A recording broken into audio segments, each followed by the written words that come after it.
Be nice to check. Yeah. Oh, that's me. Thank you. Now we're good. Thought I did that. Yeah, back good. Yeah. Nice. Is Commissioner Porter online? We have Commissioner Porter. Is Commissioner Porter online? Yes. Okay. And is there any way we could check the mics? Like each commissioner just talking to the mic real quick? I just want to check them. Commissioner Thompson, Mike. Commissioner Burnett. Me. And I think the two online are good. Okay. With that, we would like to bring Gordon Howard up to introduce your team and your presentation. Thank you. Thank you, Chair Halova, Commission. Gordon Howard, I'm the Community Services Division Manager with the LCD. As the Chair said, we're here for the first, the hearing on the Farm and Forest Modernization Rulemaking. Hillary Foote, our Farm and Forest Specialist, will be discussing in more detail that rulemaking. And this is our public hearing on the item, and we'll have additional comment available until October 16th. And then we're scheduled to have the commission deliberate, make a decision on these rules based upon the staff recommendation and the testimony and input received at your December meeting. So at this point, I'll turn it over to Hillary Foote for a much more detailed discussion of what's being proposed and the comments and other issues that we tried to resolve. And thank you, Hillary. I just wanted to mention that I got a list of all the people who will be giving public testimony virtually and in person. If you haven't signed up yet to give testimony, I believe there's some green cards outside that you can sign up for. I also want to say, given the list of the people signed up, we're going to limit each comment to 2 minutes per person. So I wanted to just say that in advance. Thank you. All right, great. Good morning, Chair Halova and commissioners. So as Gordon mentioned, I am Hillary Foote, and I am the Farm and Forest Specialist for the Department of Land Conservation and Development. So the purpose of the hearing this morning is primarily informational. So this morning, staff will be going over the proposed rulemaking. We are available to answer any questions that the commission might have.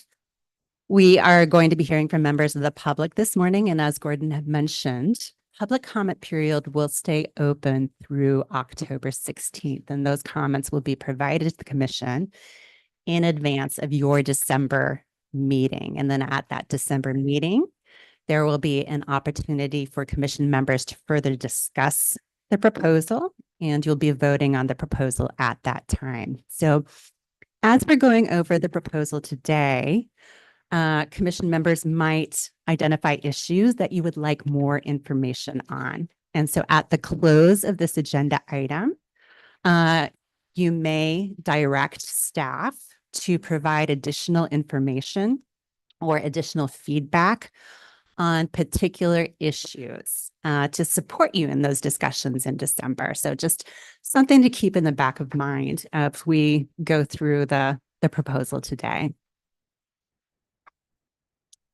All right. So how do I advance this? Sorry, Ingrid, I'm having trouble advancing this. Oh, there we go. So I thought we'd take a few moments to review the rulemaking timeline and process that led up to today.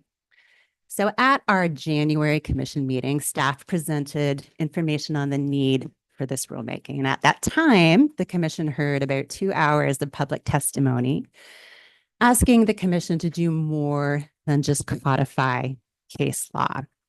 And so commission asked staff to come back in April.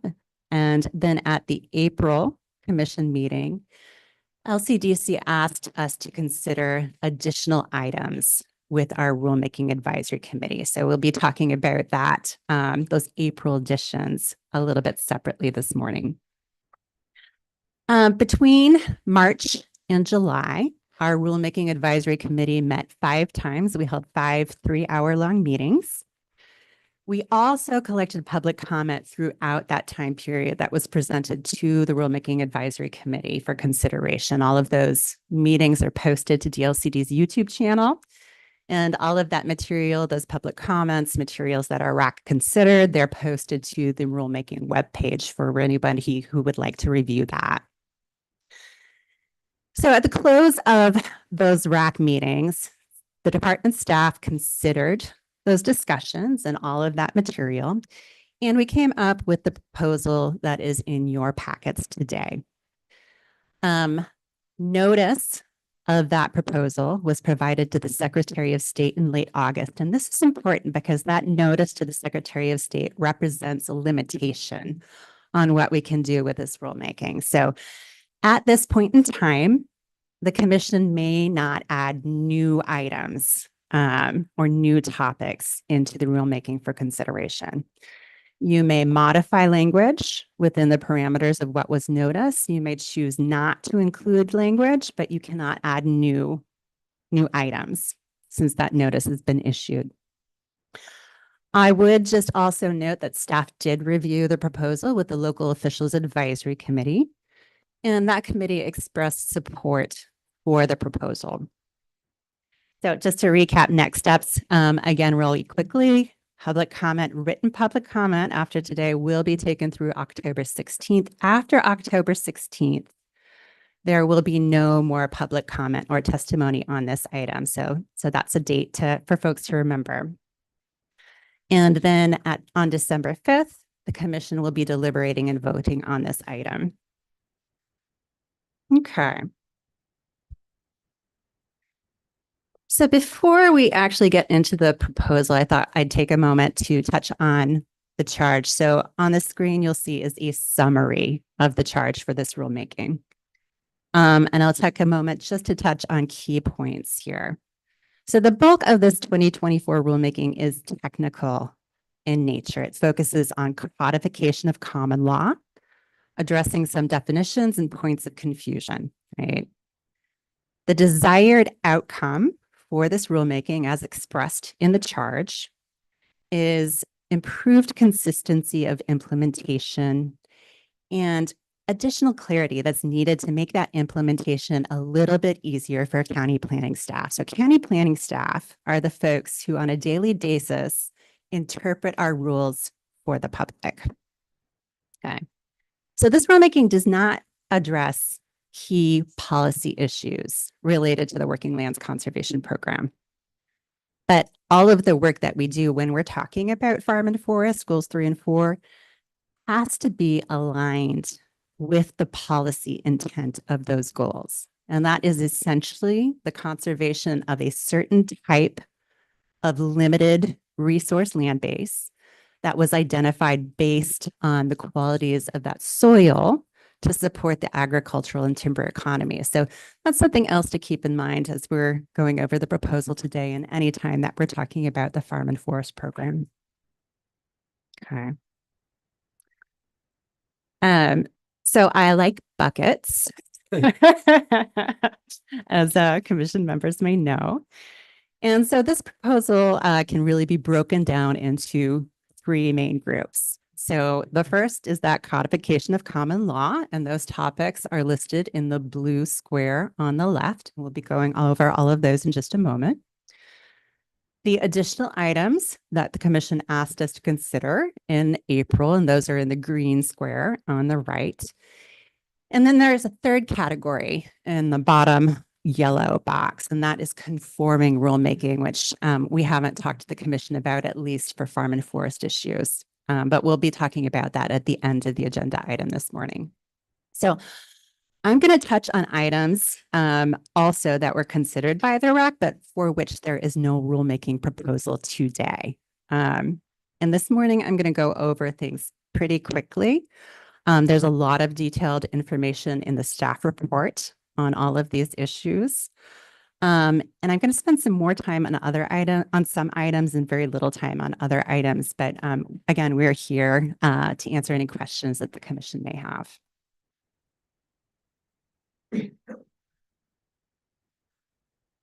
All right, so starting off with codification of common law. So common law is the body of law that is derived from court cases. And under the American common law system, prior court decisions are critical elements of subsequent court interpretation. So I'll provide an example here to hopefully clarify what this means. So about 4 years ago, there was a very important land use decision coming out of Yamhill County, and it was appealed all the way up to the state Supreme Court, the Oregon Supreme Court. It's the stop to dump case, and that's one of the cases that we're proposing to codify today.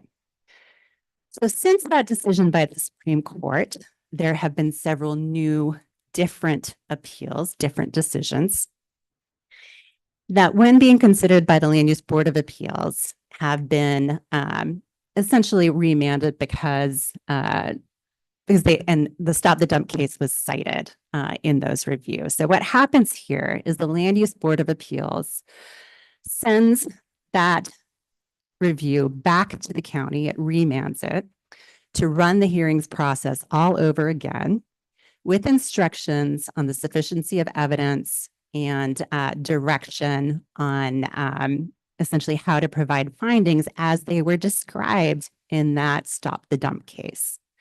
So that's a very simplified example of how common law influences subsequent court decisions or appeals. So there's a large body of these types of case law standards that are related to the Farm and Forest program. Experienced planners and land use lawyers who have time to stay up on case law are familiar with some of the key court holdings, right? So if I say Curry County or Stop the Dump or City of Sandy or Nolan, experienced planners, land use lawyers will probably know what I'm talking about, but most people won't, right? None of those standards are codified. None of them are in rule or statute. And so they're applied unequally across the state. Counties have different level of resources to stay up on these types of items. And again, that can result in land use decisions that are where these standards are not applied correctly. And that results in a waste of time and money for counties and for applicants. And if you've ever been a planner who's prepared a record for LUBA, it's a lot of work. Right. So a good chunk of the language in the proposed rules are quoted directly from cases that were reviewed by the Rulemaking Advisory Committee. And again, the staff report contains detailed explanations for the language that was chosen. So since we've already mentioned it, we'll start off with the farm impacts test. So this is a criterion that is applied to all conditional uses in exclusive farm use zones. And it is essentially a good neighbor test. So this criterion requires a county to find that the proposed use will not force a significant change in farm and forest practices on surrounding lands or in the cost of those practices. So the stop the dump case essentially provides step-by-step directions on how you go about coming to that conclusion. And so our rule language essentially describes how you go about providing findings for that criterion.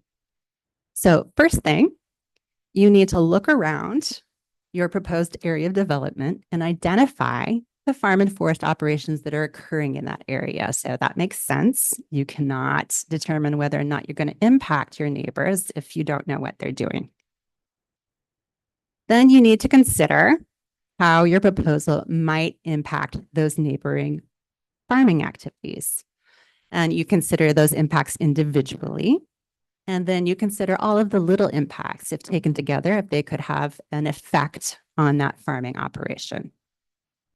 So it's really important to note that if significant impacts are identified, it is very common for counties to impose conditions of approval for mitigation. So it's quite common to see conditions of approval that require things like vegetative buffers or fences or signage or limit hours of operation to mitigate identified impacts. So if impacts are identified, it's not the end of the story. Mitigation might be proposed to make sure that those conflicts are addressed upfront at the planning phase before it becomes an enforcement or a neighbor conflict issue. I also want to point out that here we have also included a list of the types of impacts that come up as concerns in these types of reviews. And the intent here is to help an applicant or a planner think through the types of things that a farmer might be concerned about. Okay, so that's the gist of that particular test. So now I'll move on to the next topic, which are commercial activities in conjunction with farm use. I like to call them CACFUs because it's easier to say. This is the second most commonly approved use in farm zones. The proposed rule language here incorporates case law that clarifies what it means to run a non-farm business that is in conjunction with a farm use. So this essentially describes the type of relationship that there needs to be between that non-farm business development and farm use in the area. So this is not a retail store where farmers also shop. It is not a gas station, even though farmers need gas. There has to be some sort of direct customer, supplier, or service provider relationship between that non-farm business and farm use in the area that is essential to the practice of agriculture and enhances that local agricultural community to be considered a commercial activity in conjunction with farm use. So some examples of commonly approved activities that would be like a fertilizer manufacturing plant, co-packing facilities, large agricultural product processing facilities, cold storage, farm equipment repair shops. Seed cleaning is another big one.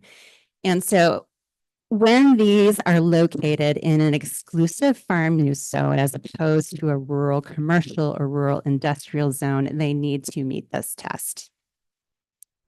I would also note here that we have cut and paste some language from statute that describes how wineries are reviewed as commercial activities in conjunction with farm use in the alternative to being reviewed as a winery. So that really is a conforming rule addition. We're cutting statutory language and pasting it into our rules there, specifically to address wineries because the legislature has chosen to address wineries in that way. Okay. The next item is codification of case law around events permit opportunities in farm zones. So if you are applying for an event permit in a farm zone, statutory language requires you to demonstrate, one, that your events are incidental and subordinate to a farm use on the property. So this is an existing requirement. It is statutory.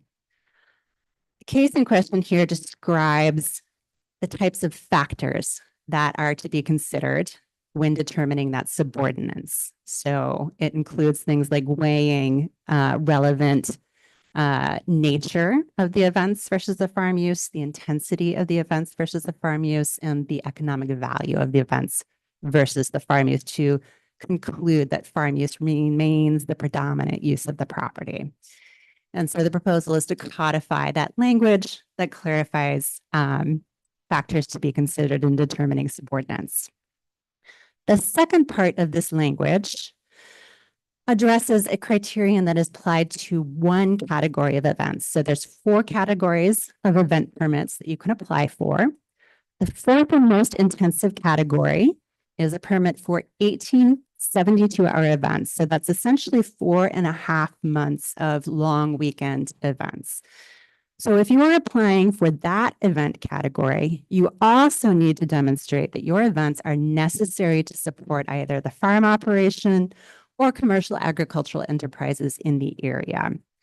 So the case in question here essentially looked up the dictionary definitions for necessary and the dictionary definition for support, and determined that in order to be necessary to support, the events must be essential in order to maintain the existence of the farm operation or commercial agricultural enterprises in the area.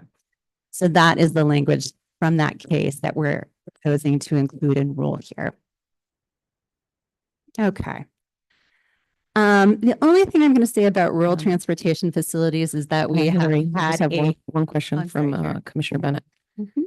Hillary, flipping back to the last one, I think that just clarification in my mind, are we talking about Woodstock, Burning Man, or what type of events is that? And Greg, could you help me get the slides back? But so those events are described in statute. So there's different limitations based on those 4 buckets in terms of the number of attendees, in terms of the hours of operation, and sort of in terms of other factors, like cars that can be parked on the site and stuff like that. So it depends on what level of events you're applying for, how large it could be, whether it's there's an opportunity for a expedited event permit, for example, where you have a limited number of people in attendance.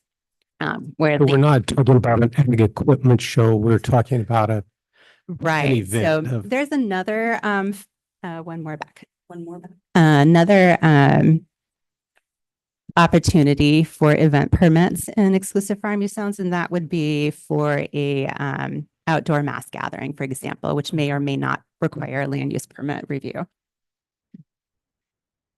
And that would be Woodstock under that category of event approval. Thank you. Chair Deems. Oh, Commissioner Warren. Commissioner Ward. Thank you, Hillary. Can you talk a little bit more about the link between necessary to support and the farm operation? So when they say to prove that, do they have to say we need this income in order to maintain our farm, or what does that linkage look like?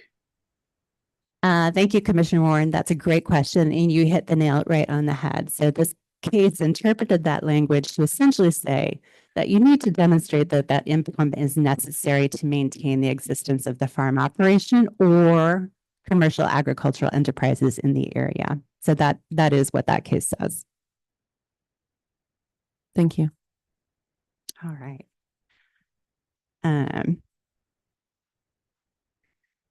So for transportation facilities on rural lands, the only thing I'll say here is that we have, as an agency, published a guidance document over a decade ago on this topic, and it would be very nice to have this reflected in rules. It clarifies which transportation uses listed in Division 12 require a farm impacts test.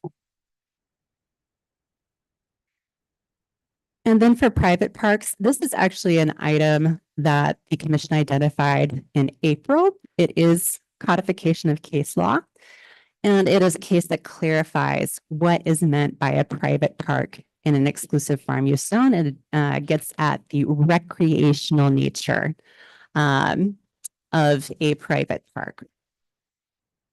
Madam Chair. Commissioner Thompson. I have a personal thing in my county. Would this also apply to forest or only to farmland? Thank you, Commissioner Thompson. So in this case, this would only apply to farmland. There's actually a slightly different standard for private parks in on forest land. Thank you. Thank you. All right, so let's move into that second category of rule proposals, which are the items that were added to the charge in April. So again, in April, the commission asked us to add 6 additional items to the rulemaking charge. We are proposing rule language to address 4 of those items. One is the private parks case law, I just touched on. And the other 3 items include repairing a circular definition of preparation, establishing a standard for the verification of income, and addressing home occupations. So preparation of farm products is part of the definition, statutory definition of farm use in 215-203. The commission adopted rule language to clarify preparation, but the current rule language essentially reads that you can prepare farm products on a exclusive farm use zone property so long as the preparation of farm products is occurring on the property. The definition is circular. And that has resulted in a loophole that has allowed permitting of large standalone processing facilities where there is no associated farm operation. And, that's nothing against preparation facilities. They're a necessary part of the agricultural community, but that should be appropriately reviewed as a commercial activity in conjunction with farm use, subject to notice and standards. When a large-scale industrial preparation facility is reviewed as a farm use, that's a use that's allowed outright in farm zones with very little review, right? When this definition was originally adopted by the commission, it was with the intent of actually allowing farmers a little bit more flexibility than was in statute to prepare products that were produced on other farms in addition to their own products. So our language proposal here closes that loophole while maintaining that flexibility for farmers to prepare products produced at other farms as well as their own products on their farm operation. All right. The next topic is defining a minimum evidentiary standard for the verification of income for certain types of farm dwellings and for farm stands. All right, so in statute and rule, there are existing income thresholds. I'll talk a little bit more about the farm stand one in a minute. That a county needs to verify that a certain level of income has been produced. So the department is recommending that an IRS tax return receipt be identified in rule as the minimum standard for verification of income. This is a topic that we got a lot of support from counties on. So this document is actually an official document that's provided by the IRS that summarizes information on a tax return. It's free to a filer. You can go onto their website as a filer and push a button and get a copy of it. You can call the IRS and they will mail it to you. Again, it's free for you to obtain this. It does show most of the line items from the original tax return, including schedules like Schedule F, which is your farm income schedule.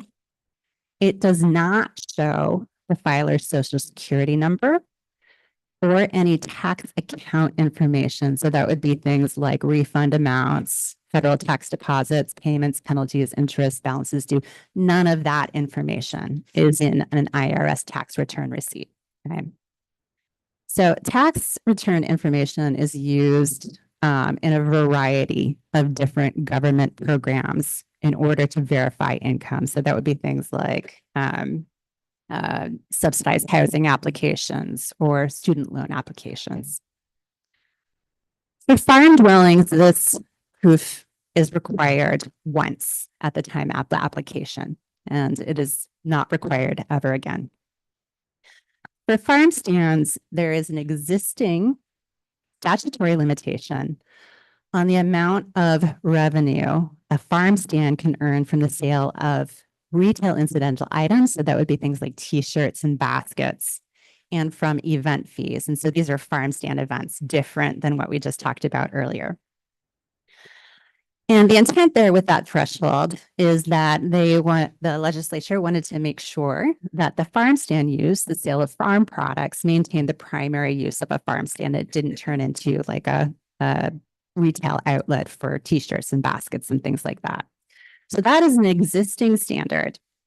And counties routinely, over the life of the farm stand, require a documentation that that standard is being met. So here we are clarifying that an IRS tax return receipt is the very minimum document that could be used to verify the standard has been met. It is optional for counties to request it, and they may request additional information to verify that the income threshold for events and retail incidental items, the t-shirts and baskets and stuff, has been met.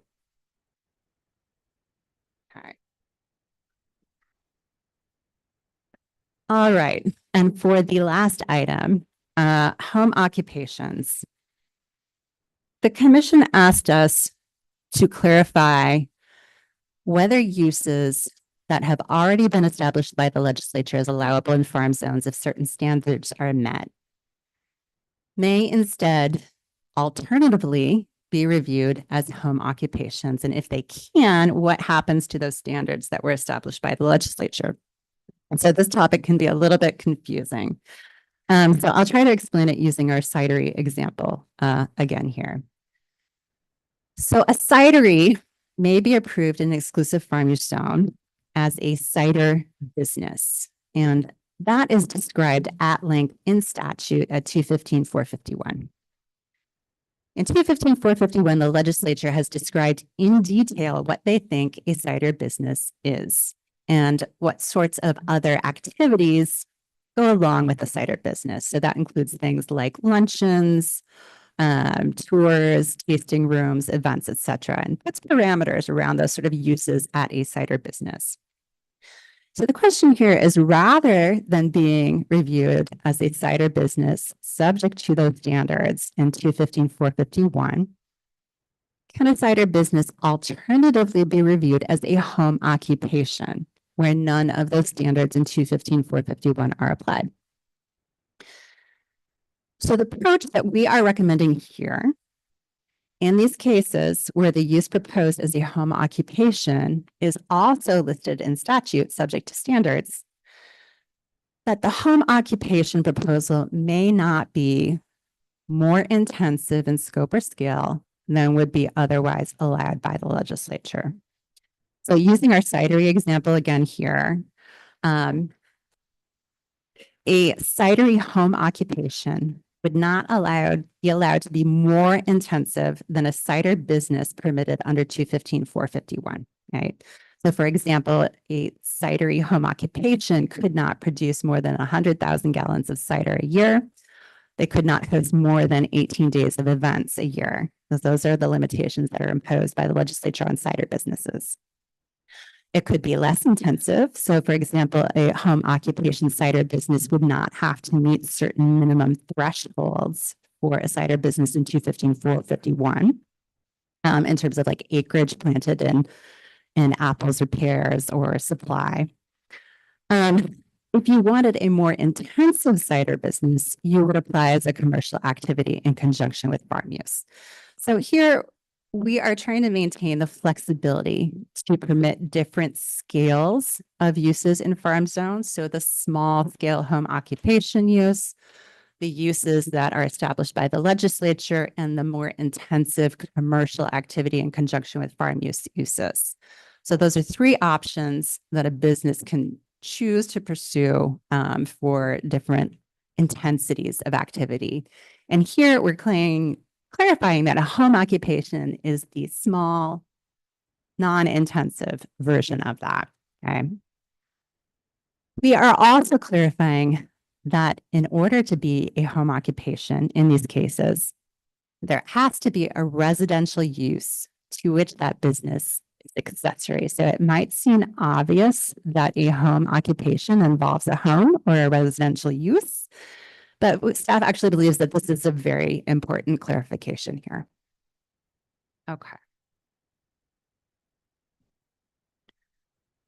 So there are three items in the rulemaking charge that after discussing with the RAC, we chose not to propose rulemaking for. So the first is a definition of processing. We felt that we really needed more time to thoroughly vet this definition. It may be a very good topic for future rulemaking. The second is the template test alignment methodology when you're using a rectangle. For this item, staff is proposing to write a guidance document and develop a GIS script for counties to use. For the third item was clarifying commercial activities in conjunction with farm use. So we are hoping that the suite of changes proposed to codify case law for commercial activities in conjunction with farm use, along with the clarification for home occupations, will help to address some of the concerns in this area. All right, the final charge item was a discussion on placement dwellings. So the commission heard a lot of public testimony in January and in April about replacement dwellings. And the commission asked us to discuss the topic with our rulemaking advisory committee. So we did hold that conversation in July with our rulemaking committee. And again, the staff report contains a summary of that discussion. So no rulemaking is currently proposed on this topic. Instead, the department is proposing to draft a white paper in 2025, looking at trends related to replacement dwelling approvals. The RAC did identify several areas of investigation that we may address in that paper, depending on available data and staff resources. Okay, so we are not proposing LCDC initiated rulemaking on this topic in this rulemaking. All right, and the last bucket of items to address are conforming rulemaking items. So we've not brought this up with the commission yet.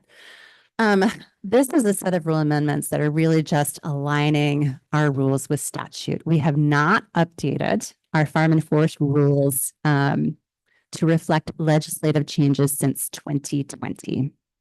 So when bills are passed, those laws are codified in statute. And right now, there are several areas where our rules no longer reflect what is in statute. And although statute takes legal precedent over our rules, this is a situation where it could be very confusing to a local jurisdiction because local jurisdictions typically refer to our rules rather than statute because there's more information, there's clarification and additional issues in our rules. So this is really just a cut and paste exercise. It's fairly perfunctory, but I do want to point out that there is conforming rulemaking on replacement dwellings. And this is taking language that is currently in statute that came from a 2023 bill that changed the standards for replacement dwellings. And we are cutting it out of statute and pasting it into rule. Again, the commission is not proposing commission-initiated rulemaking on this. This is a conforming rulemaking item. And I want to be very clear about that because I'm afraid that there might be some confusion on that particular point. All right, so again, just to review the next steps one more time, public comment on this item will remain open until October 16th. So folks may feel free to provide additional written comment to the department on this proposal. After October 16th, there will be no more public comment or testimony on the rulemaking. On December 5th, the commission will discuss the proposal and we'll vote on it, but there will be no public testimony at that meeting. Okay, so Chair Holova, that's really what staff has on the topic this morning. And again, Gordon and I are happy to answer any questions that the commission may have before taking public testimony. Thank you. Thank you, Hillary. That was very clear presentation, in my opinion. Commissioners, do you have any questions or comments? Commissioner Bennett? Please help me because as the new guy, I might be out of line here, but I was just reflecting, well, two things I will really urge on the template test, having, it's been a lot of years ago, but I can recall a 6-hour planning commission meeting while we were pushing this template all over the place and the commissioners, myself and my staff were just as confused. And we finally just go, okay, build it. It just seems like it fits. But, the planner, my assistant Grant Young goes, boy, I hope nobody peels this. But we couldn't figure it out. And it is really mind boggling to the applicant, to the staff, to the planning commission, everybody. But on the serious point is that what would prevent me from purchasing a piece, and I'm going to use the term substandard in the sense that it probably isn't a profitable piece of farm ground. But it is if you take it in the totality of farm use. I mean, you could rent it out, add it to another piece or something. But I buy it as a hobby farmer, but then in order to make things work, I come to the local planning desk and go, now I want to have X. And I see this happening that, you know, as a landowner myself, I look and I go, that piece is never going to be a farm. Now, if I added it or someone added it to a larger parcel, it certainly is. But it seems like there's kind of a way to go around the intent here by then going instantly into the planning office and say, this isn't profitable. I need to have pick your choice. So will this prevent those types of things where we see them, just the proliferation of 10 and 20 acre farms that really aren't farms? Did I make myself clear, or did I confuse you, or should I just? Thank you, Commissioner Bennett. So that is a very complicated question, and you will find a lot of information in the upcoming Farm and Forest report to the legislature that gets at some of those issues. So when I hear your question, I think I'm interpreting it as a question of conversion of farmland, and there's been a lot of conversation on that particular topic. As you pointed out, there may be land that has lower capability classification that is still critical to farm operation, when it's combined with a larger tract or larger parcels, which is very common. And there's part of the definition of agricultural lands includes those lands that are necessary to accommodate farm operations. There are so many opportunities for non-farm development. So when the exclusive farm use zone was originally created, there were 6 uses.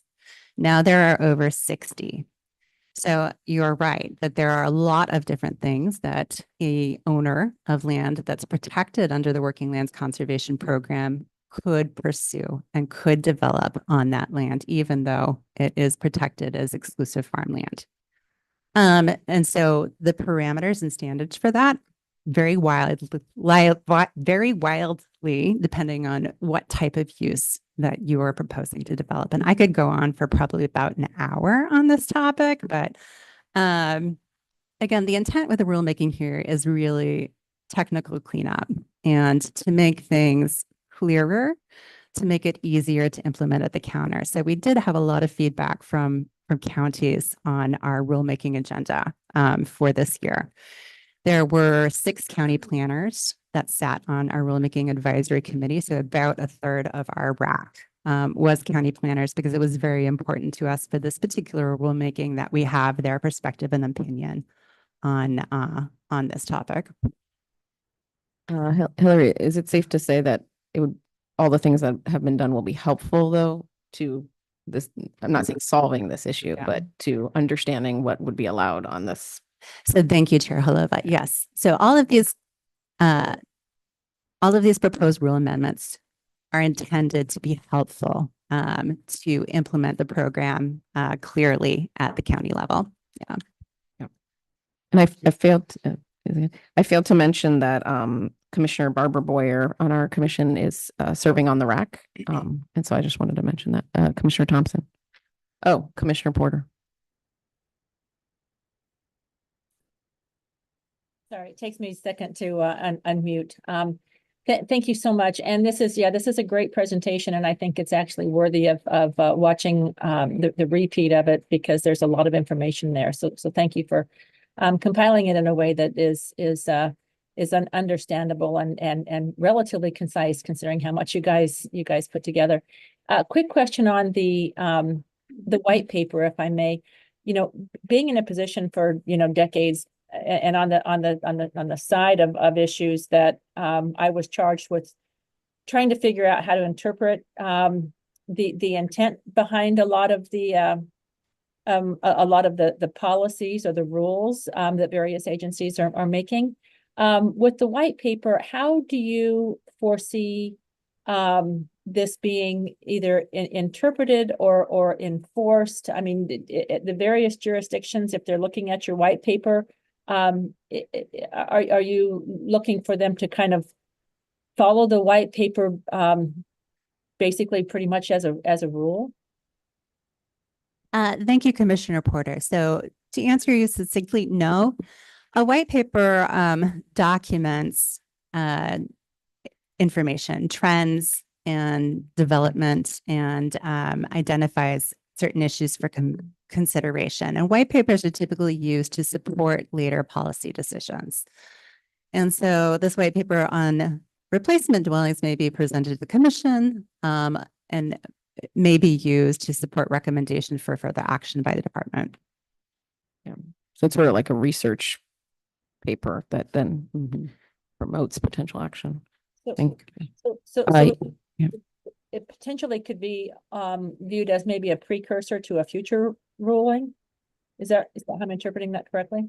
Yes, thank you, Commissioner Thompson. So yeah, depending on the findings that are documented in that white paper, it could be a precursor. So it's possible that one recommendation might be additional rulemaking. And there are other approaches that the department might choose to take on that topic. Okay, and then last follow up with that.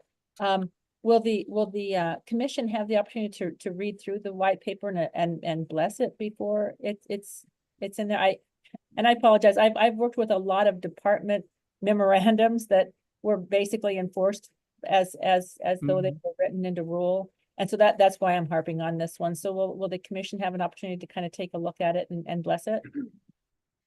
Thank you, Commissioner Thompson. So I'm sorry, Commissioner Porter. Apologies there. I think I was looking at Commissioner Thompson. So the white paper is developed by staff and it is reviewed by our internal policy committee. And then the intent would be to provide it to commission for review. And again, the intent there is to document, to do data analysis and document trends in development. Thank you. Vice Chair Lazo. Good morning, all. Thank you, Chair. Can you all hear me okay? Yes. Okay. Mine are kind of general clarifying questions. I just want to make sure that what I'm reading matches my understanding or the intent of what you all have put together here in the RAC. My sense of what the initial charge for the RAC was in this initial phase with the codification of case law and clarifying a few things was really to put into rules pieces that already exist or the way the department has interpreted things. So is it your sense that what is in the rules as we've read through them don't actually change much of the way the department has interpreted these pieces already, or are there some changes in there that are different from the way that the department has put these things forward in the past? And the second question for me is, these all apply in the farming cases apply in EFU zones. If somebody had a use that didn't fit in the EFU zone, there are other zones that potentially it could fit into, land use zones that it could fit into in a community, just not in the EFU zones where we want to have the working lands, the working farmlands. So those are the two questions. Thank you, Commissioner Lazo. So on your latter point, yes, there are a variety of different kinds of rural zones out there. So in addition to the resource zones, farm zones, forest zones, mixed farm forest zones, there are various exception areas and non-resource areas. So these are lands which either a county determined not to meet the definition of agricultural lands and forest lands, or lands for which a county took an exception to goals 3 and 4. And those lands are typically zoned for rural residential use, rural commercial use, or rural industrial use. In addition, in rural areas, you will also find what are called rural communities. So there are different types of those. But for example, on the coast, Pacific City, despite its name, is actually an unincorporated rural community. So this is how county has planned, right, for development. When you look at the different zonings and pockets of zonings throughout a rural area, this is the map that the county uses to plan how they're going to manage development or conservation within that area. And so I actually frequently get calls from landowners who have questions about the farm and forest program, whose properties might sound like they're zoned for farm use, but they aren't. They're exception areas, right? There's some counties out there that have zones like the multi-use agricultural zone in Multnomah, which is an exception zone. Tillamook small farm woodlot zone, which is an exception zone. It's actually rural residential. Washington has one. So we get calls about that all the time. So there are areas that are planned for these kinds of development. To your original question, which I believe was how do these proposals jive with the department's previous approach by providing guidance on this topic? So a big part of my job is providing guidance, interpretation to counties or to the public or to the legislature on these topics. And for example, I frequently provide the stop and dump case to planners and walk them through it. We've walked through it with applicants before pre-application meetings. So there's nothing here that is really inconsistent with how the department has approached many of these issues previously. For example, we have a guidance document actually on those rural transportation uses as well. Thank you. Commissioner Thompson? Thank you, Madam Chair. Well, it's an excellent presentation from my point of view because I got more informed, more clear in my thought process. I'm grateful to you. I spend a lot of time, I've sat on planning commission daises in Northwest Portland and in Clatsop County, so I'm not a total rookie, but nothing like the expertise that's in this room. So I spend a lot of time listening to applicants, to neighbors, to interested groups, to other commissioners. And that's what I'm listening for, is how you have balanced and structured the relationship between all of those interests. What I heard was a more clear, I would call it a developmental process to manage how applicants can get good information and how concerned interests can be reassured that they are heard as they seek to protect the heritage and the land and the people. So I'm content with what you've done. Very well, pleased. Thank you. Thank you, Commissioner Thompson. Thank you. I guess I just had a couple comments. I just started writing down like what do these proposed rules do in the supporting local jurisdictions, supporting applicants, codifying law, and clarifying how things are reviewed. And so these are not the kind of applications that I do, but the worst is to be an applicant and then they say, no, look over there. No, it's over there, you know. So I know from that perspective that having an area that you can look and feel that it encompasses all of the things that are right and that are supposed to be there is super important. Time and energy kind of toward that. So I wanted to thank you for your presentation. The clarity was pretty amazing. We have public comment coming up, and I wanted to ask all those who are online virtually to rename yourself so that we can identify you and make sure that you're on the list. And so I was going to go with one person virtually and then the folks in person. Don't want to rush into that. Okay. I was just following the time. Yeah. Yeah, I think we were good on the questions. So I was going to say the people in person, I just want to tell you all the names and lists so you can be prepared. So I'm going to first go with Mike McCarthy. That's going to be online. But after that, in person, it's going to be Catherine, Daniel, Troy, Mickey, Jessica, Peter, Blair, Anderson, Robert, Scott, and Jim. And I'll call you up 4 people at a time after Mike McCarthy. And you have 2 minutes to testify, and we have a clock running. So, yeah, I'm not afraid to use it. No. Welcome, Mike. Mike McCarthy from Ag for Oregon and McCarthy Family Farm. And I had a question from Commissioner Bennett. Can we get a transcript of whatever was said, or do we take notes? I know a lot of people have provided physical testimony, and this is recorded. Yeah.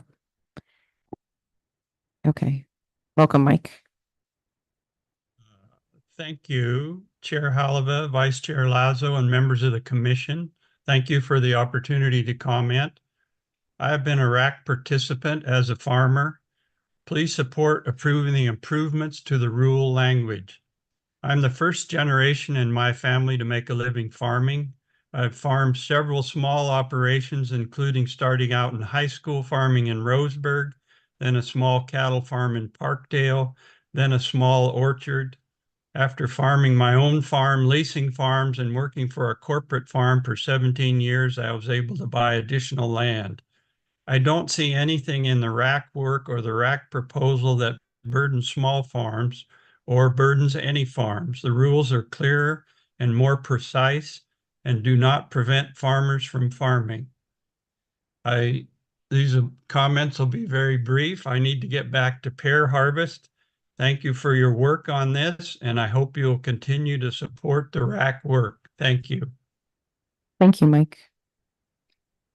I want to call up Catherine, Daniel, Troy, and Mickey to the front.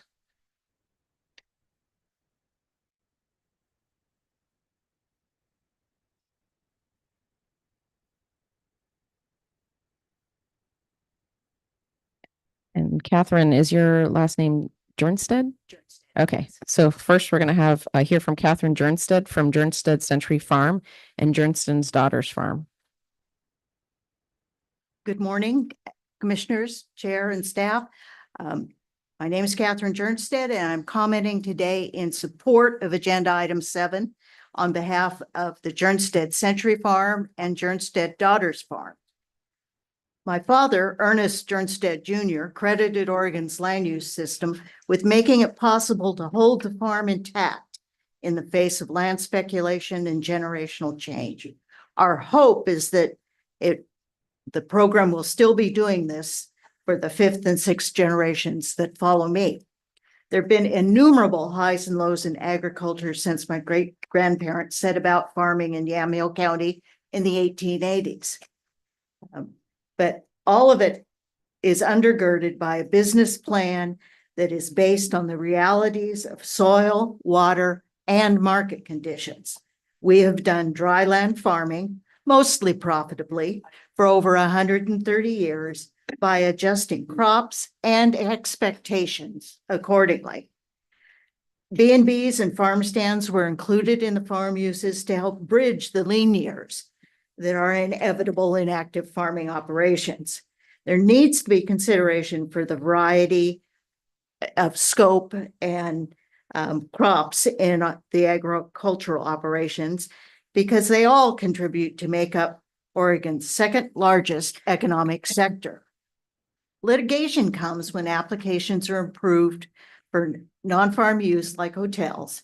Codifying case law standards around key topics will provide needed clarity for decision makers and result in more consistent applications. There are clearly a growing number of investor groups buying up land, planning to leverage it for tourism. These uses need to be cited in cities and towns where it would benefit from such investment. Strongly support the proposal and look forward to further discussions of related topics in 2025. Thank you. Thank you, Catherine. Next up, Daniel Kerr, who's representing self in person. Do we have Daniel? Yes. Come forward. Yeah, you can join. And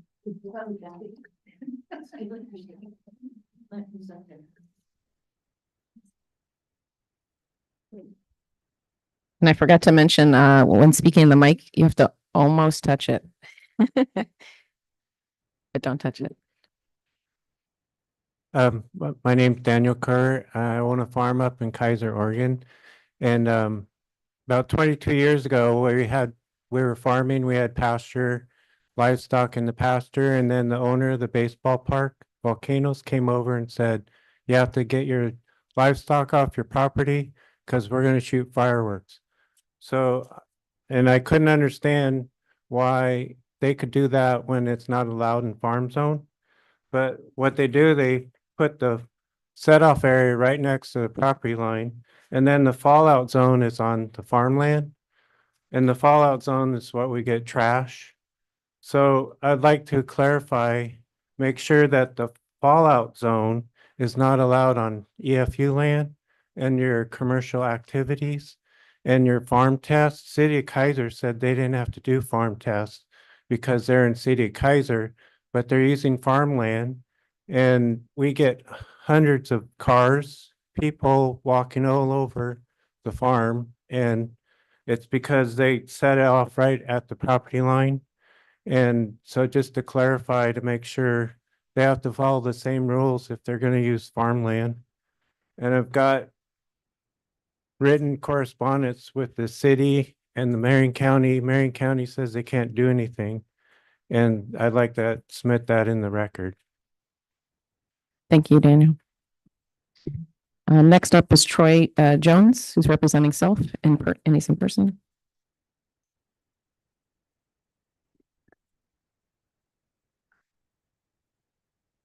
Thank you, Commission.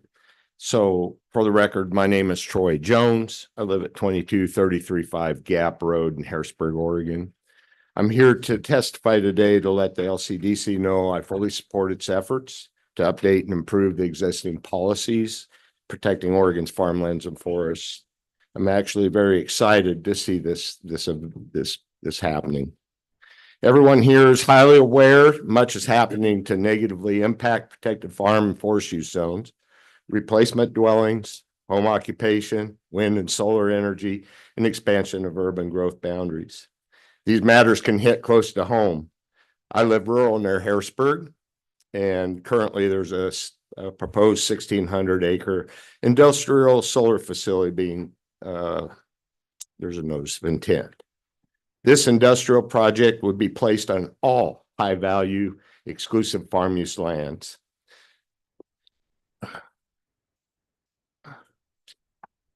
Either a foreign entity or a domestic entity, it doesn't really matter, without identifying the potential impact to the adjoining farms, to take over this 1,600 acres of high-value farmland is unheard of. Farmland that is one of Oregon's, strike that. It's actually our farmland that we need to protect.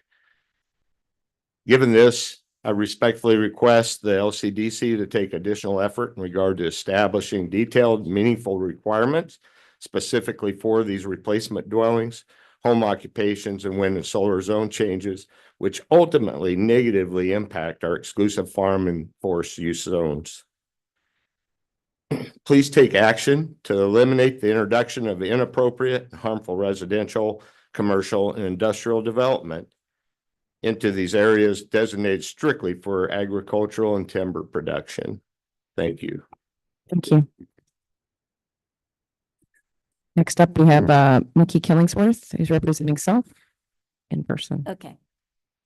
That's what I was going to clarify, whether I was doing it for Jefferson County Farm Bureau, which I'm signed up for, or myself. Or whichever you want.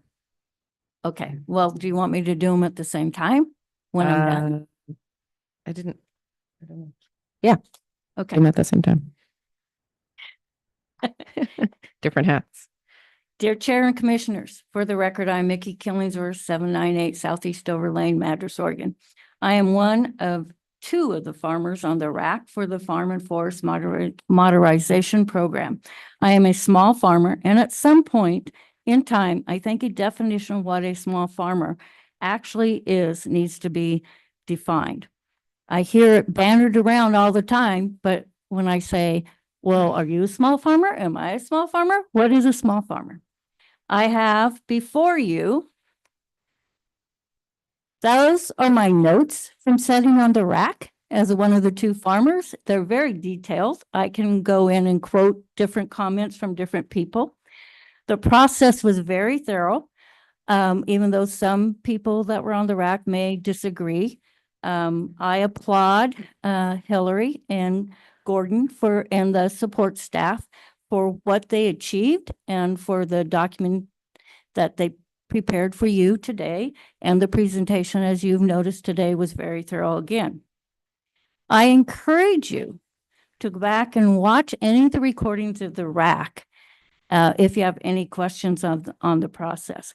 I want you to know the most important things I learned came from the county planners. And that was because the director said when she became director, she was going to go around and visit every county planner office in the state. I don't know if she made it to all of the counties, but she made it to a lot. And as was noted, there was a third of the RAC was made up of county planners. And it is very important that everybody realize most of the feedback came based upon their testimony. I will tell you one thing, as never serving on a RAC, that I was really upset when an attorney right off the bat informed us, if you're only codifying case law, why do you need anybody else on the RAC? I got a hold of Hillary immediately because I was going to say, okay, I'm done. I'm out. She convinced me to stay on. And I'm glad she did because of the interaction listening to the county planners. Basically, I support it. And I hope you as commissioners will recognize the efforts that was put in. Because here's an example of not only 15 hours a meeting, I figured I spent another 30 hours preparing for the meetings. Thank you. Thank you. So Jefferson County Farm Bureaus, I will read into record. Dear Chair and Commission members, Jefferson County Farm Bureau had the pleasure of hosting Director Bateman and Department of Land Conservation Development staff on a tour on Wednesday, June 26, 24. Hopefully the tour educated the staff on how agriculture has been dealing with 5 years of drought. Our main water source is in the North Unit Irrigation District, 120 miles south of North Unit. There were two main goals for this tour: to introduce the director and staff to young farmers that are actually farming, and two, that we do not want to become Deschutes County North. That will destroy the agriculture base in Jefferson County. The lead narrator was Gary Harris, who is Vice President, Jefferson County Farm Bureau and former LCDC Commissioner for 2 terms.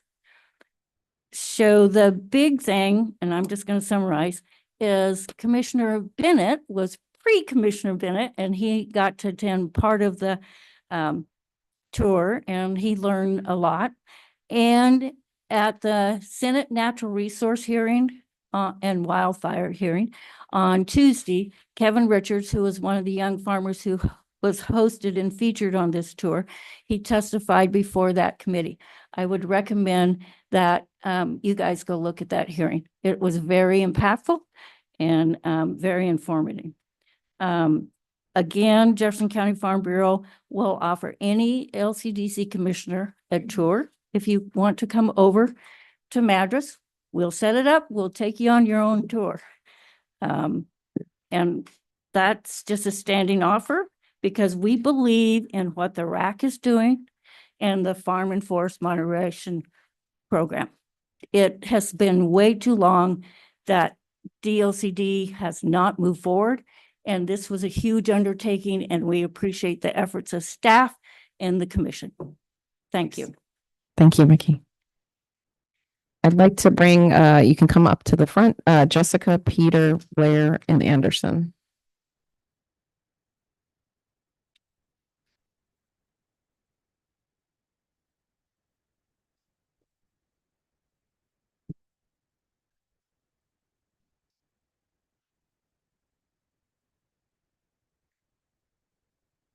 Okay. So Good I, morning. so I called up 4. So I was trying to see who's first. Is Jessica here? No. And Peter, are you Peter? You're not Peter. Okay, so then Blair would be next. Yes. So Blair Batson with the 1,000 Friends of Oregon, who's here in person.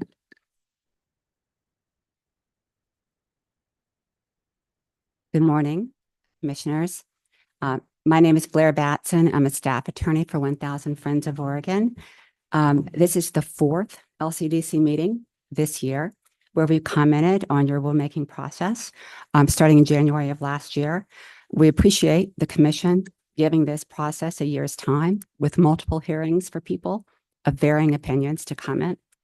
The commission can be confident. Everyone has been given ample opportunity to be heard. And it's somewhat ironic because really the kind of housekeeping update that the staff has done here really could be done without that much process. In any event, we hope that you move on quickly to addressing some of the major policy issues that have been hinted at or talked about. We thought that particularly Commissioner Bennett, your concern about non-farm development and farm zones is something that the commission should take on. The technical working group that was appointed by the staff last fall of 2023 has a list of 75 recommendations. And these recommendations came out of folks who were quite familiar with the planning program, a lot of farmers, a lot of county planners who were like, this part really isn't working well.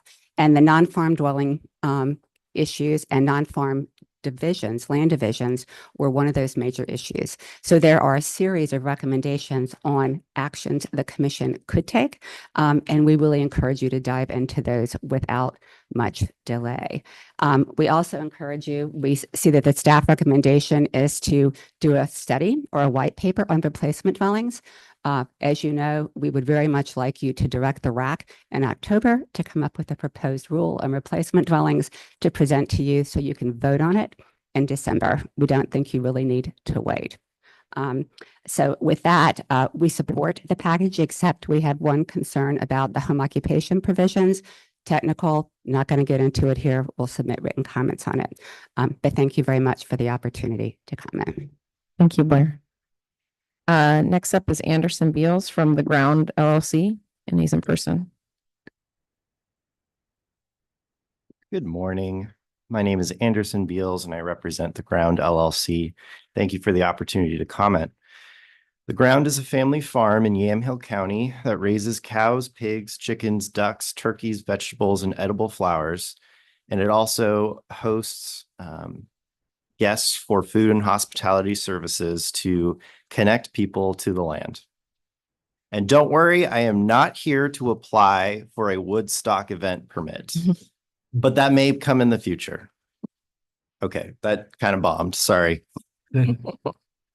So I'm here to talk about CACFUs, commercial activities in conjunction with farm use. And the reason I'm here to talk about it is that there is some case law that is literally hot off the press.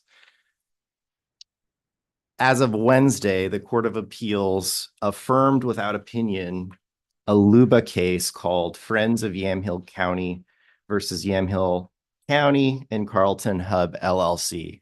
There were two consolidated cases that were all about CACFUs. And my concern is that the proposed rule for CACFUs creates a three-part test in addition to other requirements that Friends of Yamhill County argued was the law in our case, and we prevailed on that issue. And I would encourage the commission to take time to review that decision, and as well as the Court of Appeals decision to affirm it when considering whether the technical factors in the rule extends beyond technical guidance and clarification into policymaking. And I look forward to submitting written comments on this issue. Thank you. Thank you. Next up, we have Robert, Scott, Jim, and Alana. And come up to the front.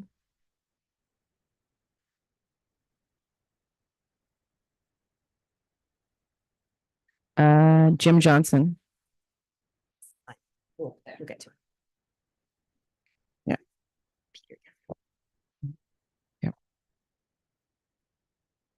So first up is Robert Liberty representing South and in person.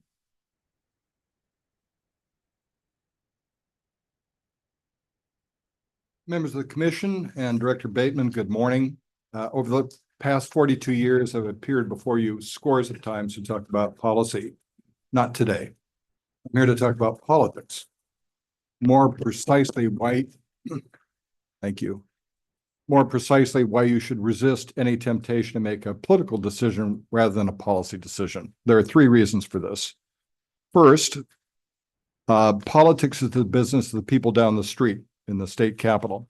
They look to you for solid information and policy direction based on the facts, but then they get to make the sausages. Second, there's often an instinct to seek a compromise and hope it will mollify your harshest critics. The problem is that history shows that these compromises have exactly zero effect on the level of opposition, either short-term or long-term. Here's an example. After the 70-page House Bill 3771 passed in 1993, State Representative Ray Baum from LeGrand celebrated as a historic compromise, those are his words, that resolved the major conflicts of the protection of farm and forest lands. 14 months later, after the 1994 election, when his party took control of both houses, he announced publicly, "We are coming after land use." Another reason political compromise is futile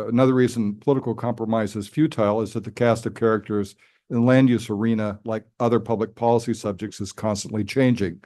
That's why no one remembers the historic compromise on rural reserves and why rural reserve important farmland in Washington County is now up for another supersiding decision. Third, long experience shows that the level of opposition is not correlated to the rigor of your proposed policy changes. Often the level of opposition and anger is based on a misperception of what you are doing, a misperception that interest groups have reason to promote. In other cases, it reflects the philosophical opposition to the fundamental idea of regulating the use of land. Thank you for your public service in making, refining, and enforcing the policy governing the development and conservation of the lands of Oregon. Thank you, Robert. Up next, Scott Duckett from the farm of Lost Creek. Commission. First, my credentials. My grandfather bought land in 1957, came out to Oregon to help build dams. My dad worked in the logging industry. I grew up farming and logging in rural Oregon. 1987, I graduated high school. There was no more jobs out in that area. I went up to college and had a career elsewhere. Years ago, I left that career and came back during the pandemic and started planting our family land, 2 acres with hazelnuts and berries, and a lot of other specialty crops. I make a living farming again out in my community. It's aging, nobody's buying land, it's going into weeds. So I'm trying anything I can to get a viable farm enterprise going. And looking at it, that requires everything under the sun right now. I can't make a living selling $5 strawberries at the farmers market. So overnight stays from Airbnb type guest events that I hear people talking about. Some of those can actually put dollars into their pockets so that we can stay out on the land and work there. So what I'm requesting the commission to do is look at the case law and not just adopt it wholeheartedly, but make a smart decision now based on current financial situation. We have an internet purchasing system that's in place now that affects our agricultural products. I and my family develop other products we sell in other places. It becomes really hard to get into that game if you're a small producer. So I'm just asking this commission to take a look at things that can make living on the land viable and allowing some of these promotion opportunities to exist maybe with more tight controls would be welcome so that we can actually make a living out of those areas.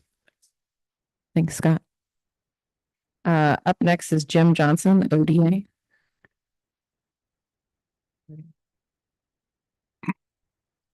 Good morning, Commission. My name is Jim Johnson. I'm the Land Use and Water Planning Coordinator for the Oregon Department of Agriculture. I was a member of both the Technical Advisory Committee and the Rule Advisory Committee. Both were excellent processes. I've been involved with dozens and dozens of these over my career, and this is one of the better run ones that I've ever been associated with. I really want to give a lot of credit to Hillary Foote. She has been not only a peer, but just an equal in every way to working on these issues, and she's just done a tremendous job.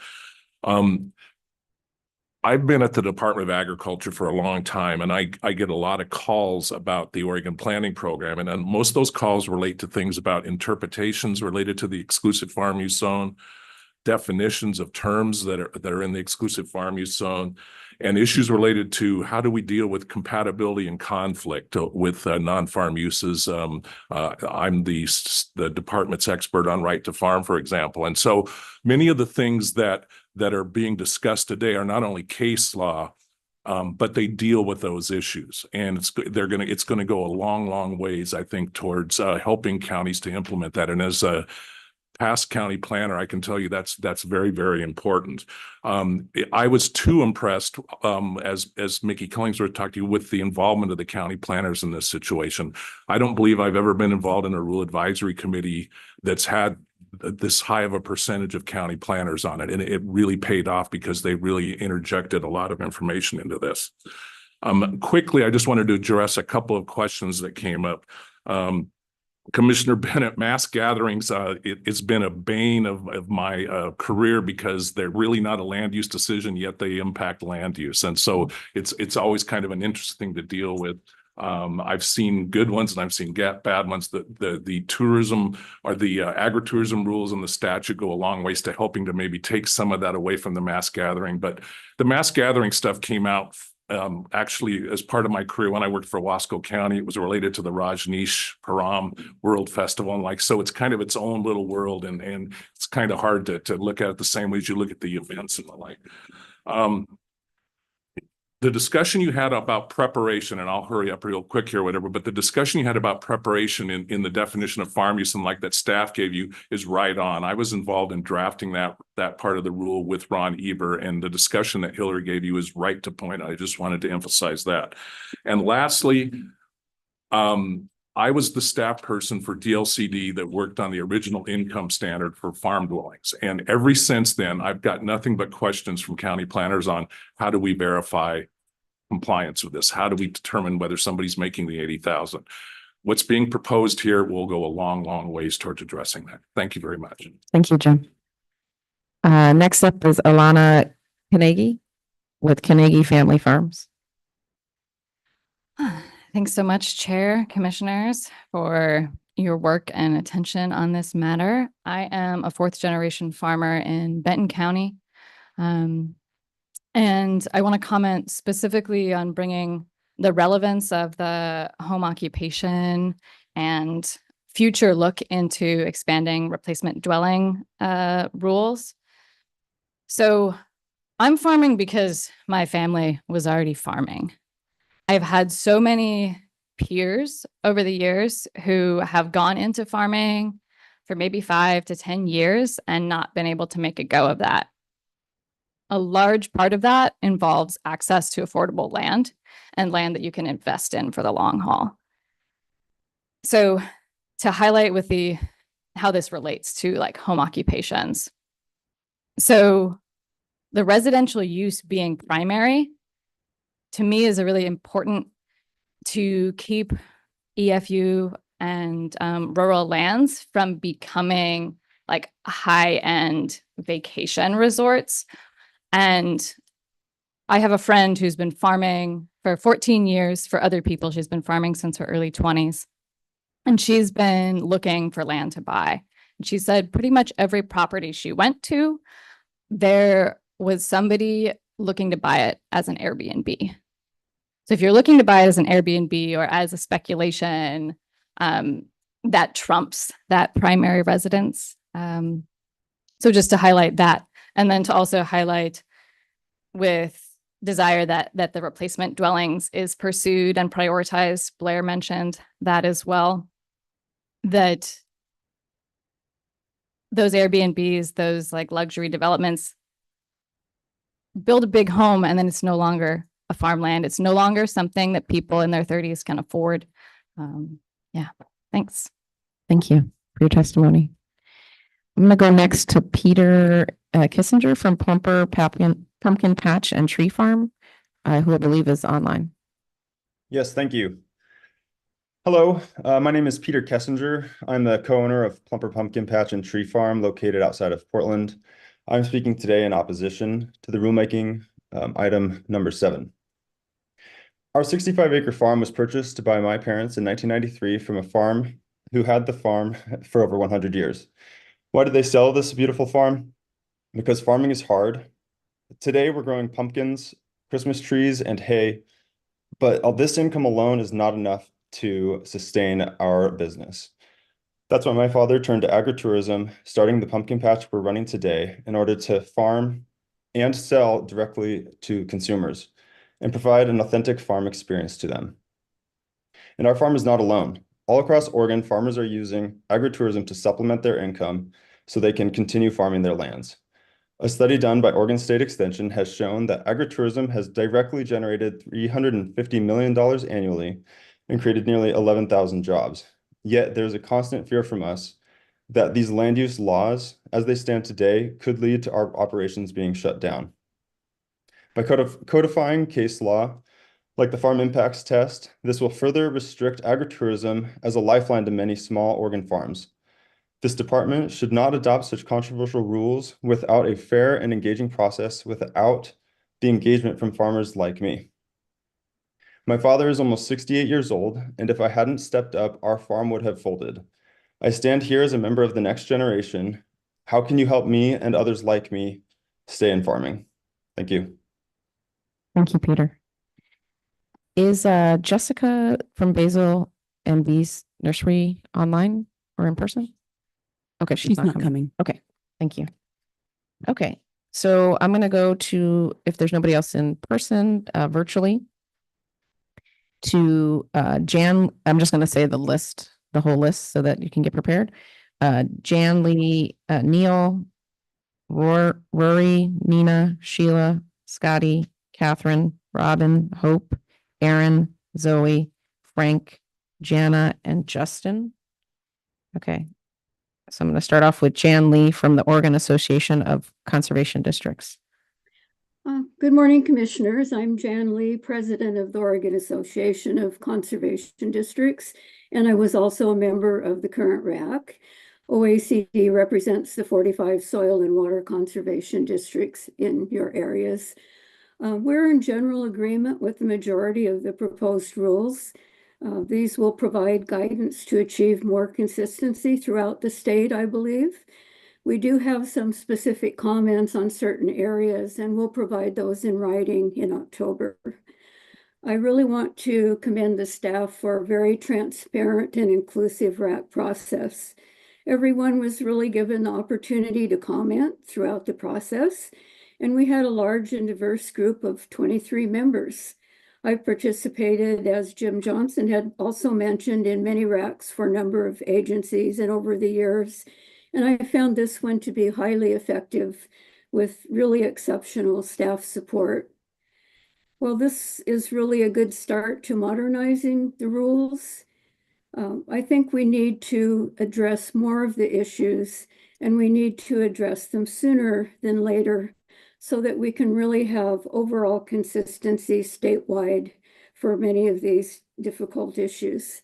The earlier DLCD Technical Advisory Committee listed over 70 issues that needed to be addressed to enhance the rules. So we strongly urge the Commission to continue the process to achieve solutions from some of these more critical issues. Thank you.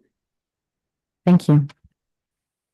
Next up, we have Neil Woodacre, private citizen.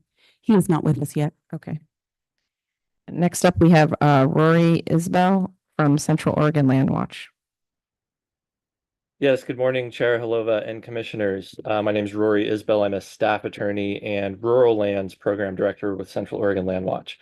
I also have the pleasure of serving on the department's Farm and Forest Modernization Program, RAC, on behalf of Land Watch.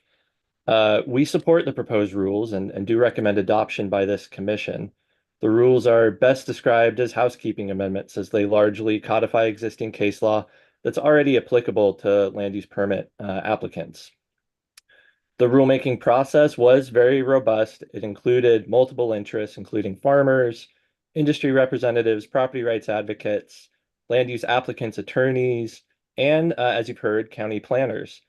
I saw two key pillars that guided the development of these rules.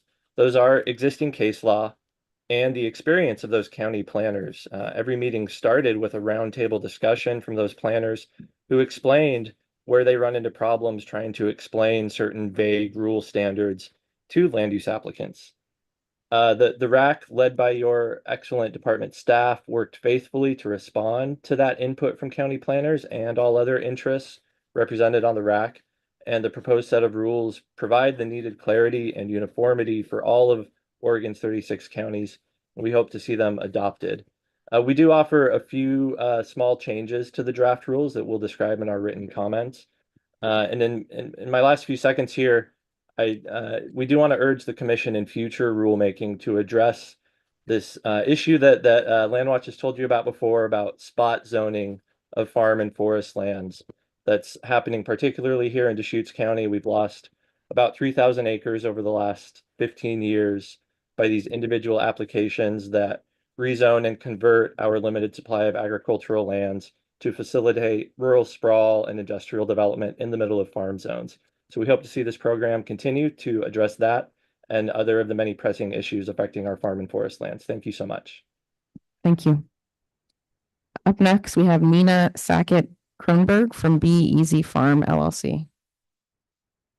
Good morning. This is Nina Sackett-Kronberg with Be Easy Farm in Corbett. I'm in the National Scenic Area, which is beautiful with premium farmland. I would like to stand opposed to the proposed rules, in particular the closing of the current paths to get agritourism activities permitted.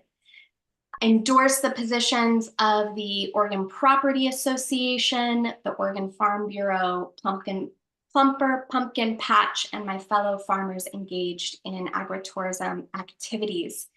I would please like the committee to delay a final vote on the agritourism rules and to seek feedback from farmers and owners of forest properties via listening sessions before moving forward on those rules. In particular, because here on my pastured poultry farm, I have excellent margins, 25% on every $40 bird sold, which for those of you who are capable of mental math does not equate to a living wage. Since I've started farming, I've had ice storms, heat domes, 2 of the hottest summers on record, the wettest spring on record, the coldest spring on record, and I've only been doing this for 2 years. I need forms of revenue that are not subjected to the same risks as my primary agriculture revenue. The other thing that's really impacting is the rising costs associated with farming on inputs. And I need other forms of revenue that aren't part of that. The 2022 Census of Agriculture reflects that we're losing farms at an alarming rate. And let me tell you, it's the economic viability that's driving it. Please make it easier to become sustainable economically for small farms and not harder. Thank you. Thank you. Up next is Sheila Dooley, representing Self.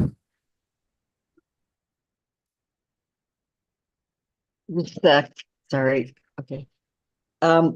Thank you. Sheila Dooley, Moser, Oregon. I live in Wasco County. I've been a longtime supporter of land use planning. I strongly support the proposed updates to the farm and forest policies. However, I would like to see more meaningful policies adopted that limit loopholes and don't favor those with the money to skirt the rules. Unfortunately, the RAC members who are anti-land use planning have worked hard to make sure significant change doesn't happen. One means is continuing to use delay tactics. It's to their advantage to keep the rules unclear, with the result being inappropriate and harmful residential and commercial development in EFU zones and forest zones. LUBA appeals are expensive and unaffordable for most people. The technical working group's high priority recommendations are urgent, high impact, and easy to address. Not taking action means the potential loss of much more farmland. Specifically, limit rezonings of resource land to regional processes involving DLCG and other agencies. Prohibit the use of paid soil scientists. As I've said before, in Wasco County, applicants have used paid soil scientists to produce results contrary to NRCS soil ratings. 2 years ago, 2 of the only 5 soil scientists reached contradictory conclusions regarding the same soil survey, one hired by the applicants and one by the opponents. Wasco County arbitrarily selected one. These highly questionable results should not be the basis for allowing a non-farm dwelling or rezone. Farmers depend on strong EFU zones to keep land affordable and protect them from conflicts with non-farm uses. Farmland is finite and needs to be protected for future generations. Spot zoning fragments resource land. Pivot sprinkler systems require large tracts of ag land uninterrupted by dwellings. Also limit the size and scale of replacement dwellings, eliminate McMansions, using home occupations to justify commercial uses not otherwise permitted in resource zones should not be permitted. Anyway, thank you. It's my time's up. Thank you. Thank you for testimony. Next up is Scotty Jones from Leaping Lamb Farm, Willamette Valley Agritourism Network. Thank you very much. Good morning. My name is Scotty Jones. My husband and I own Leaping Lamb Farm in Alsea outside of Corvallis. I'm speaking in opposition to the rulemaking for the Farm and Forest Modernization Program. We've been production farmers since 2003, raising and selling our locker lamb direct to consumer. We've also hosted a legally permitted farm stay on our property since 2008, and we offer farm tours to families and small groups interested in what we do. 62% of our guests are Oregonians, with 40% from the Portland area alone. We pull from as far away as Australia and as close as Corvallis. I believe in saving farmland, but if you don't save the farmer, then all you have is non-productive land. Our agritourism operations have saved our farm. As you all know, Tom Vilsack, our agricultural secretary, even said this year that we need to deliver agricultural policies that create multiple streams of income and new, more competitive models for small and medium-sized farms. I believe the rules being proposed were made without the expertise of farmers who utilize agritourism to diversify their operations, not only to be sustainable, but to continue as production farmers and not just a pretty landscape.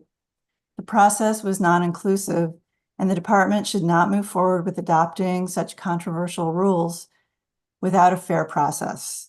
The case law that is being codified is problematic and not supportive of agritourism as a farming strategy. Please slow down with a more diversified set of voices in agriculture because you're only hearing one side. We're not as organized as some in this room, but we're the ones impacted the most. We need rules for sustainable farming in 2024, not the 1970s. And before anyone says it under their breath, we are real farmers, and we would invite you to come out and see our operations. Thank you for your time and consideration of my testimony. Thank you. Catherine Rosen from Spirit in the Sky.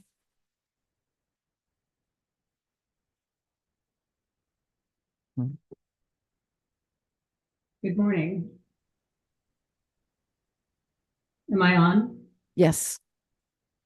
So my name is Catherine Rawson. We own Spirit in the Sky LLC in Sandy, Oregon. It has been in our family for over 30 years. It is a 90-acre sustainably farmed agricultural business. However, the original purpose of the farm was to provide raw material to a manufacturing firm that has gone out of business. We cannot recreate that income stream. It's 90 acres on the Sandy River.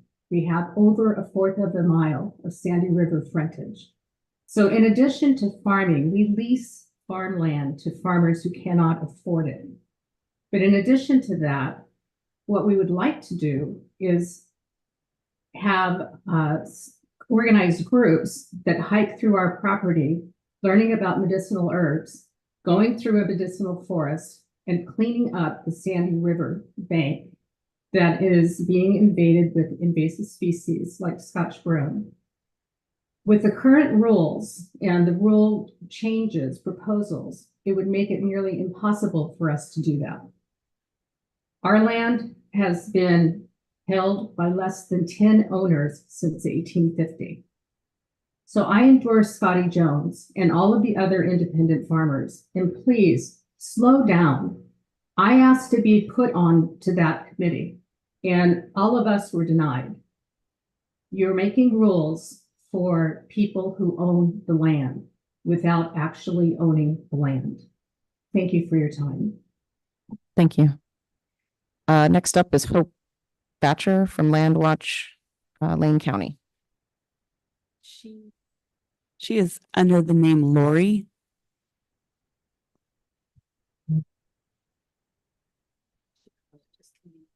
Okay.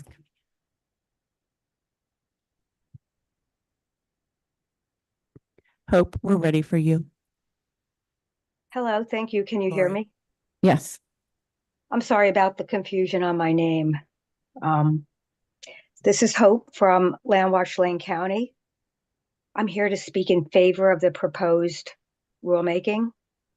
I also wanted to express my gratitude to the director and to staff for their initiative in understanding the need for this rulemaking.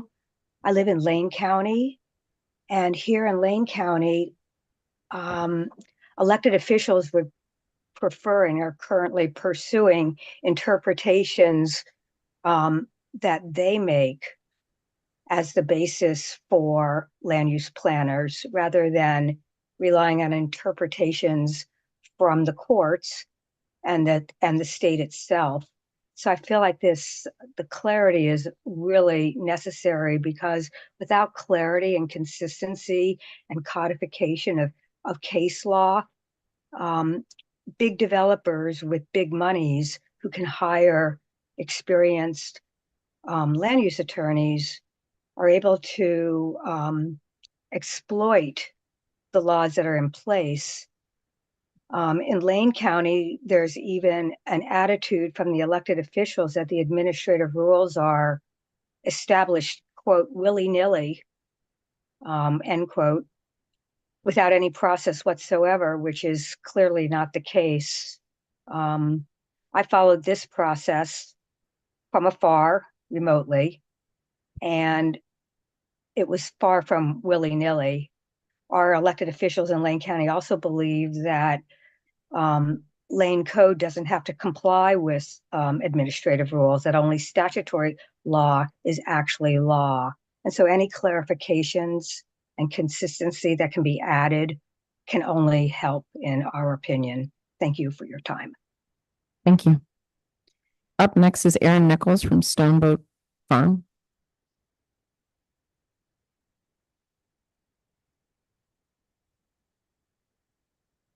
Good morning, Chair, Commission. My name is Aaron Nichols from Stoneboat Farm. My farm is a CSA farm. We feed about 500 families year round. We're just here in Washington County. And I'm here to support the proposed rules. I do a lot of things on my farm, but the primary purpose of my farm is to grow vegetables and feed people, and so make a living selling those vegetables for myself and the 10 employees who work on our farm. Some things we do under the current rules that work just fine for us, and we appreciate our farm tours. We do tours for school groups. We do tours for homeschool groups. We do tours for other farmers. We do tours for NRCS agents. We inform people, and one real advantage of being near cities is we are able to keep a connection between agriculture and people, and we really appreciate that in the current rules, and find that it works just fine. We have CSAs pick up on our farm. Like I said, I have about 500 CSA members. Many of them pick up on our farm. And they also get to see where their food comes from. We've in the past made simple farm products like hot sauces and that sort of stuff on our farm and been able to sell them. And we appreciate all those, exceptions to purely farming, but we want to emphasize that we think farming should be the basis of any of these rules. We know there's diverse opinions in small farmers like myself on what exactly should be allowed, and we definitely think that farmers should be listened to in this. But overall, the point of farmland should be farming. We don't get more farmland; it should stay in farming.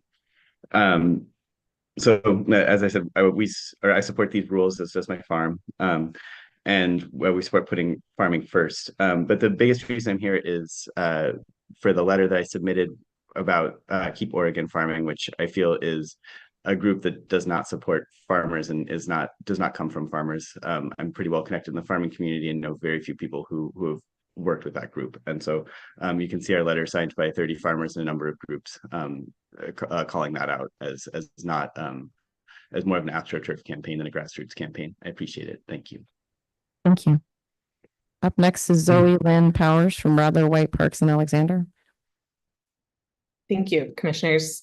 Zoe Lynn Powers on behalf of the Land Use Department of the law firm of Radler White Parks and Alexander. My comments are also reflected in our written testimony. The proposed rulemaking goes far beyond codifying case law by amending the administrative rules to direct consideration of, quote, impacts relating to the construction or installation of the proposed use as part of the use itself. In our professional experience and opinion, that addition would be a massive departure from the existing practice of land use law in this state. In fact, this precise issue is before LUBA in a case that just had oral argument on Tuesday, 3 days ago. Our office represents the applicant in that case. One of the attorneys on your rulemaking advisory committee, Mr. Kleinman, is opposing counsel in that case. He suggested this change in your rules. In that pending case, Mr. Kleinman certainly takes the position that construction should have been deemed part of the use when Multnomah County approved the permit, now on appeal. However, Mr. Kleinman lost on that issue in front of the Multnomah County hearings officer, an attorney, who instead followed a LUBA case called Citizens Against LNG. In that case, LUBA held that temporary construction activity was not a use in itself governed by the land use regulations, but rather, quote, an accessory function that is necessary to construct the authorized use, end quote. LUBA was faced with construction activity that mathematically could not be approved as the permanent use, as the administrative rule only allowed a 50-foot wide easement, and the project exceeded that width if the temporary construction easement width was considered. So, if construction was considered, the application objectively had to be denied. But LUBA upheld the approval, holding that even where the code was silent on the issue, construction is regulated differently, and the focus of the land use regulation is clearly the permanent use. Mr. Kleinman's suggested change appears to have been adopted by the RAC without any substantive discussion and absolutely no analysis of the existing case law. While we await LUBA's ruling on this precise issue, and likely rulings from the appellate courts as well, it is inappropriate for the department to adopt this standard, particularly in the guise of codifying existing common law. If anything, the existing common law is to the contrary. Thank you. Thank you. Frank Foti from Tabla Rasa Farms and The Ground LLC. Thank you. Can you hear me okay? Yes. Okay. Hey, I'm Frank Foti. I'm here on behalf of Brenda Smola Foti, my wife, and our Tabula Rasa Farms, which is owned by The Ground. We live in Carlton, Oregon, and I've been an Oregon resident for just under 30 years. Like many here, we are farmers, and we appreciate the opportunity to participate in the rulemaking process. Many of the rules under consideration are well written and make farming simpler in Oregon, but some of them make it Byzantine and way more complex to perform in a diverse way. So today we respectfully ask two things.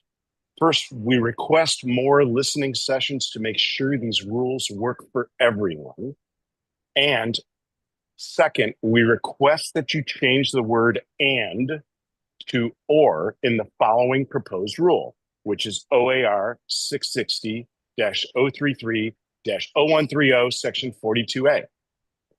This rule implements new standards for commercial activities in conjunction with farm use. This is a big deal for many farmers in Oregon, big and small. Commercial activities are implicit in a lot of what's in the laws, and the commercial activity in this particular clause, the "and" would make a big difference. The "or" would make a big difference to the "and." And one other part of the rule that says there must be a direct connection between the proposed non-farm commercial activity and area agriculture that is neither speculative nor remote, nor is not attenuated by time, left up to chance, untargeted. Lots of words, lots of places for lawyers or special interests to do things. Please give us a chance to have diverse operations in a farm. Children need to see and be educated on farms. We need to be able to have the opportunity to do that. Thank you. Thank you. Next up is Jana McCamey from the Oregon Wine Growers Association. Good morning, Chair Hollova and members of the Commission. I'm Jana McCamey, Executive Director of the Oregon Wine Growers Association. We have represented hundreds of winery and grape grower members from every wine growing region of Oregon for more than 40 years, and we've been engaged in key land use conversations throughout that time. We appreciate the opportunity to participate in this RAC and to provide comments on the draft final rules. To start, OWA would like to reemphasize some process concerns. The draft language that the RAC started with originated from a technical working group that convened with little transparency and included stakeholders like OWA and other ag groups. This lack of representation was reflected in the language adopted out of the technical work group that failed to capture farm interests and concerns. We would like to recognize and express appreciation that DLCD has made some changes to the initial draft rules to address comments made during the RAC. OWA still has several concerns. DLCD proposes to adopt a new definition for CAFUs. However, the proposed definition is inconsistent with Supreme Court precedent and legislative history because the proposed factors would likely prevent wineries from being permitted as CAFUs. DLCD tried to address some of those issues by explicitly recognizing the citing of a winery through that process, but this change does not resolve the inconsistency of the proposed definition with Supreme Court precedent. In addition, the term winery should be defined to specifically include standalone tasting rooms and other winery-related activities currently allowed. We've provided a more specific definition of winery in our written comments that we submitted yesterday. Regarding the necessary to support language, DLCD's proposed definition essentially requires that a farm enterprise be on the verge of disappearing without the requested event or activity. This definition imposes an unreasonable standard that will have a detrimental impact on Oregon's wine industry. We have proposed written language to revise this definition in our comments. Lastly, DLCG should look for guidance in existing statutes regarding income verification for farm stand. ORS 415452 provides that wineries should submit, when requested by the county, an income statement and cover letter by a CPA. This has been an efficient way to address this issue. Again, thank you for the opportunity to comment. Thank you. Next up is Justin Cottrell from The Ground. Did I get that already? No. Yeah, The Ground Hospitality. Good morning, Commission. Can you hear me? Yes.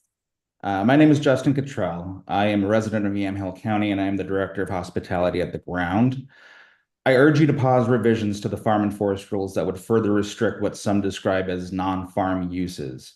A few comments state essentially that agritourism has a cumulative negative impact when residents and businesses engage in so-called non-farm uses, including such things as, quote, serving dinner overlooking a storybook scene and accommodating an overnight stay on a farm.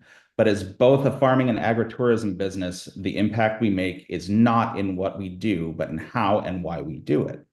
Our impact is not in the dinner overlooking a pastoral view. It is in the education of the products and the processes that brought that dinner to the table and the connection to the land that forms with the guest from that education. It's in the CSA share that's sold, the side of beef, the boxes of farm goods that are shipped through our retail unit that are only visible to the public because our front doors are wide open to them, because that guest stayed overnight with us at our inn and dined at our restaurant and attended an event held at one of our campuses. Every CSA share that's purchased and every box of meat that's bought and shipped to a guest's family member across the country. All of these sales go back to support our farm, the same as all proceeds from our other public-facing outlets. It is inspiring the next generation of farmers and responsible consumers who find connection to the land through early exposure and education, because their opportunities to connect to the land are quickly dwindling. That heritage knowledge is being lost as generations of farmers age, and the alternatives for these children are in the hours wasted playing on PlayStations and iPads and in the nutrient-sparse, overly priced sugar and salt and chemical-laced prepackaged foods that promote addiction and disease. Making it more difficult for businesses such as ours to operate in agricultural areas is based in an antiquated mode of thought and us versus them mentality that eschews a consideration for coexistence and the symbiosis that's required not only for our mutual survival, but for all of us to thrive, involving and in service to all species. Revising rules in such ways as to further limit businesses such as ours and the current permitted uses of the lands we steward would further disconnect people from the land, their food source, and a common heritage. We agree that we must protect our lands, but we must also allow our definitions of that protection to grow and allow the land's responsible promotion. Businesses such as ours that responsibly engage in agritourism activities do not harm our fellow farmers in their operation of businesses, but rather we bring their plight to the greater public audience to connect them in common thought and true consideration. Thank you for allowing me to speak. Thank you. Up next is Sophie Els from the Oregon Climate and Agricultural Network. Thank you for the opportunity to comment. My name is Sophie Els, and I am commenting on behalf of the Oregon Climate and Agriculture Network. Farmland preservation is a climate mitigation strategy. Studies have shown that an acre of farmland can produce up to 70 times fewer greenhouse gas emissions than an acre of urban land. Protecting farmlands and growing cities in a compact manner have the potential to save 33 tons of greenhouse gases per acre per year compared to sprawl development. Preserving farmland ensures we have the land base for agricultural practices that sequester carbon, such as reduced tillage and cover cropping, which many of the farmers and ranchers in our network are already implementing. ORCAN supports LCDC's efforts to update and improve existing policies protecting Oregon's agricultural and forest land. And we urge the Commission to go further and adopt meaningful criteria for replacement dwellings, home occupations, and zone changes in exclusive farm and forest use zones, all of which are being used to convert agricultural and forest land to non-resource related uses. Our recommendation is informed by and consistent with the recommendation from the Oregon Climate Action Commission's Natural Working Lands proposal that the state enhance and maintain Oregon's statewide land use planning program goals and commit to a no net annual loss of natural and working lands and waters. We can develop land efficiently and maintain a thriving agricultural economy while reducing future emissions. Therefore, we urge LCDC to enhance and maintain Oregon's statewide land use planning program goals to avoid losses of natural and working lands. And I have also submitted written comments. Thank you so much. Thank you. So I think that's all that the folks that I have for testimony, just verifying that I didn't miss anybody. Okay, thank you. So we're at our scheduled time to conclude this item. However, I didn't know if the commissioners had any questions or comments, feedback to Hillary before concluding this item. Commissioner Bennett. First of all, thank to everyone who testified and provided information. This has just been really informative. Hillary, I have a couple of questions here, and please excuse they may be somewhere in here that I haven't discovered it. First of all, will this require a Measure 56 noticing? That's probably the easy question of the. Thank you for the question, Commissioner Bennett. So Hillary Foote, Department of Land Conservation and Development, for the record. So all of the items that were added to this particular charge will not require a Measure 56 notice, and that is something that staff considered. If you recall, which you wouldn't, our conversation in April, we reviewed the department's work plan to implement various improvements under the Farm and Forest Modernization Program, and items that were identified with Measure 56 implications were grouped together to reduce that cost at a later time, dependent on obtaining the funding for that effort. Thank you. And then I presume that our learned counsel will provide comments somewhere. There was some testimony through there where regarding cases and other, and so I presume somewhere you will give us comment and guidance on that piece. We will, when we have the continued public comment period, after the public comment period, as the staff prepares their staff report, I will be involved in the analysis that goes into the report. Thank you. And then the ag tourism piece, which kind of like sticks in my head, has there been considered a percentage of the income? In other words, if I have on our ranch operation, if I make X dollars, is there a percentage or a threshold using that as a tool for county planners saying that no more than X percentage of income could be derived from outside or from ag tourism? I do see the benefit as a rancher, Eastern Oregon rancher in multiple counties, of having ag tourism for the educational piece. However, at some point it becomes an ag tourism or a tourism operation that happens to be using agriculture, and keeping that sorted is there. I mean, having a small farm has been discussed. I can see where there is great value in that they have an opportunity to enhance their income, but at some point that piece, I'm not sure where the pendulum is. I'm not even proposing that because I really hadn't given a lot of thought, I have to be honest. But making sure that that the primary operation is agriculture, and that the educational tourism piece is an enhancement that carries it through on the weaker times. It's hard in the land that I'm in. Operations are big, and I was intrigued by someone who asked, "What is a small farm?" Because small farms to me are far different from small farms in the Willamette Valley. So, you know, and so I'm trying to sort this all out in my head to make come up with some type of a fair assessment, because I certainly don't want to drive out the 25-acre person and say, well, everybody ought to have holdings such as my wife and I have, because then we're moving away from that goal. I think back to my own grandfather, he had 25 cows, and our operation is actually 2,300% larger in order to be profitable. So we need to keep that balance, but yet there is a place in agriculture and in our Oregon scheme for maintaining that. And while most of the other things I've got a kind of clear picture on, this ag tourism piece kind of sticks in my head, and I hope I'm not spending this time as trying for Mark to learn on. But anyway, I'm trying to learn on it. So thank you. Yeah, thank you very much, Commissioner Bennett. So we have had a lot of conversation around agritourism, and there's been a robust conversation on that topic for over a decade in exclusive farm use zones. And when we're talking about agritourism, it's very difficult to know exactly what you're talking about. There's no definition in state rule or statute for what that is. And there are a wide variety of tourism and hospitality related uses that are permissible in farm zones. For example, in your neck of the woods, guest ranches are a permissible use. It's an agritourism use.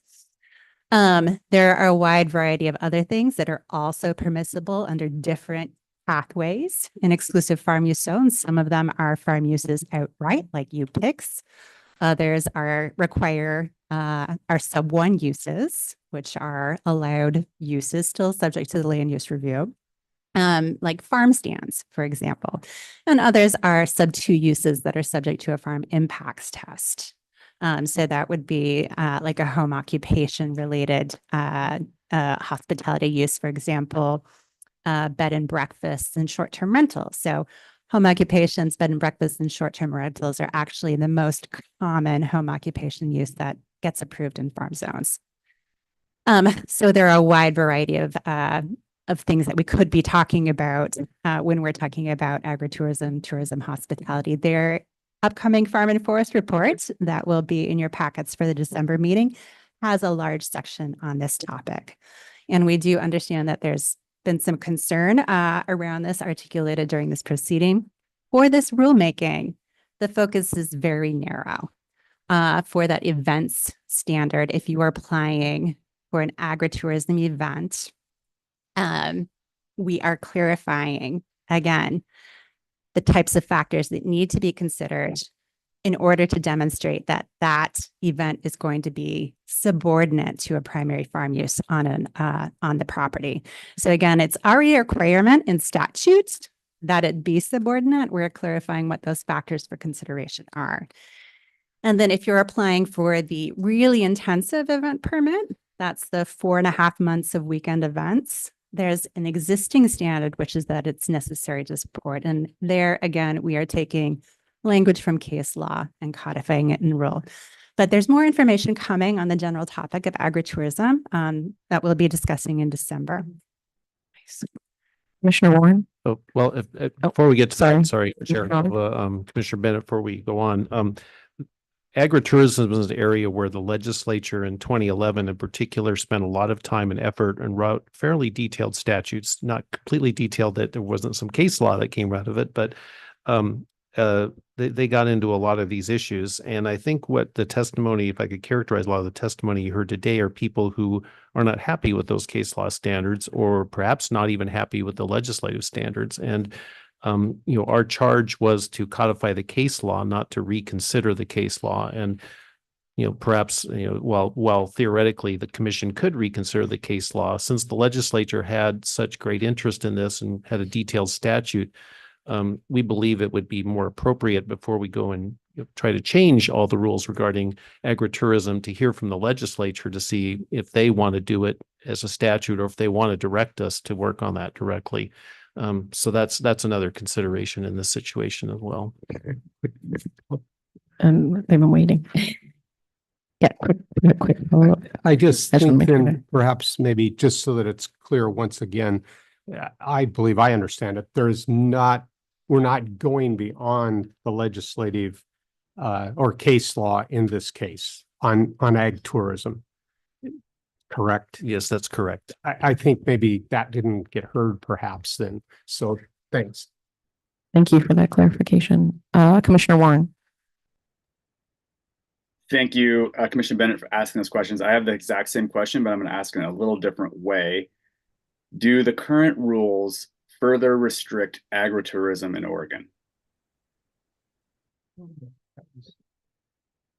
Thank you, Commissioner Warren. So when you're referring to the current rules, you're referring to our existing rules or the rule proposal? The rule proposal. Thank you.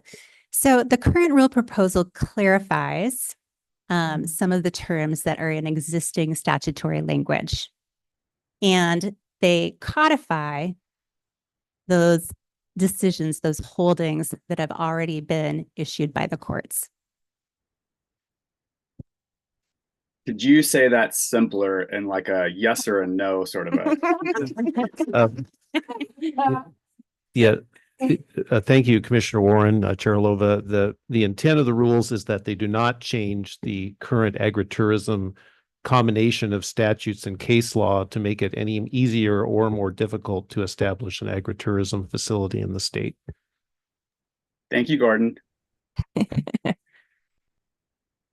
was going to say the details matter.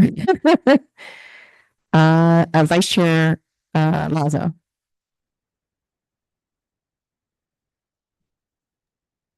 Thank you. Thanks, Chair. My question is around case law. There was some testimony that around case law and putting it into rules.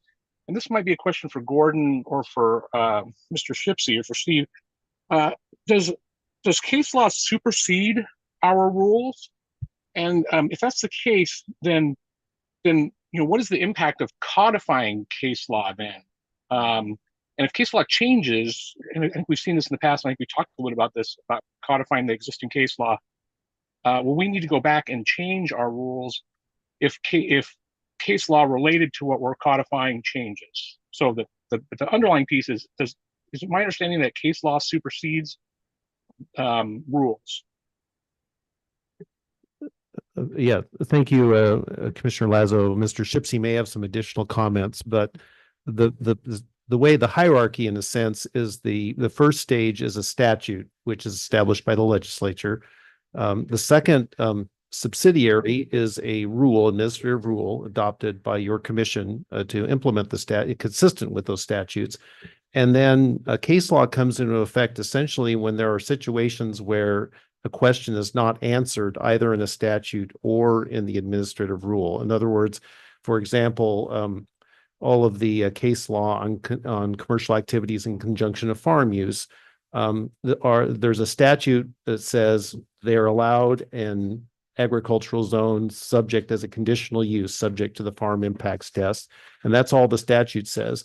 We don't have any rules addressing conditional or commercial activities in conjunction with farm use. And therefore, the case law has filled in the gaps. And if we establish rules, that are essentially different from case law, the new case law that comes afterwards will have to take our rules into account, the rules that don't exist right now. So that's, I don't know if that's an explanation that's clear at all, and Mr. Shipsey may have something else to add to that. I would just supplement that with saying when a court is presented an issue and they have to look at what a rule or a statute means, their task is to try to divine what the commission meant when it adopted a standard. So sometimes they do that and we agree and we say bravo, and now when you're looking to that rule you say, and as interpreted by the court, here's what that means. Sometimes they do it and we say, you didn't get it right, and then we have to go to rulemaking and clarify what you as a commission actually intended. And in this circumstance, what we're trying to do is codify those pieces of prior cases, not codify, but put them into our rules that reflect what the commission believes is the proper interpretation of either a statutory standard or one of our rule standards. Thank you. Thank you. Thank you. So we only have time for one more comment from Commissioner Porter, just so we can stay on our time schedule with other items. Thank you so much, Madam Chair. I guess I had a couple of questions, and I'm trying to get them sorted out. So, a question probably for Steve Shipsey here. I guess I'm always a little bit uncomfortable with codifying case law until it's very, very well settled, like maybe a decade or two at least down the road. Case in point, the Grants Pass v. Johnson case that's now been overturned can result in a lot of confusion for jurisdictions and people that have to then try to figure out what path to follow. And so I guess my main question, I've got a few questions, but I'll hold the rest all but this one, is I'm wondering if we're codifying more than just the substantive issue that was brought before the court. Are we pulling in any of the discussion that maybe fall into the category of dicta? I'm wondering, are we going to see a memo, maybe a legal memo that outlines the specific case law that we're codifying here, and the specific issue, and then maybe goes into a little bit more detail of anything else that we've pulled from that case law to then codify? I don't know if that was too convoluted of a question, but this always makes me a little bit nervous. And during some of the public testimony, was Zoe Roberts, I think, was one of the testifiers, and she was talking about a case that's currently on appeal. That would be maybe a potential case in point as to why maybe we don't want to rush codifying case law, prior to it playing its way all the way through. So that was a long-winded roundabout question. Did that make sense? Yes, Commissioner Porter, the description, I mean, the way this has been presented is by having those discussions and presentation in the staff report, and the background report that is included in your material. Most of the cases that are being reflected in this rule amendment, they've been around for quite a while. The one that was referred to as a pending LUBA case, that's we have that comment. We can look into that as we proceed to the December hearing and see if we agree with that interpretation or not. And thank you. Yeah, and I did read through the materials. I did see that there was some summary in there. I guess I was maybe looking for a little bit more detail that broke down to each case. What was the substantive issue versus what was dicta? What exactly are we incorporating here in the codification approach, and what parts of those cases are we not? So maybe I'm looking for too much detail there. But I think we need to be really, really careful when we start pulling in case law that hopefully is settled, but sometimes maybe not. So because there are oftentimes some, side issues that the court discusses, but necessarily, doesn't decide on. And so those are kind of the nuances and the details, I guess, that I was kind of hoping to flesh out a little bit. So thank you. If I could respond, Commissioner Porter or Chair Holova, what you saw in the staff report was kind of a summary. We have some more detail that we've done on those court cases that were presented to the Rulemaking Advisory Committee, and we can get that together for the commission in more detail to show you where we've come to these conclusions regarding what the case law says, and I believe fairly well justified in doing that. And we will, the case that was brought up by today, currently in litigation, is a very interesting situation. We'll provide you some more detail about that in the comments to come. Okay, thank you. So I was just gonna say sort of the summary that I said before, which I feel like this supports local jurisdictions, it supports applicants, codifies law, and clarifies how things are reviewed. I also wanted to say, like, I've seen the housing and CFAC rules and the way they've gone, which I've really appreciated with regard to striking that balance between what we can advance now and also not to say because we can't advance the whole thing, let's not do it. So I think that's really important given the length that this hasn't been addressed. And then what needs further refinement and research in detail, which I'd like that you've clearly identified that, white papers or whatever, guidance documents, whatever needs further research. And then the idea that over time we refine things as further research comes in. So I think that's the pattern we've done with CFAC and both housing. And so I am thinking of that in this way too, that when we do it, it's not like the end all be all, that we're clearly identifying what next steps need to be done, and then hopefully seeking money from the legislature, the governor, to support that further work that needs to be done, and everybody in the community being on board with, yes, we all agree that this is the further work that needs to be done. So I just wanted to kind of say that as far as a process that I feel like has been going well. So with that, we're going to take a break until 10:30, and then we'll be back with agenda item number 8, which is goal 9, target industry. And I wanted to thank all the people that came and testified. I think it was really great for everyone, including obviously us, but everybody in the audience and online, to hear all the different issues at play. And kind of, I think the important part is the process we follow and where you can kind of come back and re-engage in this process. Thank you.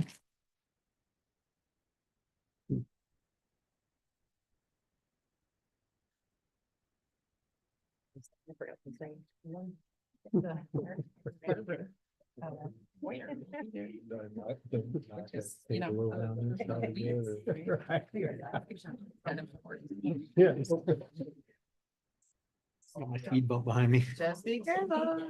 I don't want anyone to You've seen Captain Clumsy. No. You're amazing.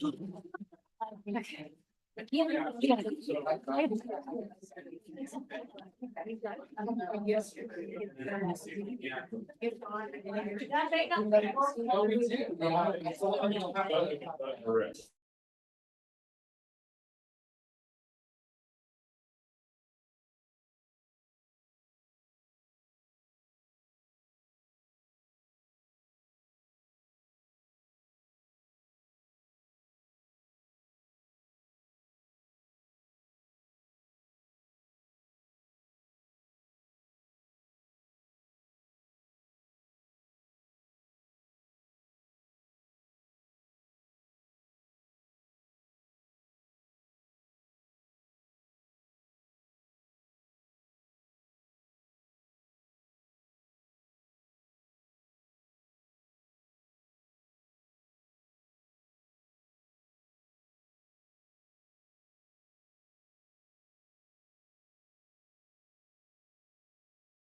Gonna welcome back.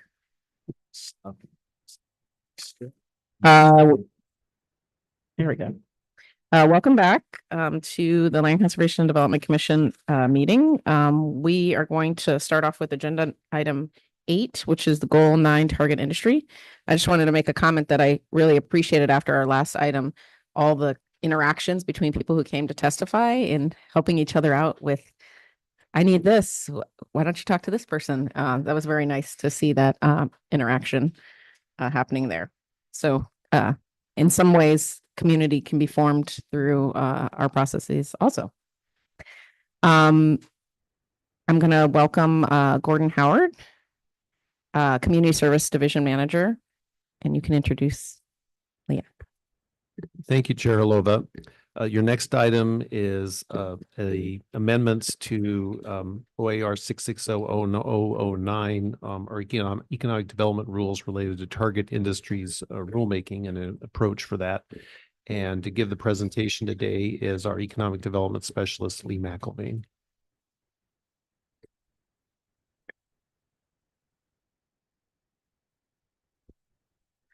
Good morning, Chair Halova, members of the commission. My name is Lee McElvain. I serve as Department Economic Development Specialist, and I am leading the department's rulemaking effort related to Goal 9, Economic Development.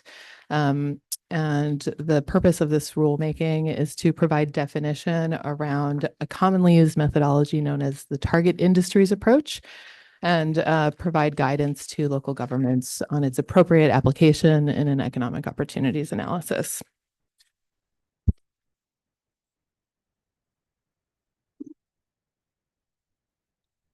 Just to provide some background on this rulemaking, this was approved as a part of the department's biennial policy agenda, which the commission approved in late 2023. The rulemaking was initiated in January of this year when the commission approved the department's proposed rulemaking advisory committee, or RAC, composition. After a 2-month recruitment period, the department convened the RAC for the first time. We met a total of 3 times in the first half of the year. This is the first of 2 commission meetings where you'll be provided with information or potentially asked to take action related to this rulemaking. This is the only public hearing that is currently planned for the Goal 9 rule amendments.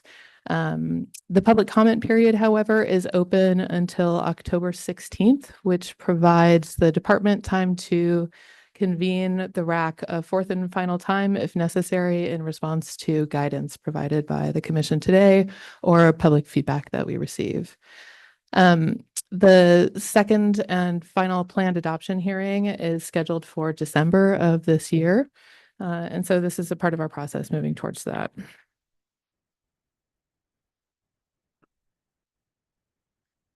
Before I talk about what the proposed rule would change, I'd like to provide some context for what exactly the target industries approach is. So this is related to the process by which local governments plan to provide a long-range supply of employment lands. Oregon Administrative Rules, Chapter 660, Division 9, provide the process for an economic opportunities analysis, or EOA. An EOA is a tool that local governments may use to determine the amount and type of employment land that will be needed to accommodate economic opportunities over a 20-year planning horizon. EOAs typically rely on employment forecasts, and then they go through a series of calculations that translate expected employment growth over that planning horizon into land need, usually in industrial, commercial, or institutional employment zones. If the economic opportunities analysis finds that the amount or type of land inside of the existing urban growth boundary is less than or different from the land that's going to be needed to accommodate economic opportunities in the future, then the economic opportunities analysis provides a justification for an urban growth boundary expansion. And although there are required elements in an EOA, The process by which cities conduct that analysis is not prescriptive. This division of the rule is intentionally flexible to allow communities to consider economic opportunities in ways that provide flexibility and allow communities to pursue their economic development aspirations. Many cities use a methodology in an economic opportunities analysis called the target industries approach.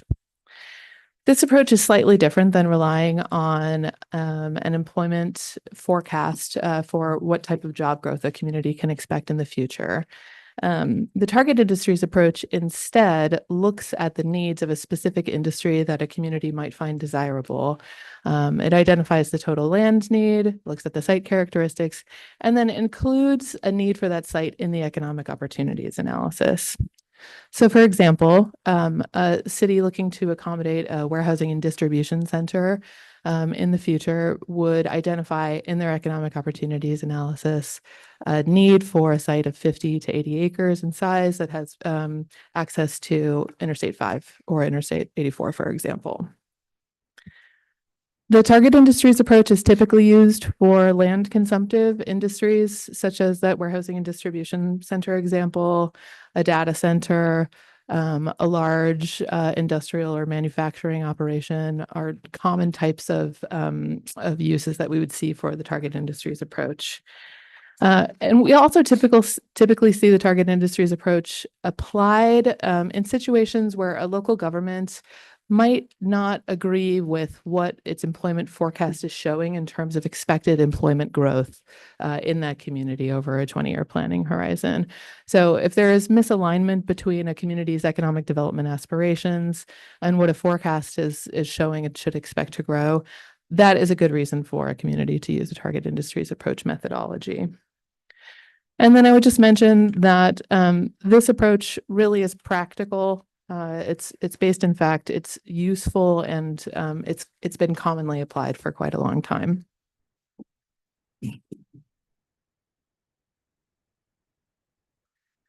So just to provide a little bit more background of how to think about the target industries approach. Although there are safe harbors for employment growth identified in Oregon administrative rules, there really is no safe harbor that a community could rely on in how to translate that employment growth to land need. So you'll see at the bottom of this pyramid on the slide in dark green, a safe harbor employment forecast would rely on a safe harbor for expected employment growth in a city over a planned 20-year horizon. And then the city would basically say, all right, we understand that this is our expected job creation over the time. And then they'll go through a calculation to basically determine how much space those jobs will take up in the future. And that results in the land need.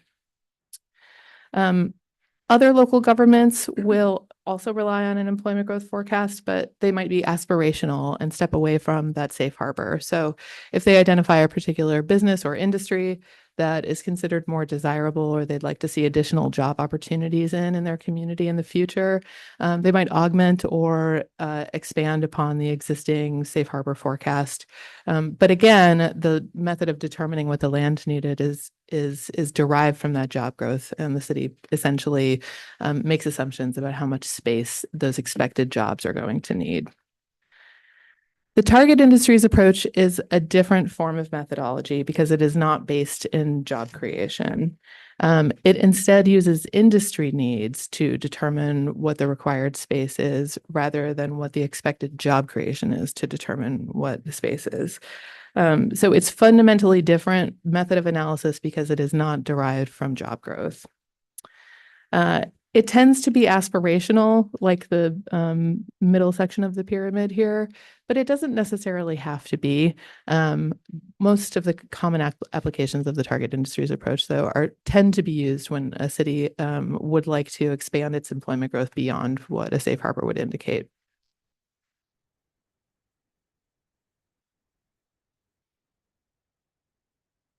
So the commission directed the department to engage in rulemaking, essentially because this approach is completely undefined. the department was asked to provide clarity around what an appropriate application of this approach is and what it really means to use the target industries approach following the city of North Plains adoption of its economic opportunities analysis in 2022. And that EOA revealed some issues of concern to the department from a comprehensive planning perspective. Because the approach is undefined, it exposes cities and other local governments to legal challenge when they use this approach. And it's the department's opinion that it's better to provide some structure around this rule than allow local governments to be mired down in litigation when they're going through an urban growth boundary expansion process. So there are several issues that the department worked with the RAC to resolve. The first is how specific a local government must be when it is identifying a target industry.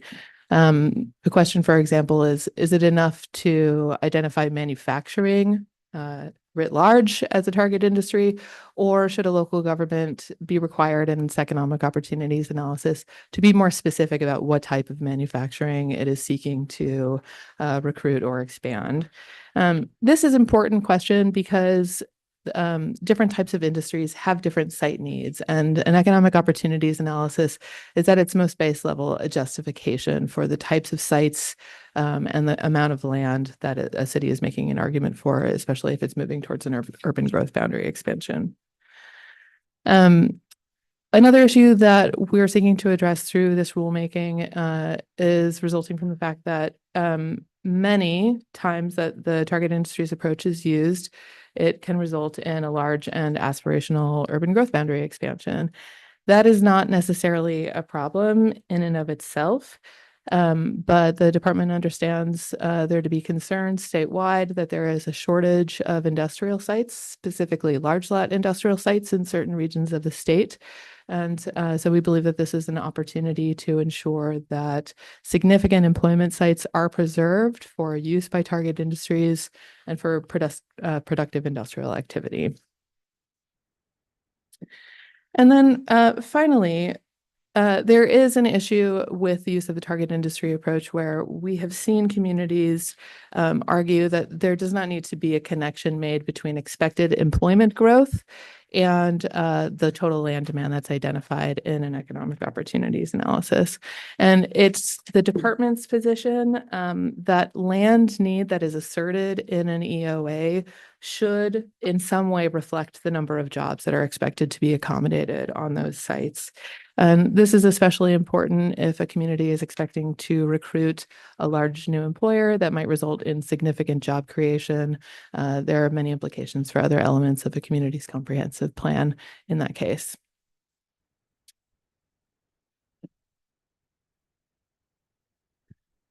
So in consideration of those issues, the department recruited a RAC representing planning and economic development interests from around the state. We had an open application process and also did some targeted outreach. And we received applications and invited to participate in the RAC local governments, including both cities and counties, economic development districts, industrial developers and real estate interests, and people representing different advocacy communities, including property rights, low-income community members, agriculture, land use, and environmental concerns.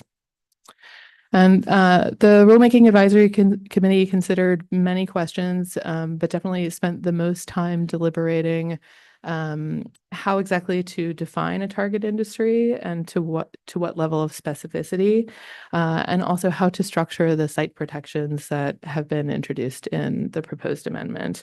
And they were most focused on these two issues because these will be new considerations for local governments in Division 9.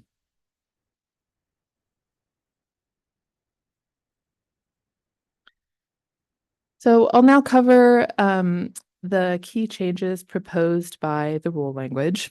The first is that the proposed rule has included in it a definition for the phrase target industry. We wanted to provide local governments here on how specific they needed to be when identifying target industries.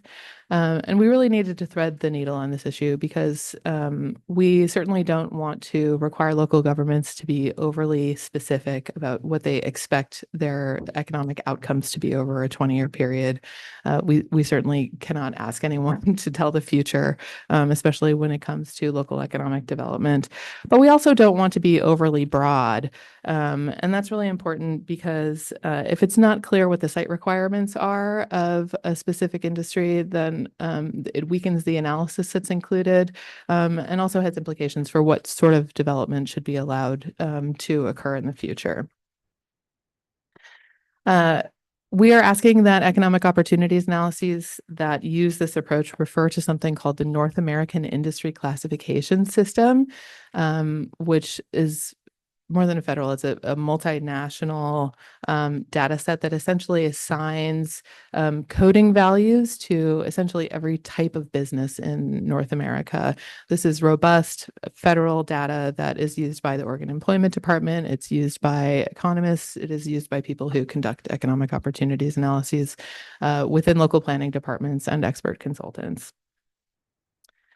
I'm going to talk a little bit more about the NAICS system on the next slide. But before I do, I should just say that our proposed definition of a target industry would allow for local governments to identify more than one target industry in their economic opportunities analysis. And it also allows for clustering of similar or associated target industries, which allows local economic development professionals to pursue a cluster development strategy. And then finally, I would just note that although a local government is free to assert in its EOA that it would like to expand the amount of the retail sector that's available to serve the community, sites identified through the target industries approach may not be designated for retail development because it is not in the state's interest, in the department's opinion, to be using this approach to cite big box retail development.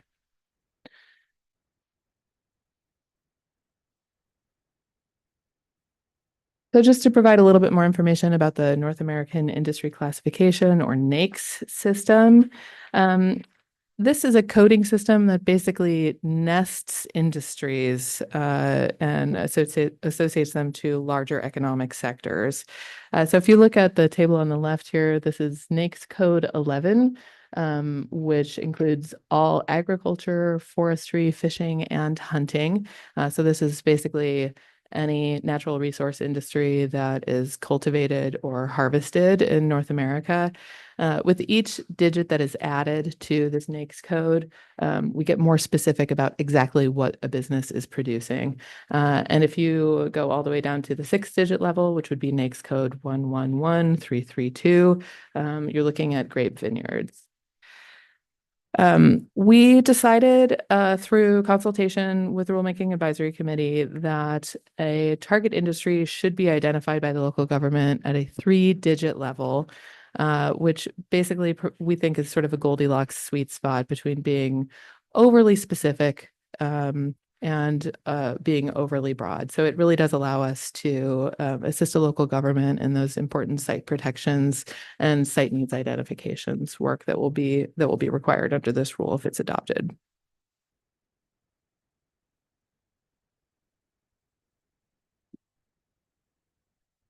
The next issue that we addressed with the Rulemaking Advisory Committee is how exactly an economic opportunities analysis should connect job growth and land need. Section 15 of this rule provides the process for an economic opportunities analysis. And although it cites specific required components, like a local government must consider local economic trends, it does not require that the EOA connect actual site needs to job growth. This is an area of a high degree of flexibility in the rule. And for the most part, local governments do strong analysis. However, with the target industries approach, we have seen land need asserted for extremely large sites that doesn't necessarily connect to the total amount of job creation that is asserted by the local government in an economic opportunities analysis. So it's the department's belief that every economic opportunities analysis should demonstrate in some way how expected job growth is expected to be accommodated on the sites that are identified in that EOA for important industries.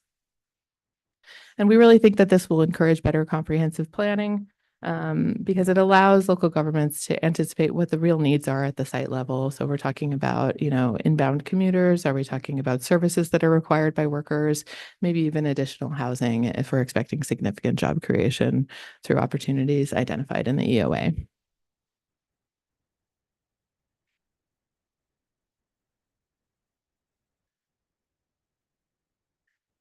This slide addresses one of the most significant changes proposed in the amended rule.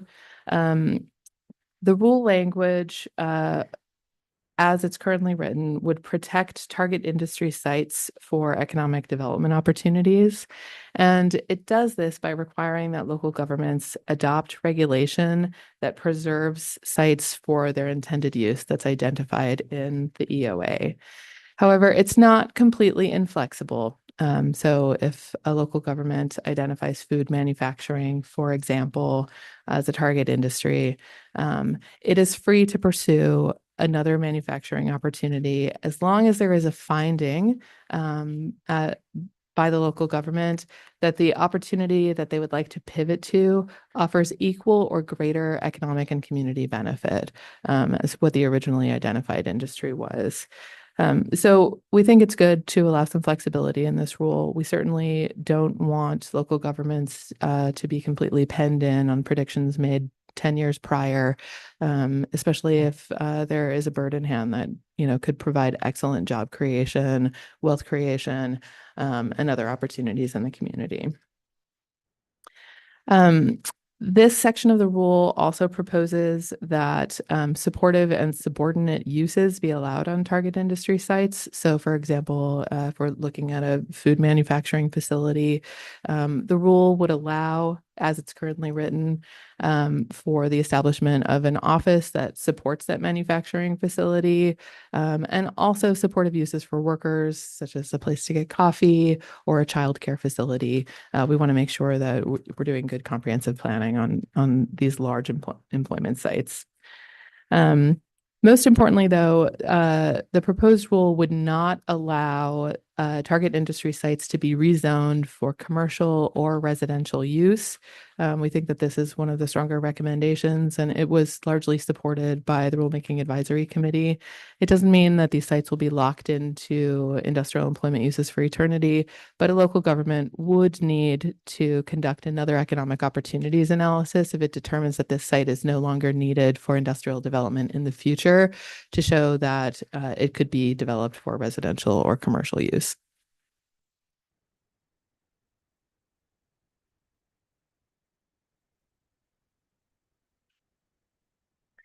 We did ask the Rulemaking Advisory Committee to help us inform when and how the target industries approach should be applied. We asked if this is a methodology that should be reserved for special circumstances or significant opportunities only. And ultimately, the department determined that the flexibility of Division 9 should be maintained in continuing to make the target industries approach available to any local government that wishes to use this pathway toward determining land need. So in keeping with that flexible spirit of Division 9, this approach is available to all local governments. It is optional. It is not required that local governments approach determining their land need in this way. And we're not recommending that there be any additional requirements of local governments related to findings or compliance, conclusions needed around Goal 14, because this approach has been commonly used for quite a long time, and we don't wish to restrict its availability. The compliance methods in the proposed rule themselves are flexible. So although the rule would require that local governments justify the site requirements that they are asserting in their EOA, the rule is flexible as to how it is that they do that. It's also flexible in how an economic opportunities analysis might assign jobs to sites that are identified through the target industries approach. So there's a wide range of options for local governments to comply with any new requirements in the rule. And we also think that it's important to note that the rule is flexible to allow local governments to pivot to unanticipated economic development opportunities, as long as they do reach that conclusion at the local level that it provides equal or greater economic benefit.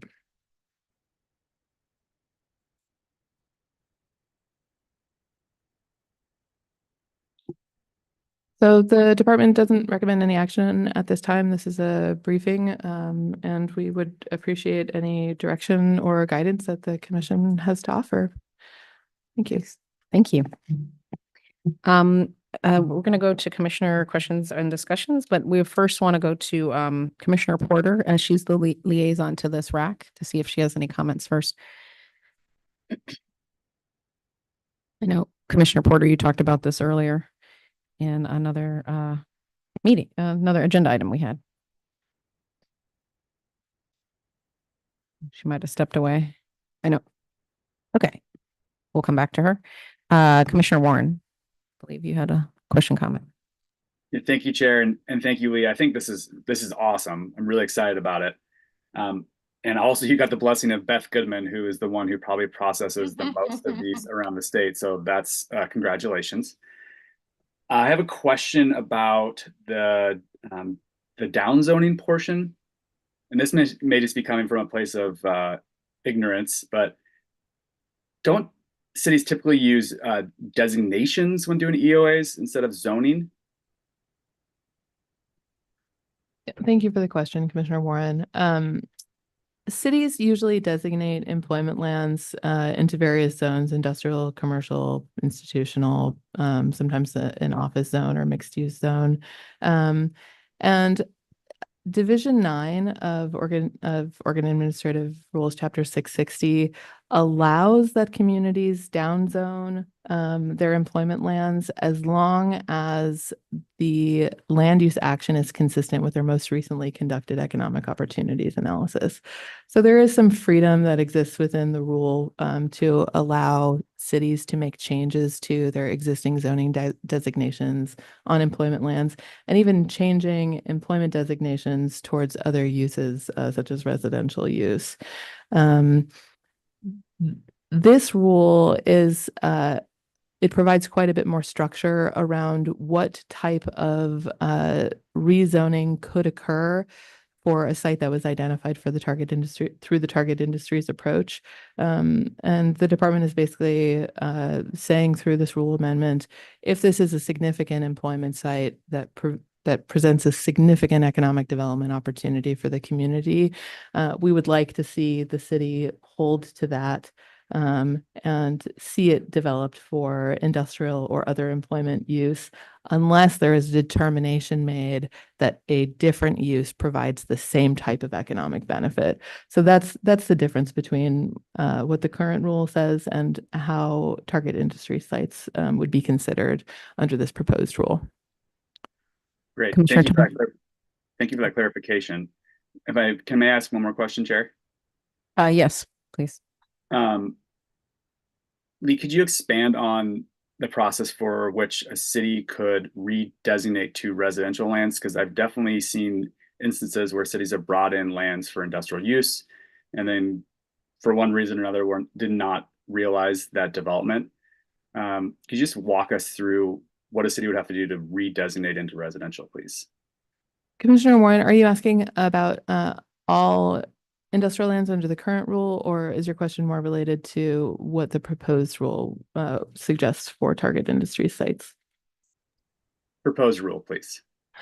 The proposed rule essentially says that a site brought in to an urban growth boundary for industrial development would be protected for that particular form of industrial development that is identified at a specific NAICS code level of 3 digits, right? So the city says, we're going to bring in this land. we are going to adopt site protections that allow it to, remain available for development by this industry.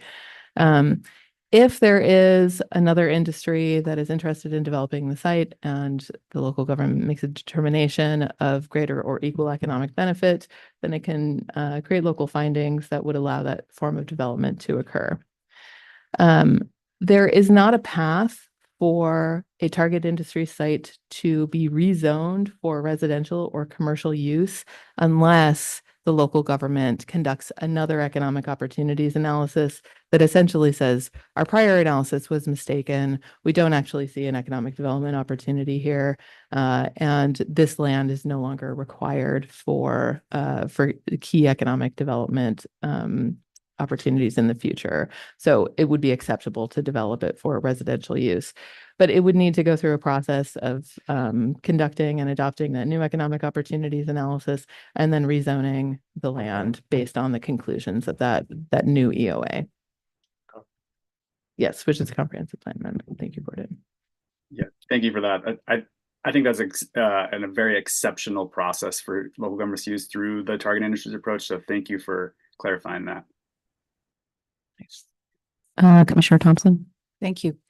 I appreciate the outreach done by Director Bateman personally and by the staff to include all over Oregon. I see a couple of folks from Clatsop County, and we've begun to look at these related concerns because we've had a North Coast business park for 40 years.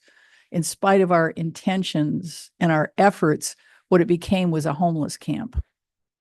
There was no economic development there. So if you are providing tools as well as rules so that we are able to comply because we don't have the staff. So if you give us that lifeline, which is what you've been doing in this process, I'm very grateful for that.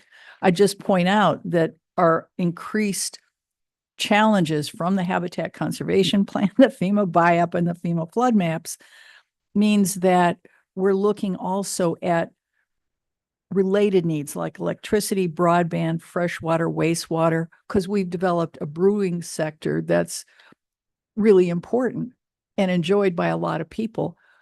There are infrastructure challenges.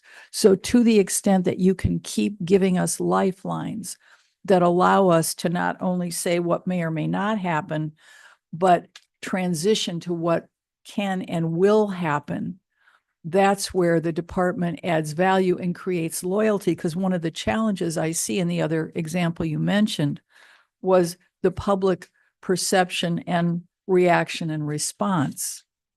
So I think that's what I see as what we're doing here as commission and staff is to take all that into account so that we are supporting effective management in a way that's constructive and is perceived as constructive rather than limiting or detrimental. Thank you. Commissioner Bennett. Thank you. I agree with my colleague here. One quick question, and I guess I'm always thinking about the opportunities for workarounds and that you would allow local governments to include provisions for the development of non-industrial uses. And this is one of the chicken and the egg questions because I could see making the argument as a planning director, well, I need to have all of these ancillary businesses in order to attract it. But then if we run into the challenge that the commissioner here just mentioned, that nothing ever happens, we've de facto built a strip commercial development. But on the flip side, if you say, well, you've got to have the development first, then the other may not follow. So how do you envision, I guess I'm looking more like being the crafty planning director, how I would get what I really wanted, which was a bunch more small retail businesses, and we're never going to get the other anyway. So how does that work? Yeah, Chair Halova, Commissioner Bennett, thank you for the question. There was quite a bit of deliberation around this in our meetings with the Rulemaking Advisory Committee. There certainly are there were concerns expressed that on both sides of the sort of debate that you just offered, that allowing too much ancillary commercial development or other uses would effectively make a target industry site not viable for industrial development. But also on the flip side of that, that prohibiting any type of supportive or subordinate use might make it less viable for that site to develop. I guess my hope is that local governments would go through a process for larger target industry sites of master planning those sites. But we also are endeavoring really to not be too prescriptive in how it is that local governments comply with this new rule. It is not how the rest of Division 9 functions, and we'd like to think that it's working pretty well. So thank you for the question. And I was going to say, I appreciated the clarity of the report as far as the journey that one took if you're not involved intimately with the process. And specifically, I like the NACE code idea. You know, as I was reading, I was like, why don't they just use the 3-digit, you know, and then you're like, and so we didn't decide to use the 3-digit. So partly because I think having specificity is also good for community, like not too much where it's prohibitive, but enough that people can say, is this the kind of thing that our community wants, to be more specific about it? And then also thinking about industry and what is needed for that more specific industry, either support uses that are needed, infrastructure that's needed, right? Versus generic, which can swing manufacturing, right? It can swing drastically with regard to like utilities needed or water needed. So I appreciated all that. So yeah, I was very happy to take the journey of this. It sounds like a great option. I like the idea of flexibility too. I think was important. So I think there's no public comment on this item. And so with that, I'm thinking we say thank you for your presentation and report. Thank you, Chair Leva, members of the commission. Could I just say one thing? Yes. Commissioner Thompson. Gotta love a good taxonomy, and getting smarter is all. I mean, this looks so effective and comprehensive. It's really very fun to learn about. Thanks. Well, thank you very much, Commissioner Thompson. Thank you. I did want to mention, we received one written comment. Okay. Public comments allowed. Yeah. So we have one written comment, but not in person or online. Next up, we have agenda item number nine, which is the City of Amity Volunteer Periodic Review Initiation.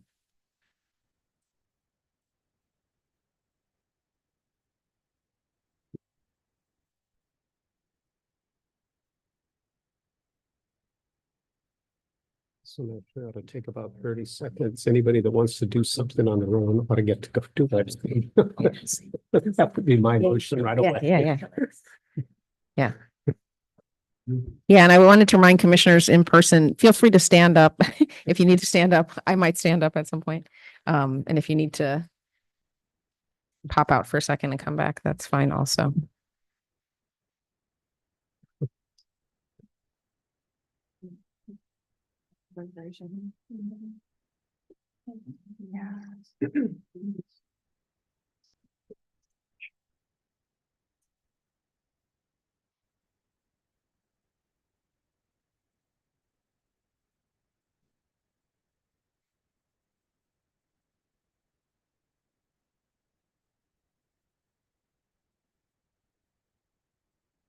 We're just working on our presentation.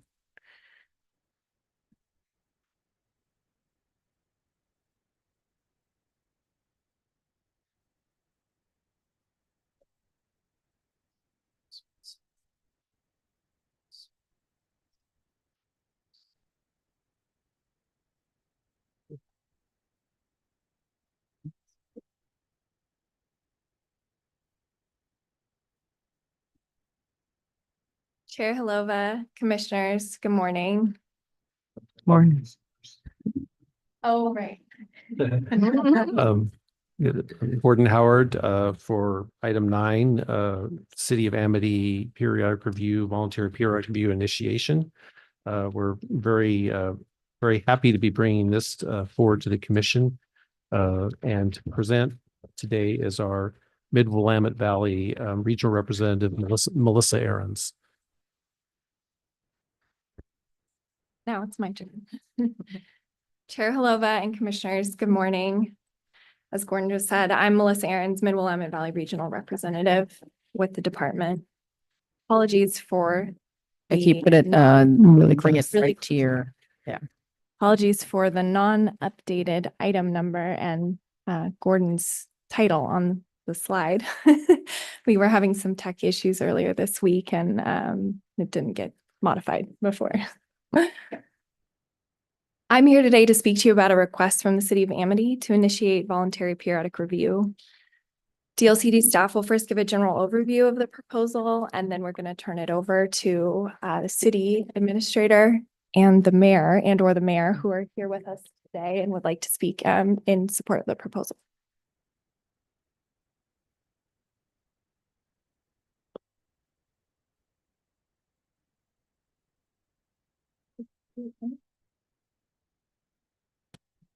Or not advancing.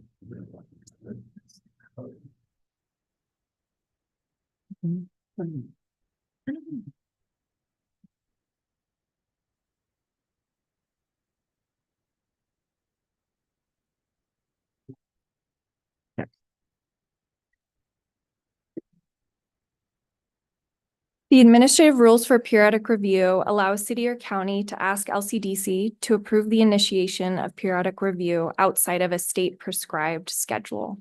This is referred to as voluntary periodic review. I'll get the hang of it eventually. Yeah, you don't basically almost touch it. Okay. That's how close you have to be. The voluntary periodic review option is intended to help local government partners maintain compliance with statewide planning goal 2, land use planning, via updated comprehensive plans and implementation measures.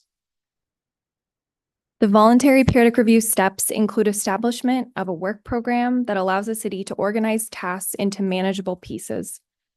In this request, the city would organize comprehensive plan update components into a work program, following a city-specific audit of the existing plan. A DLCD grant for the current biennium is in place to support this work. Another step in the process is to set up a project-specific periodic review assistance team, or PRAT, made up of state agency partners that bring department expertise and resources to the table.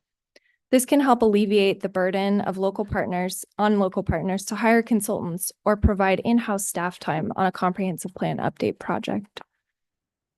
Most recently, the voluntary periodic review process was used successfully in Wasco County, and a DLCD grant-funded guidebook prepared as part of that project continues to be a helpful resource.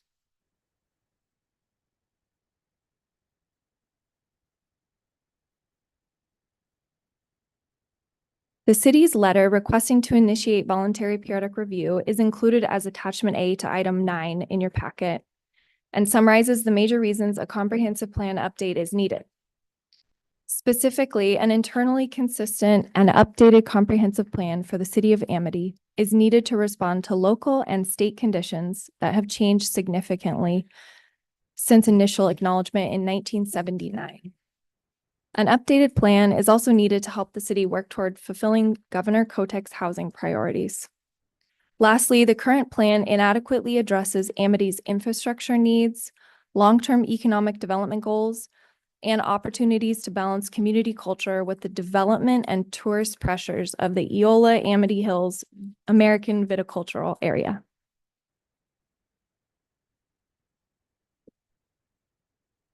Diving into the purpose behind the update a little bit more, we're going to spotlight Goal 2. Goal 2, land use planning, lays out specific requirements and processes for local government comprehensive land use planning. Goal 2 is a process goal that, along with Goal 1, citizen involvement, ensures citizen participation and sets forth basic procedures for local planning and development regulations. Simply put, Goal 2 establishes the framework for comprehensive land use plans in Oregon. For a refresher, a comprehensive plan is a series of coordinated policy statements accompanied by a land use map through which a city has set out its vision of its future. It includes text describing goals and policies, as well as the factual basis and projections on which the policies are based. A land use designation map indicating future locations of various types of public and private uses of the land is also included. For certain goals, inventories and mapping are required to establish an adequate factual basis. Lastly, the plan needs to be internally consistent and also regionally coordinated.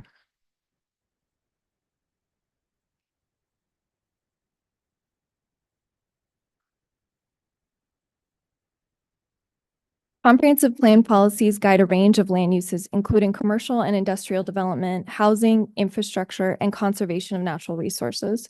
They are grounded in the statewide planning goals that they implement. Acknowledged comprehensive plans are legally binding on the land use decisions of local governments. The slide before you now is a simplified visual representation of the voluntary periodic review process. This also parallels the schedule of the DLCD grant for this project in this biennium. We are at the green star on the left. Assuming the city receives LCDC approval to proceed with initiating voluntary periodic review, the city would then develop a work program for a comprehensive plan update. The director would review and approve the final work program. After a work program is formally established, the city would start to work through the tasks. Task submittals would occur in the manner of periodic review, instead of through post-acknowledgement plan amendments or PAPAs, which would include opportunity for LUBA appeal. Periodic review tasks are reviewed by the department pursuant to applicable statutory and rule requirements, the majority of which are within Administrative Rules Chapter 660, Division 25. These include addressing any objections, sending notice, and making timely decisions. A DLCD decision to approve or remand a task may be appealed to LCDC. DLCD support will be available throughout the comprehensive plan update process via organization of a PRAT, Periodic Review Assistance Team, a technical assistance grant for the 2023-2025 biennium, specialist review of task materials, and Regional Solutions Team RST coordination.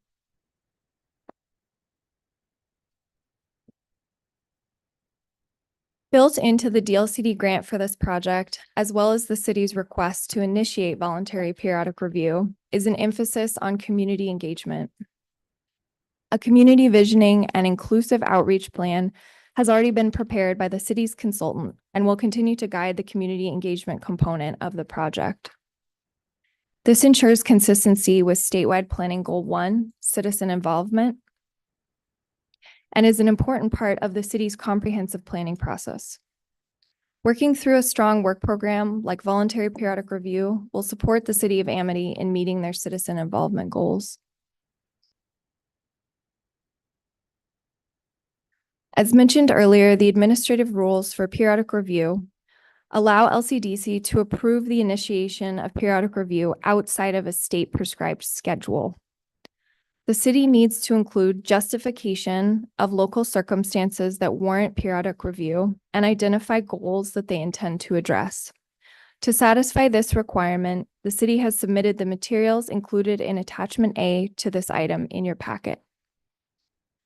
The Commission is required to consider the components in OAR 660, 025, 00353 on the slide as part of your action today. Specifically, consideration of the needs of the jurisdiction to address the issues identified in the request for periodic review and the interrelationship of the statewide planning goals to be addressed in the periodic review project is required. The rule also provides the Commission the breadth to consider other factors the Commission finds relevant. If the Commission approves the request, the periodic review process proceeds and the department sends a letter to the local government formally beginning voluntary periodic review.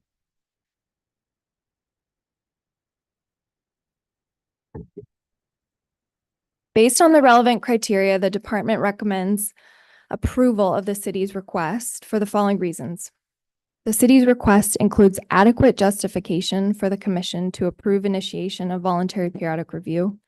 The city has submitted a statement of local circumstances that warrant periodic review and identification of the statewide planning goals to be addressed. It is included as attachment A to this item in your packet. Other factors that are also relevant to consider in an approval of the city's request are the ongoing DLCD grant project that supports this effort and the commitment on the city's part to leading a comprehensive plan update at the local level. DLCD values the partnership established with city staff on this project and looks forward to continuing to collaborate and support their proposal to update their comprehensive plan through the voluntary periodic review process. Please see the suggested motion above to use as needed throughout your discussion and action for this item. And if it is okay with you, Chair Halova and Commissioners, the city would like to address the commission, say a few words. I'm not sure if the mayor or city administrator would like to. Yes. Thank you. Please come up. Would like to. No pressure. Come on. Come on. Yeah. Come on. You have to eat the mic like everybody. Thank you, Okay. Chair. Hello. Thank you, Chair and Commissioners. Mostly, we just wanted to say thank you for having us here today. Thank you for your thoughtful consideration of our request. I also want to thank DLCD and Melissa for their active partnership that has got us to this point. It's been really exciting to see the community engagement and interest that we've had so far. And so I'm just looking forward to the ability to go through this update to kind of strengthen the foundation. Amity has a great vision and we have lots of progress that can be made. But I think that if we just have the support to do it thoroughly and the correct way, we can make so much more progress towards Amity's vision and then the statewide goals as well. Thank you. Thank you. And that's City Mayor Rachel King. Rachel King. Yep. And then we have also City Administrator Nathan Barrack with us. Thank you, Mayor. Yes, Nathan Farrar, the City Administrator. Just to add a quick note, I'm relatively new to my position. I'm probably a year and a few months now. When I applied for the grant back last October, I'm not sure I entirely knew what I was getting into with Oregon's comprehensive plan update process, but I'm really excited about this process and the potential that it has to bring City of Amity's current comprehensive plan, which is from 1979, up to date with our current findings, our current factual basis, and give us a really solid foundation for moving forward over the next several years. I think Amity's poised to see some development, to see some exciting changes and progress over the next several years, and I'm hoping that this comprehensive plan update will provide that really solid foundation. So thank you. Thank you. And so now I'll open it up for Commissioner questions or discussions. And public comment will also be accepted, but I think those are our two people making public comment. Commissioner Bennett. Just gonna make a motion. Oh, okay. Get really close. Eat the mic and- Unless any commissioners wanted to discuss. Yeah, I mean, Commissioner Warren, Commissioner Bennett was excited to make the motion. So, okay, let's have a motion, Commissioner. First of all, I'm really excited. Let's get it. Let's get the. First of all, I'm really excited to hear this. Whenever any agency, organization wants to lead, this is really exciting, and jumping up there, being a small city such as yourself, it's going to take a lot of resources, a lot of effort, by a lot of volunteer time too, and also accommodations to Melissa and Gordon, your staff, being there and encouraging it. Wow, it's pretty exciting. I move the commission approve the City of Amity's request to commence periodic review and direct the department to send the city notice of commencement pursuant to OAR 660-025-00501 at a time mutually acceptable. And should be the county? Is that appropriate? Should read city. I thought it should be city and department. And anybody have a second? Well, if And then we Commissioner can Warren wants to second, I'm happy to yield to him. Otherwise, I'm happy to second. Okay. Commissioner Thompson, second. I'll second the motion. You got to love a place named Amity and only wish for more Amity all over everywhere. Thank you. Nice. Discussion, comments, Commissioner Warren? I'm just so excited about them taking this on. I think it really takes us back to our roots in the statewide land use system. And so I'm just really nerding out on the possibilities through this process. So thank you for bringing it. Thank you. And I was curious, I don't know if it said what grant, what pot of money. So I was just curious because I know we have different grants. Thank you, Chair Halova. As part of our technical assistance grant program, we got a request from the city of Amity to look at this. And we were happy to provide them a fairly small technical assistance grant compared to what the agency used to give as for periodic review assistance. And those funds were basically, eliminated by the legislature back in 2009 and never restored. But so we were able to carve out a bit of the normal technical assistance grant fund to encourage this effort by the city, because we believe it is so important to try to revive periodic review as a way for local governments to comprehensively update their plans. The first one was done by Wasco County. It was led by then Planning Director Angie Brewer, who's now our Central Oregon Regional Representative. And so we're very looking forward to having her assistance as well going forward, as having gone through this process very successfully in that situation. Yeah, thank you. It's always good for us to know where money, what pot, and hopefully for future advocating for such funds that are appreciated and needed. So thank you for that. I think with that, we'll do the roll call. I think all the commissioners have spoken that want to speak. Denise? Commissioner Warren, Aye. Commissioner Bennett, Aye. Commissioner Thompson, Aye. Commissioner Porter, Aye. Chair Halova, Aye. and then we have Barbara Boyer. With excused absence? Yes, and Vice Chair Lazo. With excused absence. And with that, the motion passes. Yay. Need a bell or something. Next up, we're going to break for lunch and return at 1:15 for item number 10, which is a rulemaking on Goal 5 cultural areas. Look forward to seeing you at 1:15. Caught us up, didn't it? Yes. Good. Yeah. Wow. Really caught us up. You did good work. I did that one on time. Are we at the next one? Well, we'd worn out pretty much. I'd be 7.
I was just waiting to hear recording.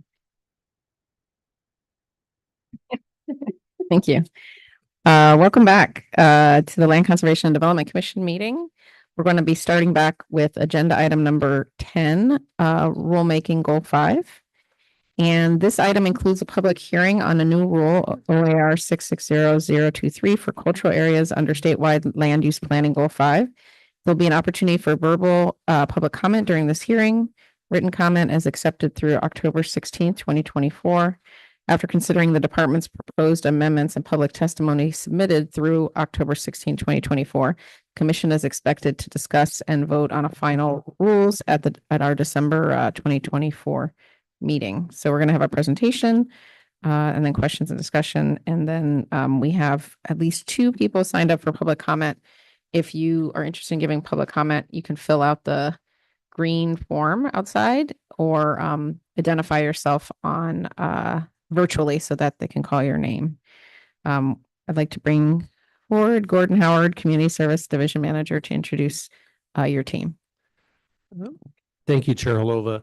I'm not going to be saying much this afternoon because we're going to start with our Deputy Director, Kirsten Green, who will be introducing us in her role as the liaison to Oregon's Indian tribes.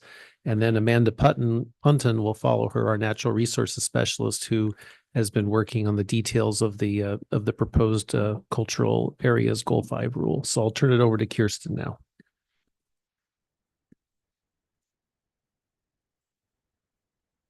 Thank you, Gordon. Chair Holova, commissioners.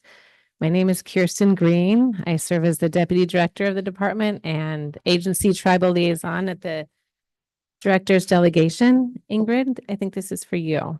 I'd like to offer some recognitions, context, and what this rule does before I turn it over to DLCD's Natural Resources and Goal 5 Specialist, Lead Rule Developer Amanda Punton. First and foremost, it's because of the formal request at Commission in 2021 and guidance of the First Peoples and their representatives of the federally recognized tribes in Oregon that we're here today. I might also note that it is National Native American Day and several of the tribal offices are actually closed today. As published in the Secretary of State Bulletin on September 1st, the need for the rules is to improve implementation of statewide planning goal 5 for cultural areas. The rule promotes greater understanding of cultural resource areas, supports protection of significant sites, and will serve to preserve the state's cultural heritage. We have coordinated with and are in continued staff-to-staff consultation with representatives of all 9 tribes that are federally recognized in Oregon as sovereign nations. With their steady support and guidance, as well as support from Director Flanagan and State Physical Anthropologist Bullion of the Legislative Commission on Indian Services, the support of our agency directors over two administrations, the interest of this and preceding commissions and their liaisons, DLCD staff experts Gordon Howard, Amanda Punton, John Jennings, Laura Kelly, Brett Estes, DLCD regional representatives, members of the agency's policy team, state agency experts at the State Parks and Recreation Heritage Program, LCDC's local official advisory committee members, agency counsel Steve Shipsey, senior rules coordinator Casaria Taylor, committee coordinator Elliot Eastman, and perhaps equally importantly, local governments without whom we can't administer the statewide land use planning program. Many local governments represented on the Diverse and Knowledgeable Rules Advisory Committee have existing programs at the city or county level today. We're pleased to present a set of rules published in the bulletin on September 1st.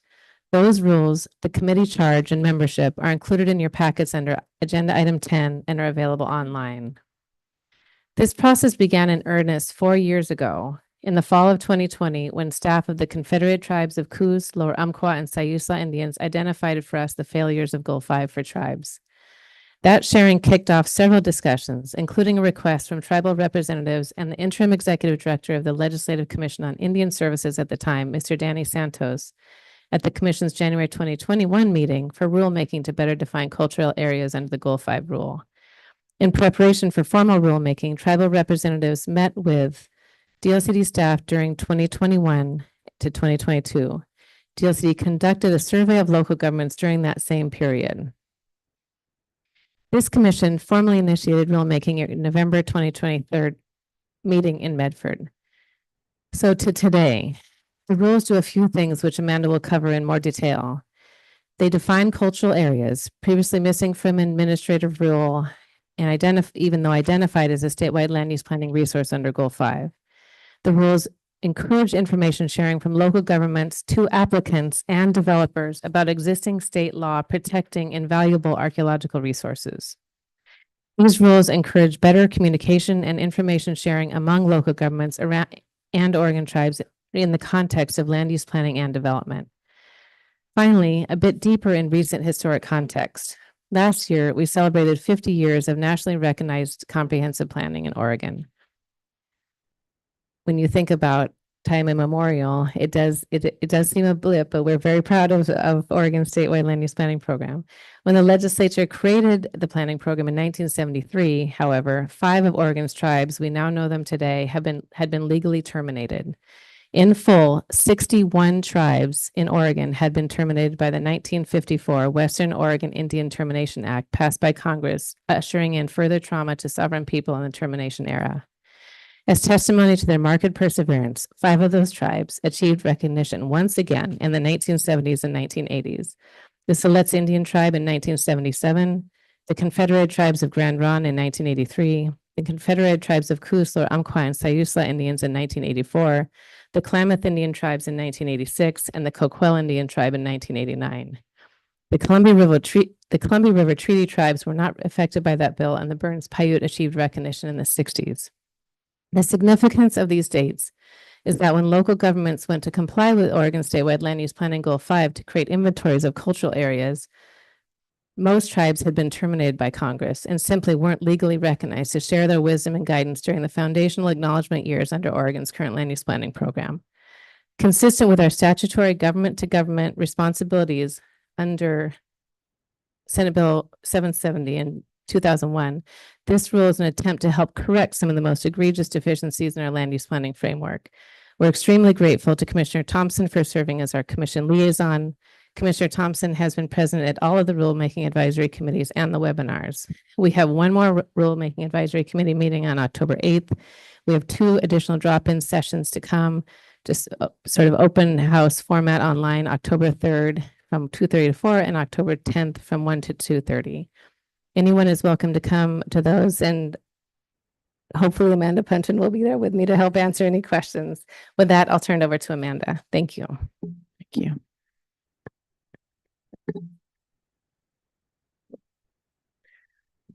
Good afternoon, Chair Holova and commissioners. So my name is Amanda Punton. I'm the Natural Resource Specialist for DLCD. And I'm gonna move this mic over here.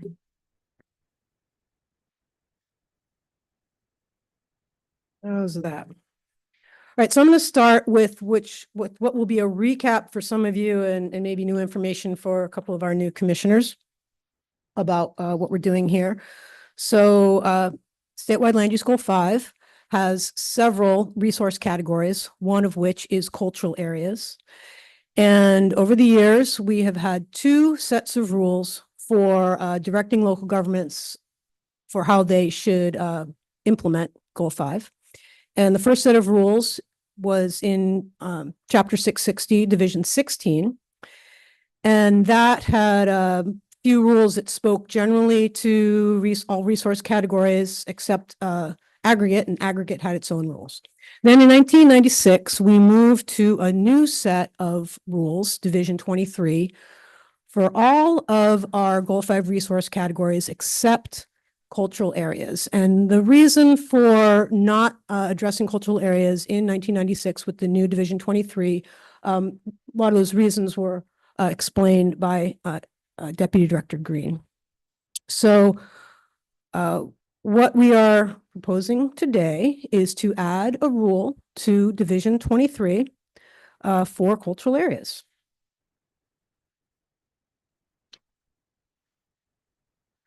So This new rule will sit alongside of 3 rules in Division 23 that describe what we refer to as the Goal 5 process. And the Goal 5 process existed in Division 16 as well. It kind of got carried over to Division 23 and some clarifications were made. I think, somewhat in response to some court cases. But in any case, the general process is essentially the same as what was in Division 16.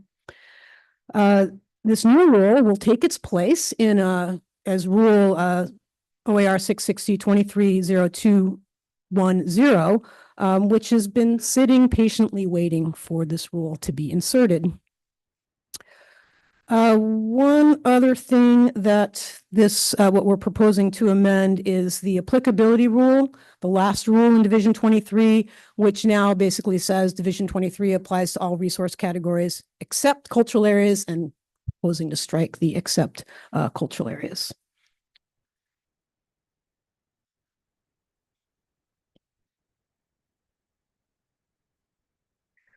So we've had several considerations when we've been putting together this rule over the last, how many years is it? Three and a half, 4 years. So on the top of that list is to improve awareness of important cultural areas around the state and hopefully reduce impacts to those areas. And we know we need to have a rule that works within the existing timelines set in Oregon law for local governments to process applications for land use development. And we know this rule needs to be supportive of the governor's housing production objectives.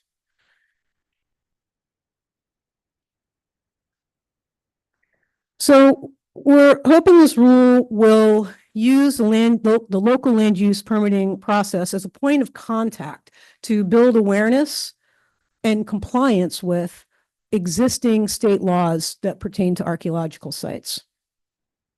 And that this rule will promote respectful treatment of human remains and artifacts and support appropriate application of confidentiality when it comes to sensitive information around archaeological sites and sacred sites. We'd like this rule to use available data to help avoid disturbance to archaeological sites. And when I talk about available data, this is data both held by the State Historic Preservation Office, which is part of the Heritage Program at Oregon Parks and Recreation Department, and information that is held by tribes in Oregon, and in particular, federally recognized tribes in Oregon. So the staff at SHPO, the State Historic Preservation Office, have been good partners in helping to develop this draft rule. But this rule is written so as not to result in significant additional workload to Oregon Parks and Recreation Department's Heritage Program. So before I get into the structure of the rule, I want to start with the definition that we have in the rule for cultural areas. So it has 2 parts to it. One is archaeological sites, and that is independent of origin of those sites. And then landscape features of cultural interests. And the rule, the definition of the rule includes a list of examples that we had received from tribes over the process of developing the rule. And then at the end of the definition, it also includes sites that are important to culturally identified groups. And I want to point out that when I'm talking about this definition, this is the definition of the whole category, the resource category. And then within that category, particularly for landscape areas, this rule will describe a process to identify significant sites to which local protections can be applied.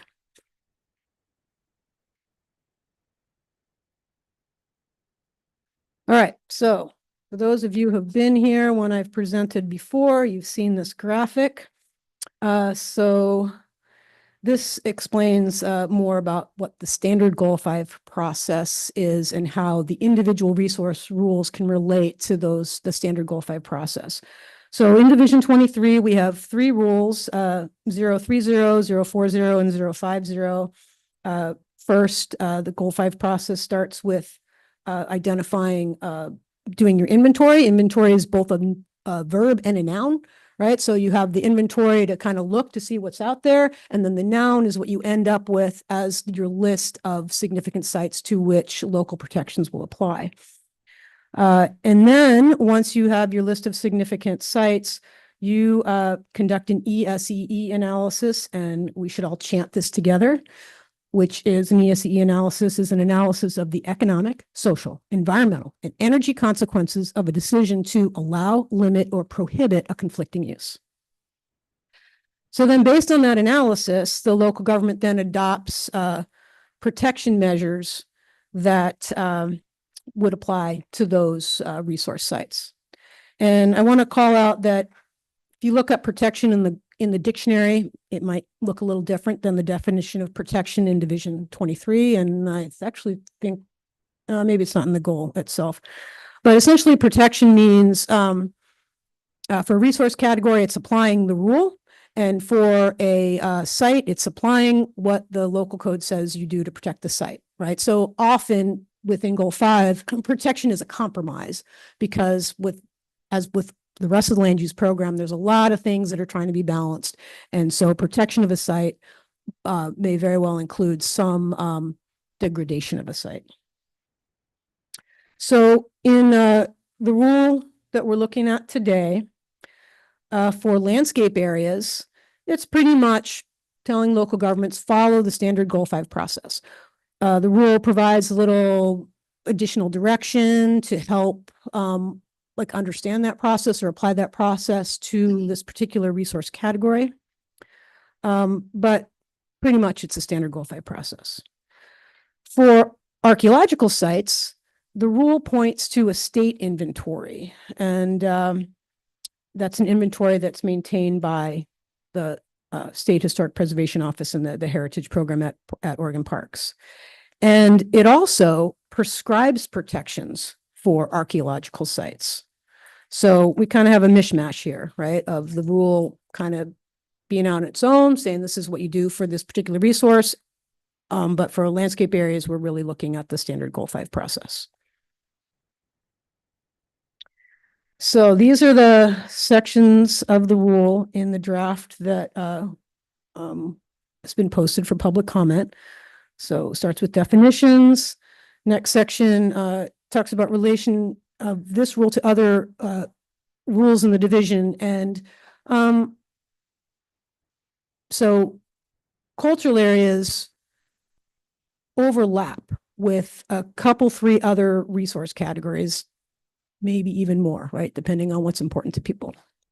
But historic resources, there's a rule for historic resources, archaeological sites, and particularly some landscape areas could certainly be identified as a historic site posted on the National Register, and that would have implications under our current historic rule.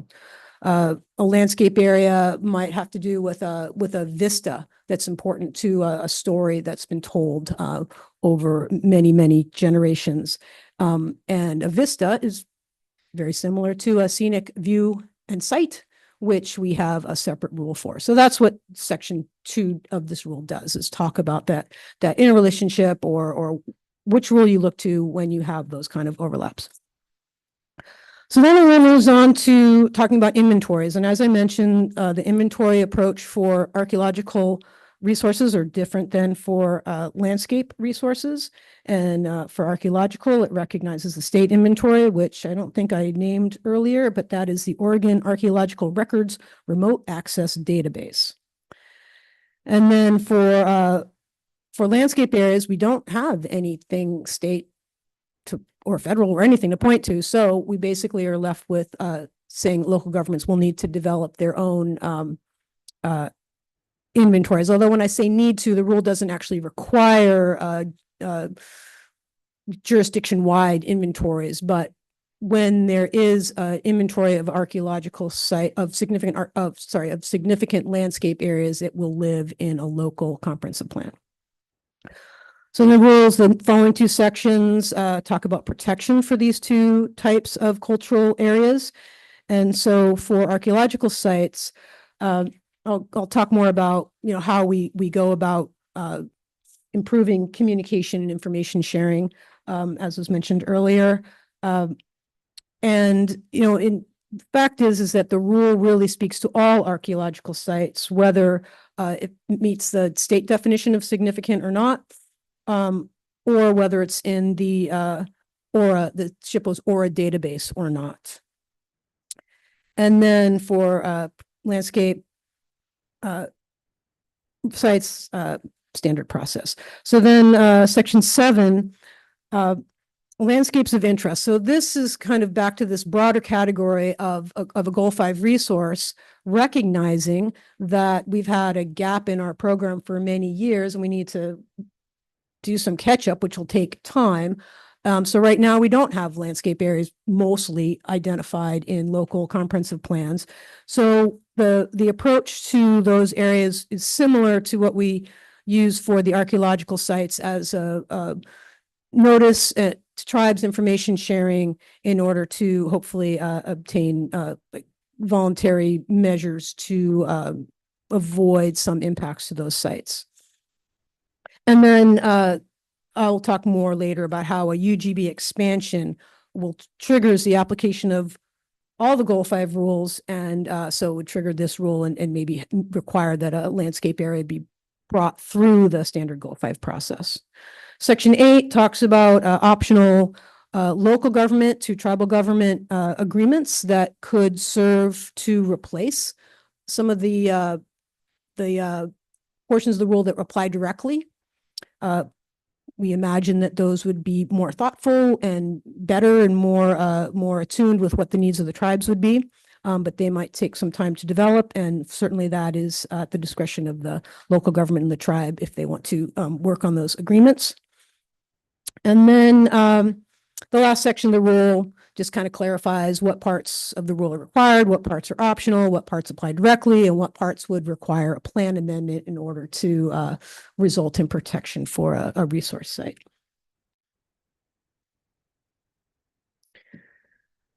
So in this slide, I've just tried to put together all the pieces of the rule that speak to this idea of providing notice to federally recognized tribes and encouraging information sharing that could result in voluntary measures on the part of an applicant to maybe make some changes to their project that would eliminate or lessen impacts to sites that are important to tribes or another culturally identified group.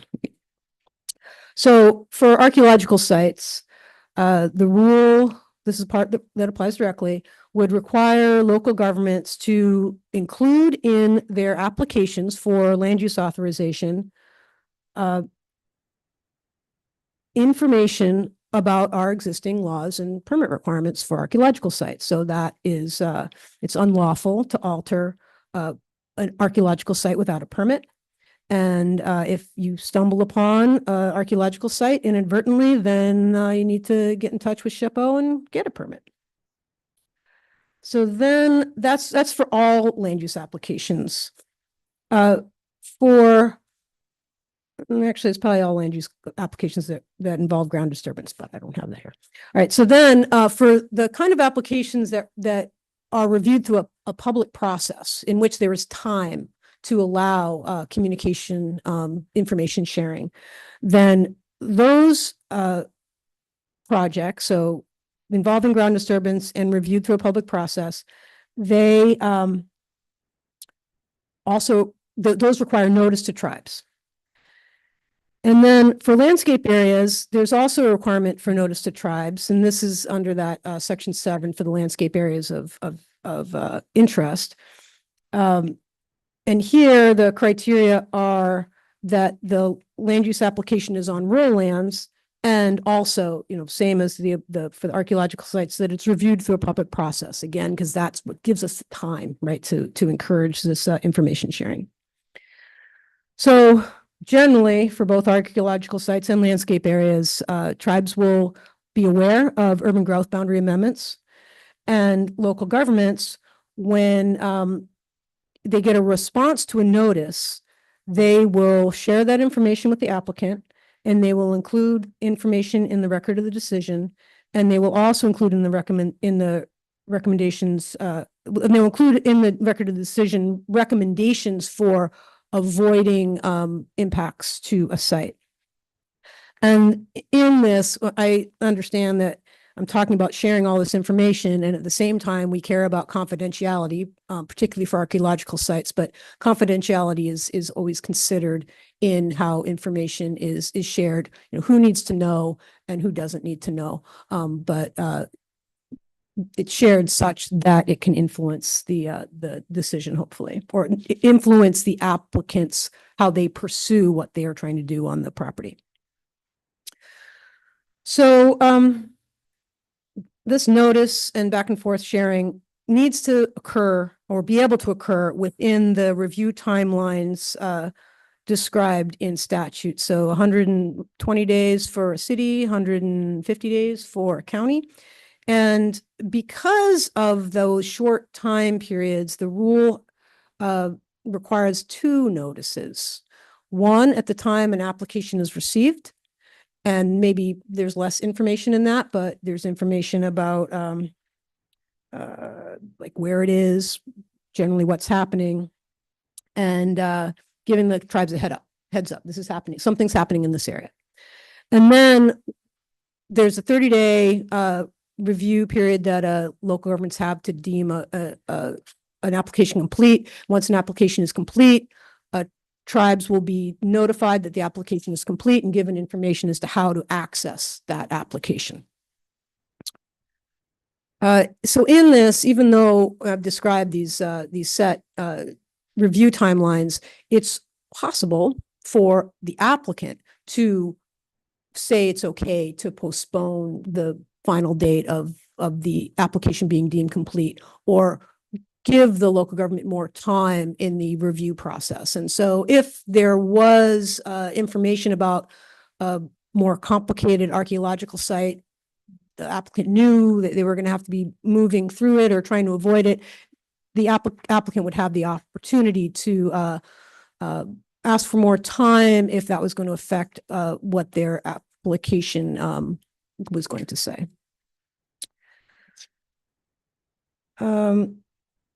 And ultimately, the idea is that this process can result in adjustments to a proposal to reduce impacts to important sites. So those were just the provisions that apply directly. And then some other provisions, I kind of separated them out here. We're talking about existing Division 23 requirements that are emphasized, right? So already in Division 23 in the applicability rule, the 0023-0250 rule, it says that at the time of a UGB expansion, if factual information is entered into the record that a resource site exists in the new UGB expansion area, then the rest of the rules in Division 23 need to be applied. So that means UGB is being expanded. Somebody comes in, a tribe or another culturally identified group comes in and say, there's a site that is important to us. That would mean that the local government would need to initiate the Goal 5 process, at least to the inventory point. And the rule specifies that the rest of the Goal 5 process can be put out into the future until the time of annexation.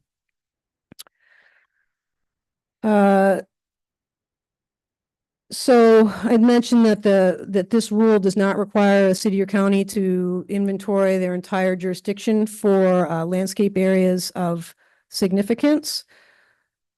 So the only time that they are required to work on an inventory or possibly add sites to an inventory would be at the time of a UGB expansion, as just mentioned. And if a person comes in and applies for a site to be considered as a landscape area of cultural significance and pays the cost of that of that plan, for that plan amendment application, then the local jurisdiction will bring that through the process in through a legislative review process. All right, and then again, this part of the rule, Section 8, which talks about optional government-to-government agreements, kind of, offering, maybe recommending that local governments pursue these relationships with tribes, and tribes pursue these relationships with local governments. And if that happens and a memorandum of agreement is signed, then that what's worked out between the tribe or tribes and a local government can take the place of the measures that apply directly, the notification measures that apply directly. That would apply only to the tribes that, for resource sites that basically are connected to the tribes that participated in the government-to-government agreement. Hopefully that one is hidden, yeah. So one of the last sections in the staff report talks about issues for continued deliberation. And the staff report talks about existing local programs and concern that was raised about this rule and how it would intersect with existing local programs to protect cultural areas. And a new rule can't affect requirements that are already on the books of a local government. So if it's already in their code, it's in their code. And that's what's talked about in the staff report. What I forgot to put in the staff report was that there was also an interest in having local options for additional protection for archaeological sites that are not of tribal origin, right? So we have the section that deals with sites of tribal origin, but what about Chinatown in Portland or historic Chinatown in Portland? So what we intend to do at our next RAC meeting is to discuss an option to add to the rule to allow a local government to develop a local program that, if it was similar to what Portland employs now, it's basically some requirements, actual requirements to do some surveying of a site prior to the development starting, so you have a better idea if there are archaeological sites there and where they might be in the area. So the staff report also talked about this question about the application of the rule to culturally identified groups. And there, the concern is that culture is a very broad term, culturally identified groups, very broad term. And at this point, we don't have much information about what what a group might come forward with, saying that, a particular site is important to them. However, within conversations within the RAC and with early conversations with the commission and the charge that we were given, there seems to be more support for including culturally identified groups within the rule rather than excluding them and focusing only on tribes or federally recognized tribes. And the other thing that's important right now, as the rule's written, is that culturally identified groups under this rule include federally recognized tribes that are based in Washington and California and Idaho, and non-federally recognized tribes in Oregon. So essentially, they fall under the category of culturally identified groups. So the rule does not require notice to them, but certainly allows a place for them to participate if they're interested in getting sites identified as significant sites. And here I'm mainly talking about landscape areas. And I think I'm at my last slide. So preparing for implementation. We have proposed that the effective date of the rule be set out until January 1st, 2026. This would help us at DLCD breathe a sigh of relief because we would have time to get ready for implementation. We would like to write an implementation guidance, and we would like to support local governments in their implementation of the parts of the rule that apply directly by developing a template for adding information to local application forms. Would certainly work with SHPO staff on doing that. And then we also want to develop model procedures for local governments in setting up their procedures for doing the notice and responding to notice. And then lastly on my list here, the Legislative Commission on Indian Services, who has also been a really important partner in this rulemaking, is the, well, they will help work with the 9 federally recognized tribes to identify what parts of the state they would like to receive notice from. So that will mean that not every city and every county will have to notify all 9 tribes, that the tribes will say, we want notification from these cities and these counties. That will get communicated to the cities and counties, and that they will comply with the rule by sending notice to those tribes that have requested it. And that is it. So thank you, Chair Halova and commissioners, and I'm happy to answer questions. Thank you. Commissioner Thompson was is a liaison to the RAC, so I didn't know if you had any comments you wanted to make first. I think maybe I'd like to say something. Gee, yeah. No, I was give the person that's in most communication the first chance. Thank you, Chair. This was a joy and an honor to participate in this exercise in reconciliation and healing on an international basis, so that we could look at how do we heal what was injured in the past, however possible, and going forward, not commit injury again. That's how I looked at it. We're looking at not only legal aspects, because that's our purview, but in my mind, they are infused with a sensibility of what is sacred to one another. So we don't want to impact negatively the business of doing business, but there is dishonor that has been done. And we are proceeding thoughtfully, carefully, with great respect and attention to nuance as we prepare these written documents. We've been honored to have the participation of the various nations. We have many community partners who participated. We have excellent staff. And I've just been very happy to be part of this. Thank you. Thank you. Commissioners, any comments, questions?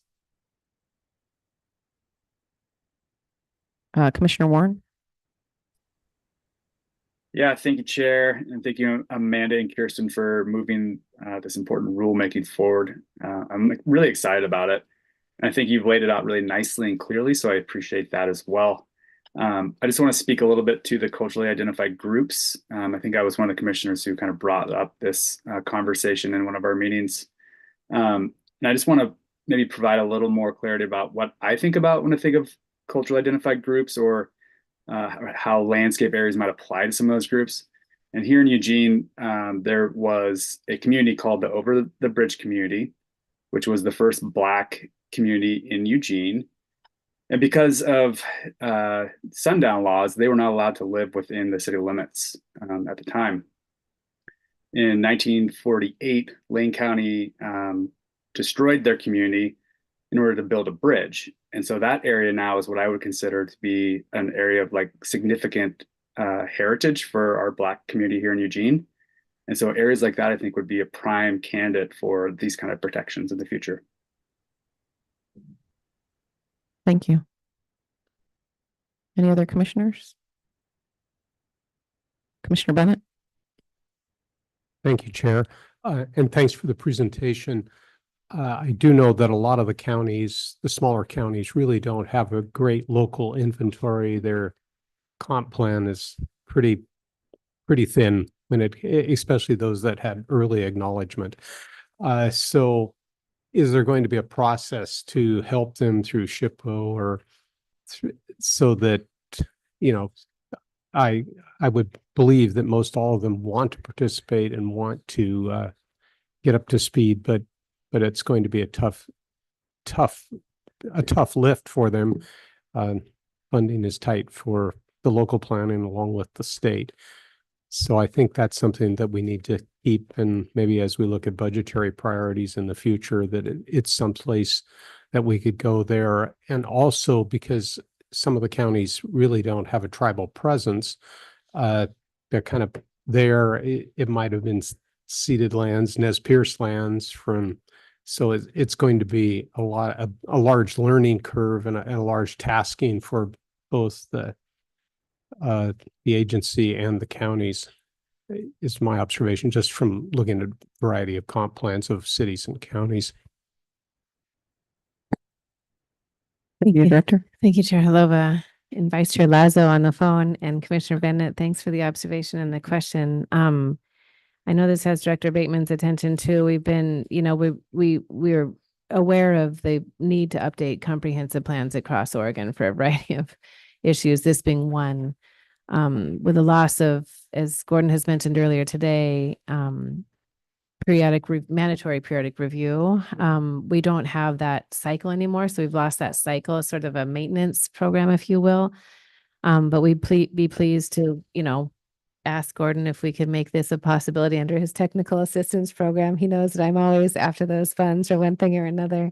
But those are the funds that we have. So I would think that this would, if a county wished to at least begin the work of updating its Goal 5 cultural resources inventory, I certainly think our agency would take a great interest in that. You also mentioned kind of budgetary requests. I appreciate that. And we'd like to keep that in the hopper as well. Certainly. It's we can do much better. Thank you. And just for clarity, I think I even underlined this in the section. It says this rule does not require a comprehensive inventory of cultural resources. So the rule doesn't require it, but I think some people would want to do it as a part of their efforts. I think it's just, yeah. I just wanted to make sure that we say that this does not add this rule doesn't add actual burden, but in order, with a lot of our things, if you want to do it well, then you need that. You would automatically go to, let's improve our inventory. Just reflecting on. You have to. My reflection on Commissioner Warren's identification there, and there's a lot of these cultural sites that are going to be lost. And so we need to encourage it both. Yes, we know everyone wants to do good work, but sometimes we have to just encourage them along, and hopefully we can do that with a carrot. And that was my. Yeah. And I think I didn't see any other comments. I was like, this is our example that we have of an issue that we as a department felt was important, but every pop cycle, we weren't getting money for it. And so the idea that we have the resources and staff to do it, but we kept it on the list, and I saw it for all, 4 years that was on the list. And I would commend the persistence of Deputy Director to kind of do the work without it having an official bucket of money assigned to it.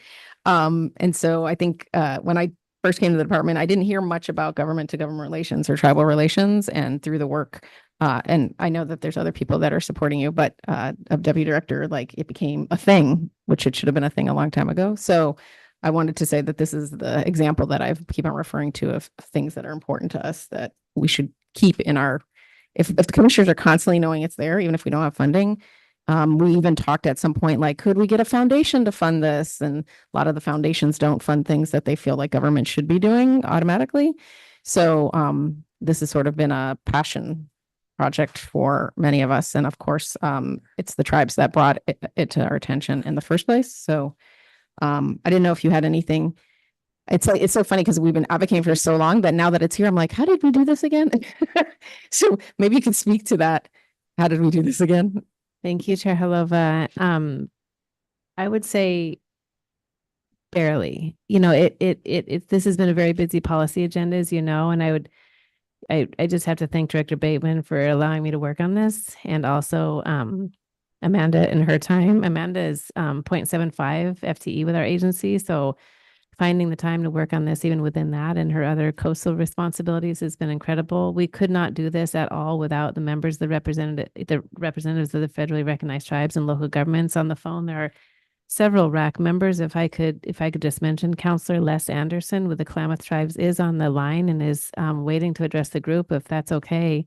Yeah. Their offices are closed today. So if we could invite Counselor Anderson to address us, I'd be grateful. Counselor Anderson is the one who drew our attention to the fact that many of the comprehensive plans in Oregon when were completed when the tribes weren't recognized. So Counselor, please. I mean, I think that is for you to say, Chair Halova. Sorry. Yes, no, I agree. Please. Thank you for being with us. Can you hear me? Yep. Mhm. Okay. Well, first of all, Waklisi, Galvez, Sassus, Les Anderson, Klamath Tribes, Tribal Council member at large. It's been a pleasure to work with the committee and work with all the members and bring this thing forward. Of course, it's not fully there yet, but at least it's a step in the right direction. And it really takes a lot of participation from both sides of the fence per se, with the state, local government and tribal involvement in making this ruling and changing some of these things. And of course, working on our consultation process is key. And through that's kind of a way to build partnerships and build bridges. I do know there was a comment made about local governments and being taxing. And of course, they're under budgeted, most of them, and especially down our way in Southern Oregon. However, I think that's where that consultation and building bridges and relationship part comes in, to where we can start to move forward and talk about these traditional areas and landscapes and our cultural resources. And this won't be as taxing, I believe, as if we participate. And I really applaud the group for bringing this forward. Of course, our cultural resources are very important to each tribe, and as being the first citizens of this state. And of course, it is National Indian Day, but I guess for us, it's a National Indian Day every day. But I appreciate the time being able to speak, and just appreciate working with my partners at DSL and all the communication that we've had. I've had a little bit of setback and participation here in the last few months, but I think we're moving forward for that I can get a little more engaged on this as we move forward. Just thank you for today, and thank you for listening and all the wonderful information that the panel has brought forward to you today. Thank you for the opportunity to speak. Thank you. Thank you for your participation. Deputy Director. Thank you, Chair Halova. If I could just recognize Ms. Sarah Palmer in the room. She is here with the Coquille Indian Tribe. I don't think Sarah wished to speak today, but I wanted to thank her for coming over. Thank you. Chair Halova, per usual, you have a few other people who want to address the commission. If I could just sort of name some names of other rulemaking advisory committee members who are with us in the Zoom room today. They're not necessarily on the showing on the panel because they didn't necessarily want to speak, but Alexandra Ring with the League of Oregon Cities is with us. Jill Rolfe with the Coos County Planning Director, who's Policy 18 was a precedent for this work. Kelly Housley Glover with Wasco County's Planning Director has been a guiding light for us in this work as well. Curry Gill with the State's Heritage Program at SHPO. Latif Amato with Lane County. And I mentioned Counselor, and you've heard from Counselor Anderson and also Ms. Sarah Palmer in the room. But thank you. I yield back to you, Chair. Thank you. Okay, thank you.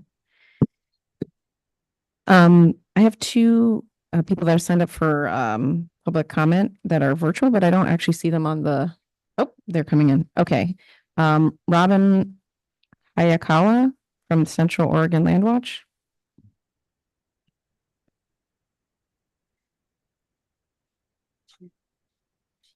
Okay. And is it 3 minutes? Is it 3 minutes? Yeah, 3 minutes. That's good. And then after that's going to be Ed Sullivan after Robin.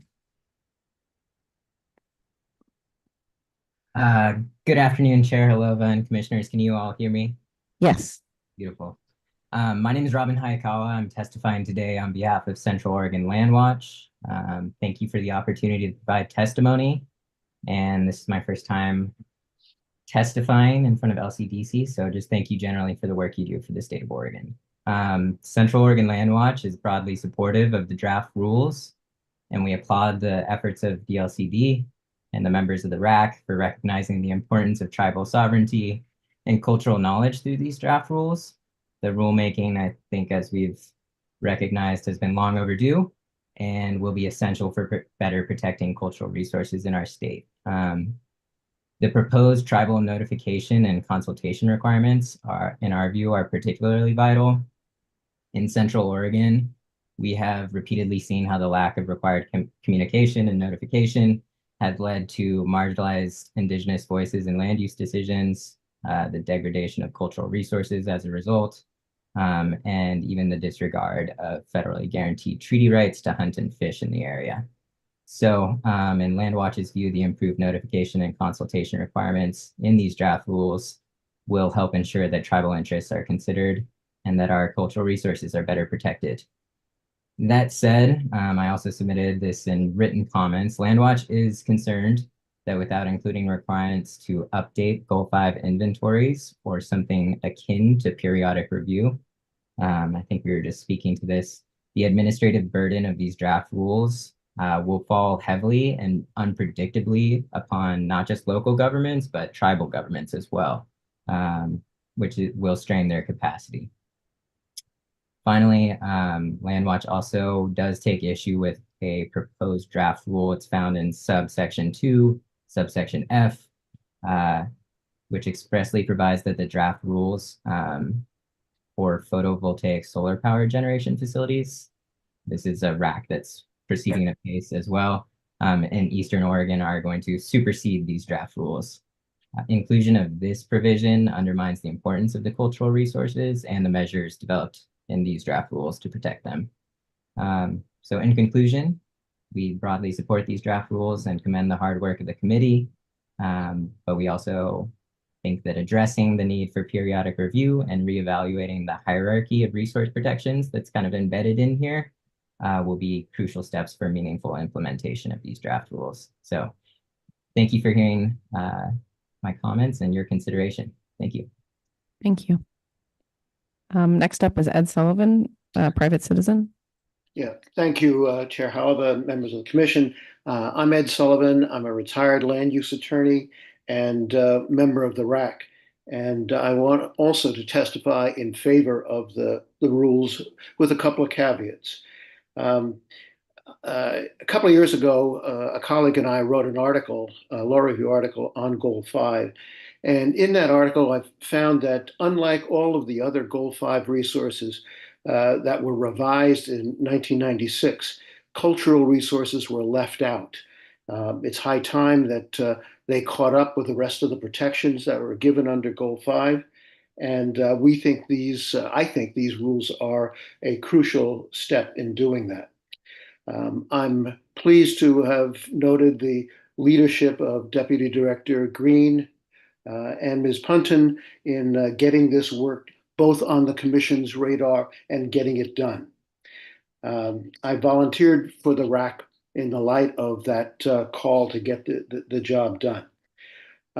These rules were devised by a good cross-section of the community that were affected, tribal governments, state agencies, and the private sector. And I think they have shown that leadership and that addressing most of the issues that are out there. I'm also pleased with the staff report. And while these rules are not quite ready for adoption, they are in the best policy direction that the Commission can give. And they significantly advance the objectives of designation and preservation of important resources to the history and the culture of Oregon. There are two parts of this, as the staff has already noted. The culturally significant landscape areas are a feature that goes through the usual Goal 5 process. I don't have any problem with that. I don't think anybody else should. But also as to the architectural sites of significance. These are automatically preserved, and they should be, and they are automatically exempt from other Goal 5 processes. I've raised 3 issues.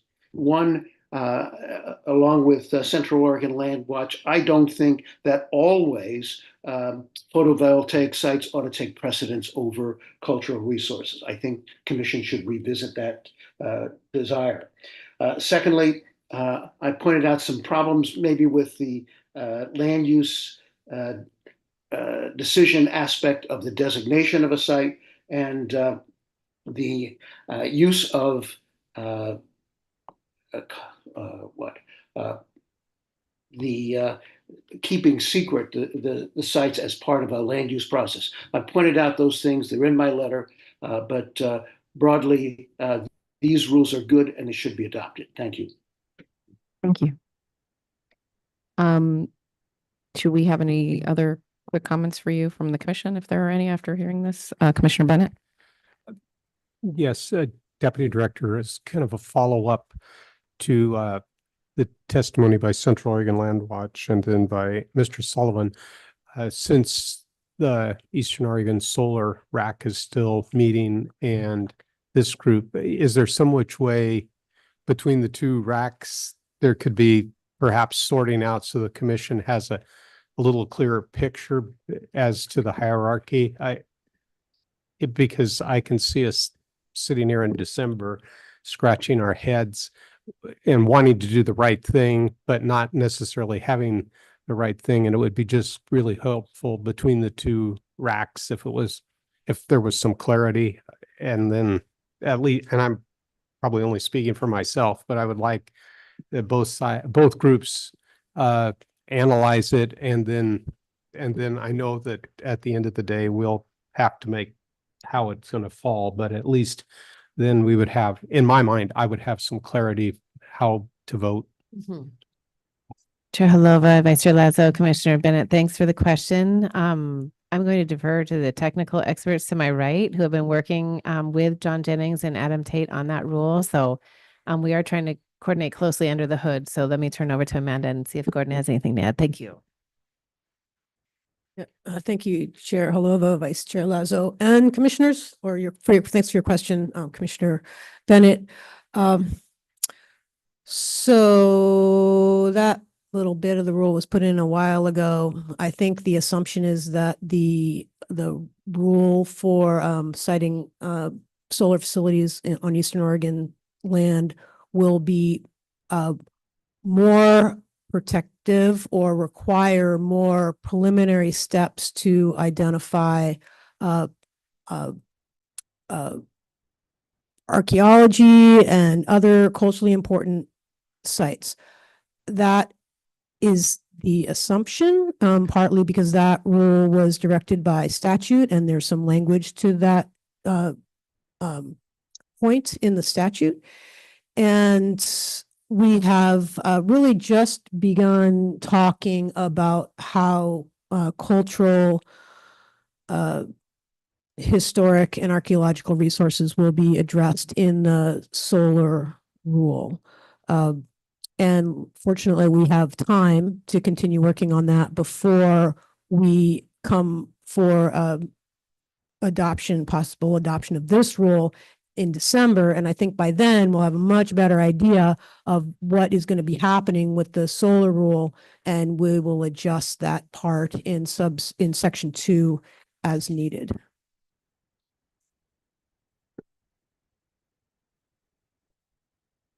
Thank you. I just wanted to add, Chair Holova, Commissioner Bennett, that you will be seeing the first draft of the solar rule in December at the same time you're looking at this one again. So you'll be able to judge for yourself, as well as Mr. Sullivan and Central Oregon Land Watch. You'll be able to look and see if they believe their concerns have been met. But I can tell you that in our work on that rule, the potential issue of cultural resources, along with impacts of wildlife habitat and agriculture are the three major competing resources to the solar that we are trying to resolve and figure out how to allow the solar while not disfavoring or adversely impacting those resources. And we are paying close attention to cultural resources. And I feel very confident that we will have rule language for you that that will satisfy those who have some concerns about the language in this rule, that show that we will be protecting cultural resources as part of the review of solar projects, solar photovoltaic projects in Eastern Oregon.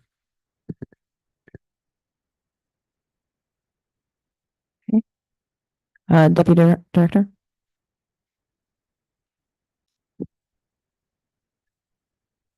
Thank you, Chair Halova, Vice Chair Lazo, and Commissioners. We are going to have a new AV system in December, so we won't have to pass the mic quite so much. But this one, it's my great honor to pass the mic to Miss Sarah Palmer, if that could be okay. Sarah is the Tribal Historic Preservation Officer with the Coquille Indian Tribe, and has some things to share.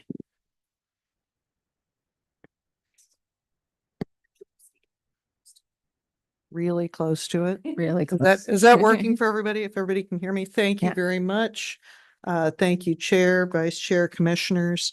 I want to say first off that we really appreciate the consideration and development of this rule and the desire that I've heard very strongly from all of you today about and from all the people offering testimony to engage in reconciliation. That's really valuable, and it's really necessary and appropriate.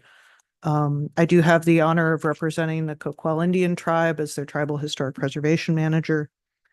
I wanted to first kind of offer a little clarity. I'm also an archaeologist. I wanted to offer a little bit of clarity on how the archaeological process currently works, because I heard a little confusion from some of the commissioners. So first, I don't know that it is actually, in my professional opinion as a technical specialist, I don't know that it's really possible to do a comprehensive inventory. And I don't think that should be our expectation. What I always do when I'm teaching people about this is, remember, or many of us are probably old enough to remember Dick Cheney when he was a political force, and he talked about known knowns, known unknowns, and unknown unknowns. And often when we're dealing with cultural resources, especially archaeological sites, we are not dealing with known knowns. We are dealing with known unknowns and unknown unknowns. And as Mr. Cheney correctly pointed out, because anyone can be right once in a while, it's those categories that in government service often get us into a lot of adventures and excitement that we might prefer not to be involved with. But this is the nature of working in the cultural resources space. And I would say that all of us in that space and tribal folks appreciate that that's the reality in which we operate. So while when you're doing an architectural inventory, you send somebody down the block with a checklist, when you're doing an archaeological inventory, it's a lot more complex, and everybody understands that things can appear in your project area. On the other hand, there is a certain amount of predictability. We do know more or less where things can be found, and therefore we can have informed opinions. I say to people, Sarah has an opinion is not science, but it's often pretty reliable. So I hope that that kind of clarifies some of these things about comprehensive inventory. The State Historic Preservation Office does maintain an ongoing inventory. And one of the things that would be really valuable to see come out of this process would be to make sure that we don't just, we do a comprehensive plan and we're done and it sits there for 20, 25 years and we don't update it with that inventory. With today's technology, with GIS technology, it's going to be pretty reasonable to do a quarterly or an annual update that will help cities and counties, that will help our small governments make those informed decisions and those informed choices about risk. And we can do that. And there are ways that we can buffer site locations, randomize that a little bit so that you know when you need to get an informed opinion. This is something that I hope to implement up in Washington State. I can tell you because I've done it. It's absolutely practical. It's manageable. We can solve this problem on a technical level. But we need to not be hamstrung, as it were, by the rules of the road.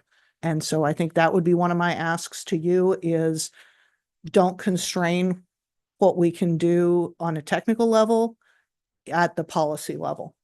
Because I hear from you what your desire to do is to facilitate this stuff on a policy level. And I'm here to tell you we can do that. We can make this a lot better. And I think we hear a lot of will for that. A couple of concerns that I want to highlight as we finalize the work on this. I saw that one of the guiding principles is not sending more workload to Oregon SHPO. And while I get that because they are super understaffed right now, that is another issue. The state of Oregon, tribes want to see the state of Oregon address that. One of our concerns remains, and I appreciated Mr. Hayakawa raising this, and Mr. Anderson, if you take it off of Oregon SHPO and you put it on tribes, but you don't provide any funding, that's not necessarily optimal. And so I would advocate for a solution where we all join together to make sure that we are getting the support that everybody needs. And I would say that would include our municipal and county governments as well. This is a state policy decision, but it is coming down as a directive to our tribal and local governments. And I would say that we all kind of have a little concern about that. I also want to make sure that while I firmly believe in a carrot rather than a stick approach and voluntary measures, we need to make sure we have some enforcement. And how do we get that in there? How do we keep that enforceability? And then I want to echo some of the I appreciated Commissioner Warren raising the issue of Black heritage in Eugene. I was on the Eugene Historic Board for 9 years. And so I'm very familiar with some of the issues he raises there. And I would say one of the things in talking with tribal members about these Goal 5 rules that I heard was many of us are not just tribal members. We are also members of other cultural groups. And so it's not a situation, I would say, where at least within the Coquel tribe that we want to say only for tribes, but we want to say we want to see everybody's heritage being respected and valued and honored. And it's wonderful that we are moving towards some ways to do that. So thank you for the opportunity to speak. And if you have technical questions for which an archaeologist would be useful, I'm happy to help. Thank you. I think with that, we're going to close this item out, and there are some written letters of testimony in our packet. And we're not taking action at this time, but we look forward to taking action in December. Thank you. So we're going to move on next to, and the question is, do we just roll into the next item? Do we take a break? Are there people that are expecting? Yeah. Okay. I'm saying, do you want? Rock is here. Should I go? I'm just wondering. Okay. So I guess the question is, do you guys want to take a break? Okay, we'll continue on. So we're going through to item number 11, the ONA housing allocation method. And the folks that will be coming in front of us shortly. I was thinking in Eastern Oregon, we have we're waiting for you to put up this set. I just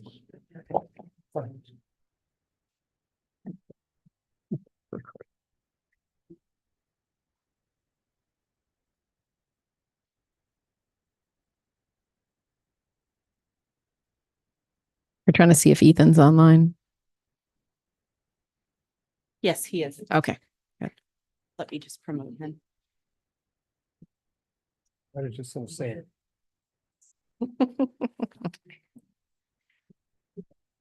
Okay, we're going to start item number 11, ONA housing allocation method. The housing division staff will provide an update to the commission about the ongoing Oregon housing needs analysis rulemaking process. And we have with us Ethan Stuckmeyer, who we think is online. He's coming online. So I don't know if Ethan, you can hear me. You're going to introduce your team.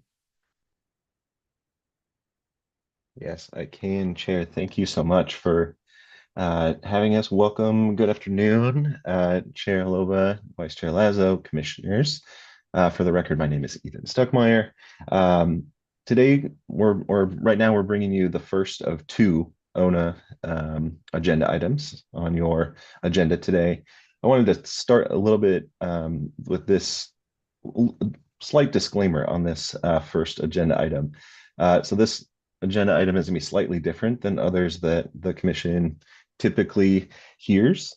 The purpose of this agenda item today is to give a brief overview of the Oregon Housing Needs Analysis methodology and allocation, needed housing allocation methodology, but also to hear public testimony from folks who would like to provide thoughts to inform an agency to agency set of recommendations. So the Department of Land Conservation and Development and the Oregon Housing Community Services Department, Housing and Community Services will provide a set of recommendations to the Department of Administrative Services on how to conduct this Oregon Housing Needs Analysis methodology. So Sean will go through all of those items on what DLCD and LCDC's role is in that process in just a moment.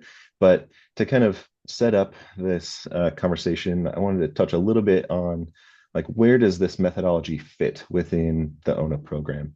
And I think we have some slides. I cannot see them, so bear with me on what we've got in front of you. So what does the Oregon Housing Needs Analysis? I think we're gonna get the presentation going. Okay. Yeah. Great. We don't want you to have to speak to the air. I appreciate that. So while that's coming up, so what does this methodology actually do and how does it interact with the Goal 10 process? I'm hoping that this shades of blue diagram looks somewhat familiar to the Commission. We've used it several times throughout this rulemaking process. But really what this does is shows the Goal 10 planning process after the passage of HB 2001 and the Oregon Housing Needs Analysis. So simply put, I really try to summarize the Oregon Housing Needs Analysis here. Simply put, the ONA program reorients Goal 10 to consist of three major phases. If you're kind of looking at this diagram, the leftmost two columns of this diagram basically shows that the ONA shifts the work of estimating housing need from local governments to the state. And the benefits of that include reaping the benefits of better and more thorough data and removing some of that analytical burden from local governments as they're engaging in their housing planning process. And so by taking this statewide and regional need and allocating down that to local governments, they can get out of the business of doing that assessment of need and focus a lot of their energy on actually taking the actions to be responsive to that need, which is the middle section of this diagram through the housing capacity analysis and the housing production strategy. So with cities engaging in those housing capacity analyses and housing production strategies, obviously they have this obligation to be responsive to the first two columns, that identification of need, but are also spending a specific eye towards mitigating against inequitable housing outcomes and redressing past harms in housing policy. And finally, at the end, the Oregon Housing Needs Analysis implemented a tracking and monitoring element into this program. In pre-ONA times, there was no check back in terms of how the last housing capacity analysis and how the last housing production strategy was actually meeting the goals of both the community and the state. That changes under ONA. There's a reporting back, and there's a tracking and a monitoring and a course correction element to this program. So the methodology, the Oregon Housing Needs Analysis methodology, obviously impacts all phases of this work, but really hyper focuses in on that first and last piece when we're talking about production, when we're talking about targets, and we're talking about the progress being made towards those targets. So really wanted to kind of ground the Commission in that work and I'll hand this off to Sean to talk in much more detail about what the methodology does and what how it looks, how it feels, and we'll get into public testimony. So Sean. All right. Thank you, Ethan. And thank you, Chair Halava, members of the commission. For the record, my name is Sean Edging. I'm a housing planner at the Department of Land Conservation and Development, and I appreciate the invitation to talk through the Oregon Housing Needs Analysis methodology today. I cannot think of a more riveting afternoon discussion topic than math. And what I'll be kind of going through is the individual components of the Oregon Housing Needs Analysis, but I want to start with a little bit of context. So the draft methodology that was included as part of your guys' packet is one step in a long process in the development and implementation of the Oregon Housing Needs Analysis, which was part of a legislative bill in 2023, but has really been in development since the passage of House Bill 2003 in 2019.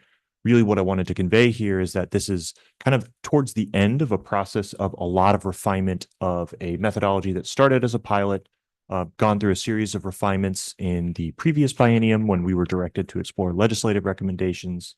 And of course, with the direction by the legislature to actually finalize and run the methodology to the Department of Administrative Services, which we'll talk about in a minute, we're approaching the end of that process. So this is, probably the fourth, I believe, iteration of the methodology so far, and has been refined and discussed a lot over the past several years. So just wanted to start with that context. Not to interrupt you, but I came in 2018. So this has been my timeline of being on the commission. That's awesome. Thank you. So to speak just really quickly to the process. So my presentation is going to be a little bit short today. I'm going to be focusing at a very high level. And because of that, I'm not going to be diving that deep into like the specific mechanics of the presentation. And the reason for that are twofold. One is, right, we have limited time for this agenda item, and we have a lot of, we anticipate needing to open opportunity for public testimony and comment, which we want to provide space for. But the second has to do with our role. So in the bill that was passed by the legislature in 2023, it assigned different roles to different state agencies in implementing the Oregon Housing Needs Analysis. And this specific component of the methodology was assigned to the Department of Administrative Services, specifically the Office of Economic Analysis. I believe it's referred to in the state as the state's most unenviable job. The folks who do the revenue forecasting, we're also going to assign them this methodology that allocates housing need for the entire state. But it directs our two agencies, Oregon Housing and Community Services, the state's Housing Finance Agency, and the Department of Land Conservation and Development, to assist DAS in the implementation of its duties and to, essentially support in the development of the methodology. So providing the analytical expertise, the consultant support, the support on engagement, right? Things that DAS is not fully equipped to be able to do on their own. And so our role here today, as part of kind of our legislative direction at DLCD and OHCS, is to provide an opportunity for folks to submit individual kind of public and oral testimony in kind of this final, we have this draft version of the methodology. After this point, it's going to be developed into a final methodology. And of course, the intent of that written and oral testimony is for folks to be able to provide feedback for DAS to consider. I think that's an important relationship to point out, because the kind of final decision maker on this, and the reason we're not going to be diving super deep into the methodology, is the decision maker is the Office of Economic Analysis. It's the state economist. I will say, though, with this opportunity for draft feedback on the draft methodology, this isn't the only point of feedback. We've had a process leading up to this where the initial pilot methodology had undergone a series of refinements to kind of improve the implementation of the Oregon Housing Needs Analysis in line with statutory direction. And there have been opportunities for public comment and feedback as that process has unfolded. I won't go into detail for that as part of this meeting, but pretty much the intent of this meeting and of the Housing Stability Council on October 4th is really to kind of provide that opportunity, that formal opportunity for written public testimony.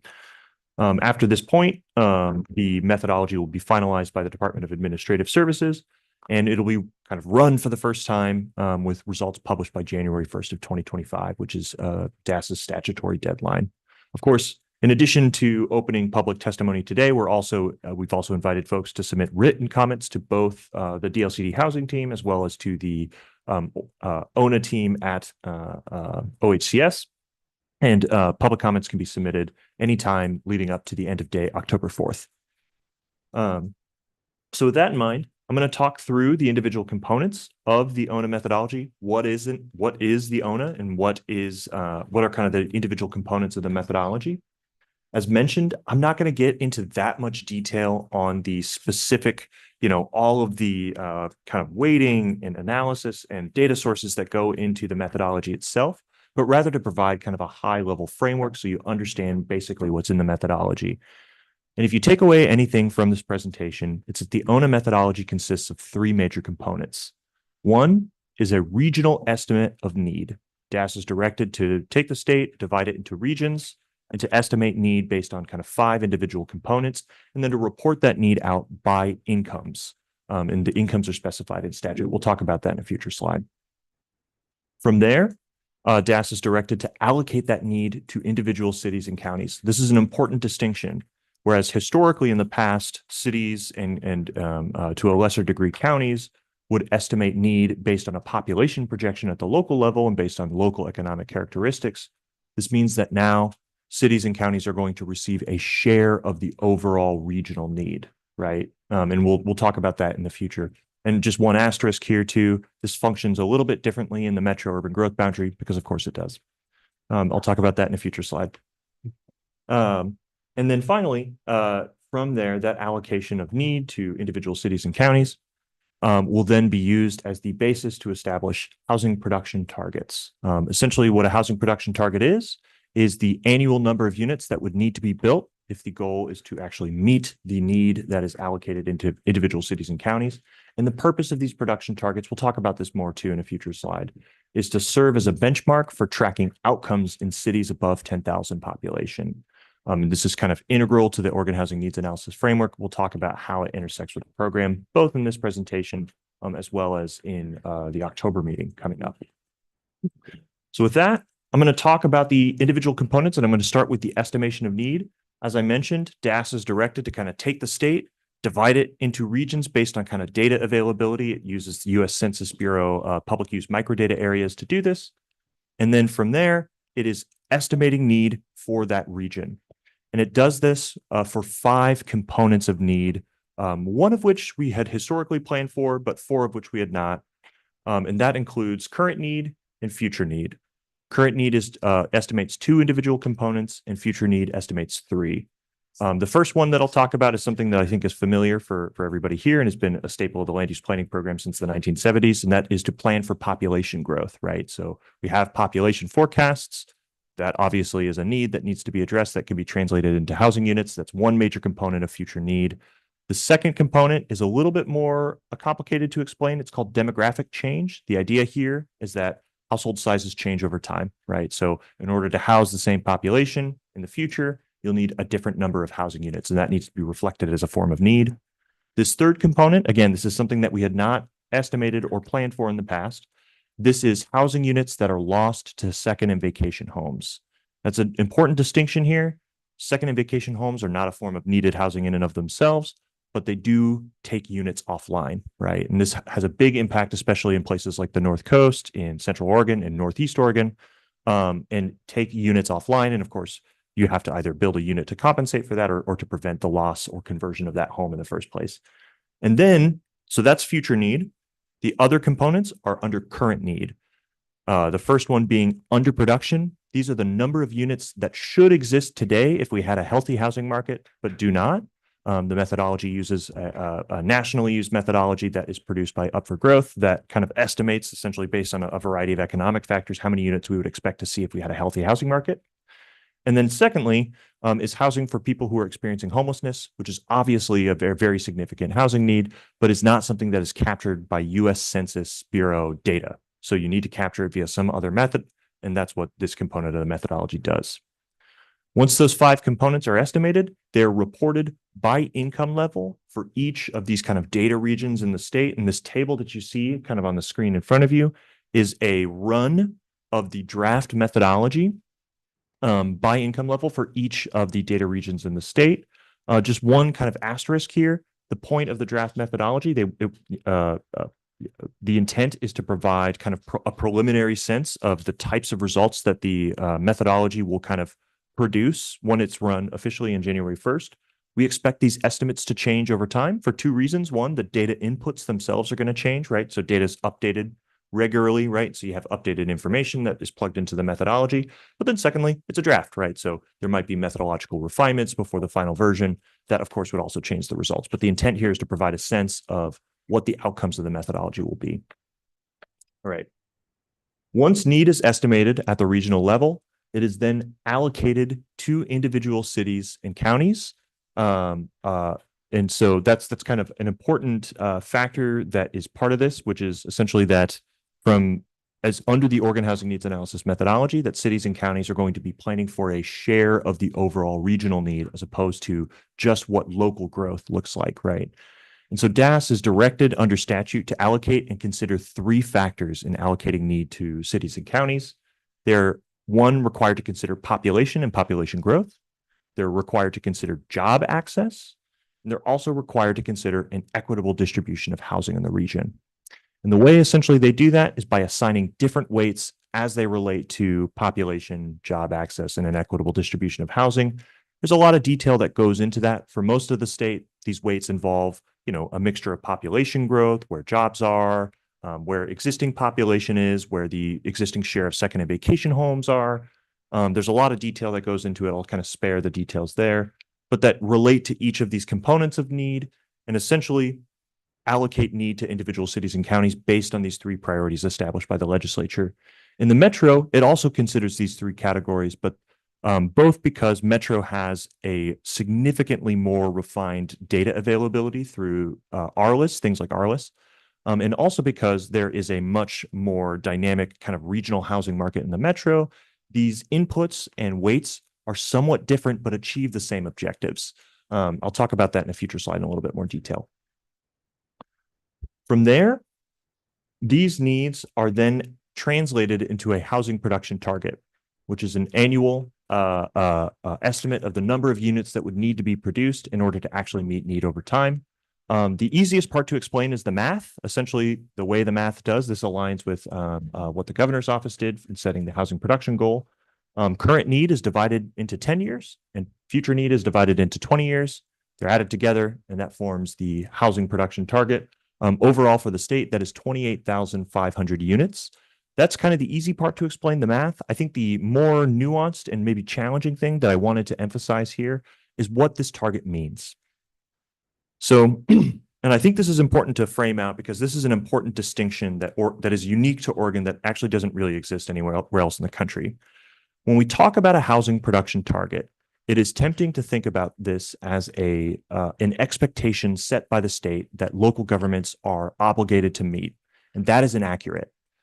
What a housing production target is a benchmark for tracking outcomes over time. It is intended to say what we care about in the state is tracking outcomes. We care about tracking production, we care about tracking affordable housing production, and we care about tracking equity outcomes over time.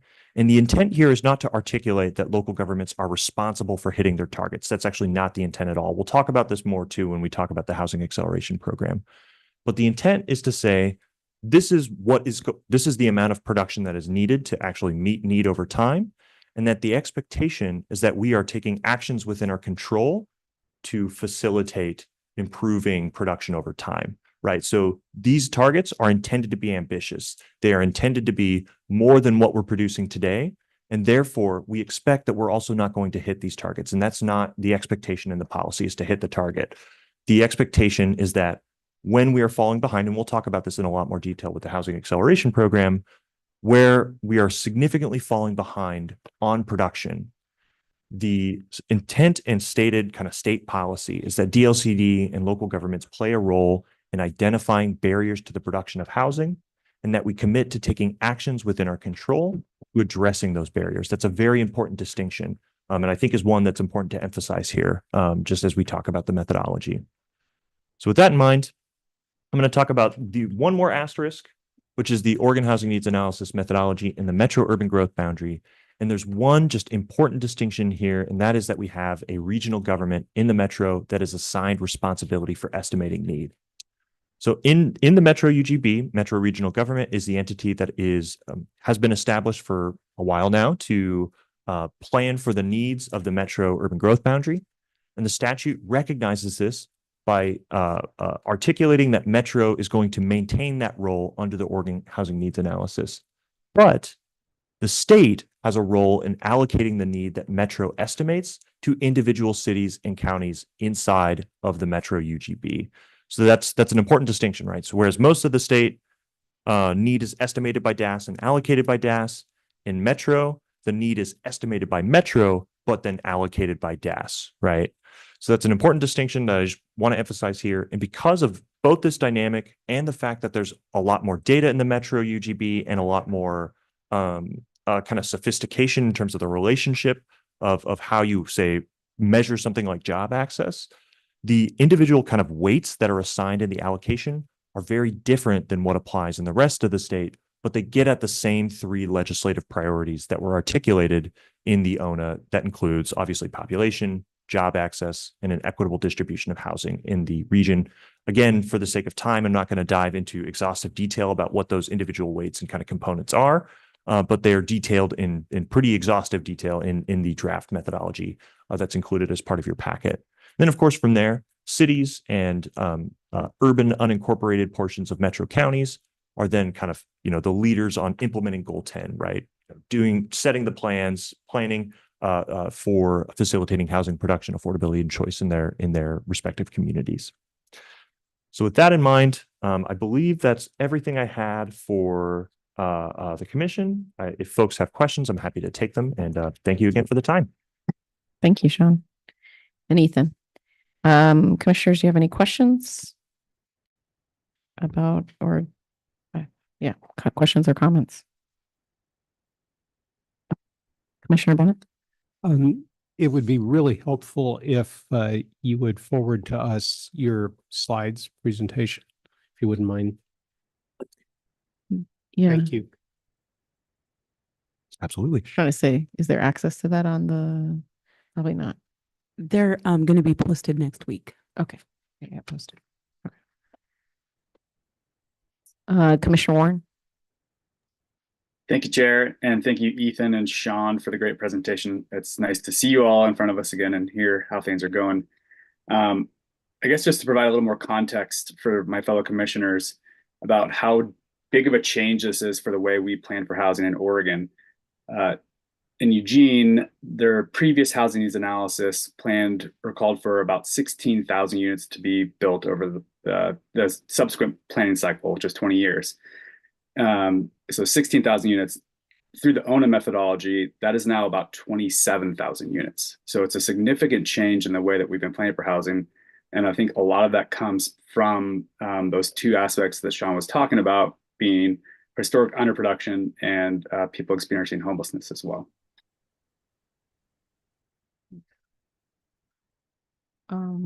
Thank you. Commissioner Thompson? Thank you. All right, this is so complicated, it makes my head kind of spin, but I'm going to try and keep up with you all experts. When I think about the coast, in Tillamook County, for example, every year, the percentage of property tax bills that goes to residents located outside Tillamook County increases by 1% a year. So that's a moving, increasing target of second home ownership. And there's every reason in my mind to assume that that applies more broadly. So I wonder about the trend lines over time for second home ownership. The other thing I'm thinking about is areas in my own district that I know contain large numbers of, I'm pretty sure, uncounted homeless people. Not only uncounted, but pretty much impossible to count. It's data issues. How am I inspired with confidence that the data collection done by DAS captures those local rural realities in, I would say, tourism areas and other rural areas around the state? Thank you. Chair Halava, Commissioner Thompson, that's a great question. I'd say the question, just so I understand, is twofold. One is on second and vacation homes in particular, and the other is just on maybe data availability generally. Is that correct? If I could clarify, I mean, the accuracy of the data picture in time and then its accuracy in trending accurately for both home ownership and for homeless people. Thank you. Yeah, absolutely. So to clarify, the methodology does not use any state provided data sources. It uses information that is provided by the U.S. Census Bureau. It uses information that is provided, say, for homelessness, the point in time count, as well as McKinney-Vento data. These are data sources that, right, as with any data source that exists, they have margins of error. They have trade-offs in terms of data privacy versus accuracy. They have, under-resourced, right? Especially for something like the point in time count. That's something that happens once every, I believe, 2 years, right? And doesn't capture everybody who's experiencing homelessness. It's an undercount, right? And so a lot of the methodological components, and these are documented inside of the draft report itself, try to recognize and grapple with the limitations of different data sources and how do we come up with a reasonable way of utilizing, again, the best information that we have available to estimate or characterize need in a way that is, responsible and recognizes the limitations of various data sources, right? We know the point in time count is an undercount. We know McKinney-Vento data can be a helpful way of capturing different kinds of homelessness that aren't captured by the point in time, say people doubling up on couches, things like that, right? And there are different methodological considerations that are outlined in the report that go into exhaustive detail about like, all right, well, here's what the methodology does right now. And in fact, there's actually even additional refinements that were proposed by the Homelessness Research Action, forget this, what the C stands for, but essentially on here's precisely, right, with the available data sources that you have, how you can best estimate or characterize homelessness as we see it across the state with available resources and available data sources that we have. And similarly, when it comes to second and vacation homes, right, again, it's something that's measurable in the census, right, where you can get access to the number of second and vacation homes that are taken offline. You can, right, estimate what that will look like in the future. And of course, incorporate, right, the idea that as you build units, you're going to lose some of those to second and vacation homes. And so you either need to offset that loss or you need to, stop that conversion from happening in the first place. Again, for all of these methodological components, there's always going to be trade-offs, right? We don't have access to perfect information. We never will, right? But the point is to have a much more accurate and full picture of assessing need than we ever had at the local level, right? When we did localized housing needs projections, we consistently underestimated housing need. We consistently reinforced patterns of racial and economic segregation between communities and within communities. And we had even worse data access and quality that we couldn't compensate for because we didn't have the resources to do that at the local level, right? So that's something that's very important to point out here. This methodology, right, it's going to have a lot of trade-offs and considerations that you'll see reflected in the report. But the intent here is to provide a broader, better overall picture of what need looks like in the state that we've never had before. I think that's an important point to emphasize. And then Ethan.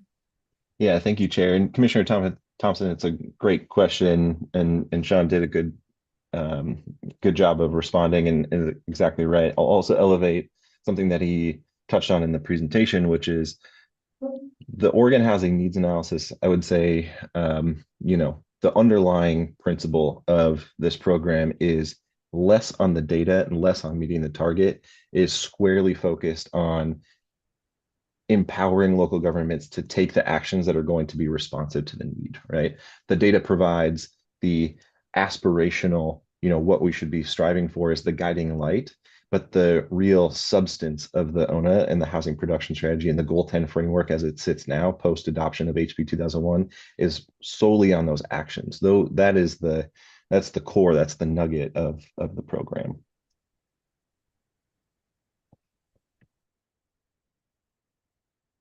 Okay. I had a question that's most likely in the report, but I didn't see that part, which was when we estimate the need on a set, let's say a certain date, whatever the date is, and then we start measuring against that date, when does that data then, when do we have a new target? I was just curious about changing targets and how do you, measure yourself against targets? Yeah, Chair Halva, that's a great question. The short answer is the methodology is run annually, so you have updated data and like essentially outputs every year that are published. But the one that is kind of regulatory, the one that sticks for a local government, is the one that applies when they do their Goal 10 process, right? So when you do your housing capacity analysis, your housing production strategy, that's when the need and the targets actually, kind of take effect. I was going to say it's kind of exciting for me to have been through that whole timeline that you showed on the first slide with regard to we have a problem, was like the first moment, and then we're creating the solution. So it's kind of energizing to get to this point. And a lot of the things that actually we heard from you in those early days was about the data kind of revealing the either discriminatory patterns or lack of accountability. And it really a lot of that came out through the data and the lack of kind of equitably allocating that housing need. So it's exciting to see a process that will change that pattern. Commissioner Warren. Yeah, thank you, Chair. Ethan, I wanted to follow up with a question about what you said about empowering local governments to take action, which I think I love the way you all are framing this. I think it makes a lot of sense. It was like a light bulb went off for me. My question is can you talk a little bit about how the state can then use this information as well to kind of take action, especially when it comes to funding for subsidized affordable housing?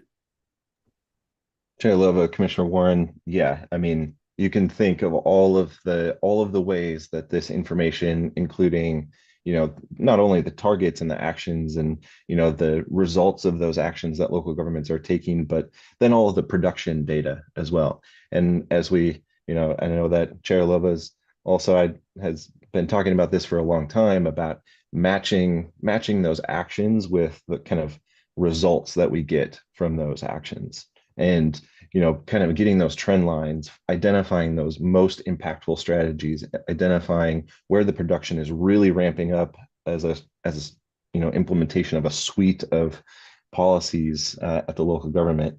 And then, on the flip side, where we're not seeing production and where we're seeing,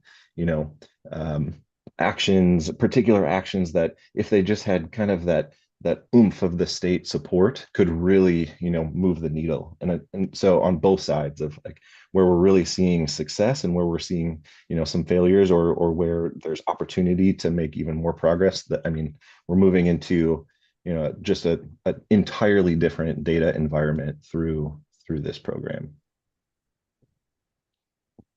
And unrelated, but in the report, that's why it's like all the reports this session have been like journeys that you take on. So I was reading the journey and it was talking about like 50% AMI, and I'm like, oh my God, why are they using 50% AMI?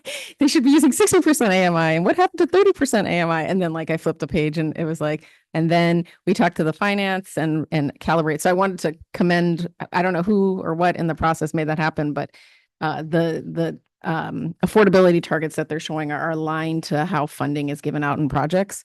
And I've heard of affordable housing developers that have gotten sources of funding that said, let's say 50%, but everything that they did was calibrated to 60% and it totally didn't work. So I just wanted to commend that it's not just land use and need, but also these are aligned to the way that funding is allocated also. So that's super important. I think we have some public comment. So I was going to move. We have at least one person. Was there anybody who else? Okay. So we're going to call up Brock Nation with Oregon Realtors, who's here in person for a 3-minute comment.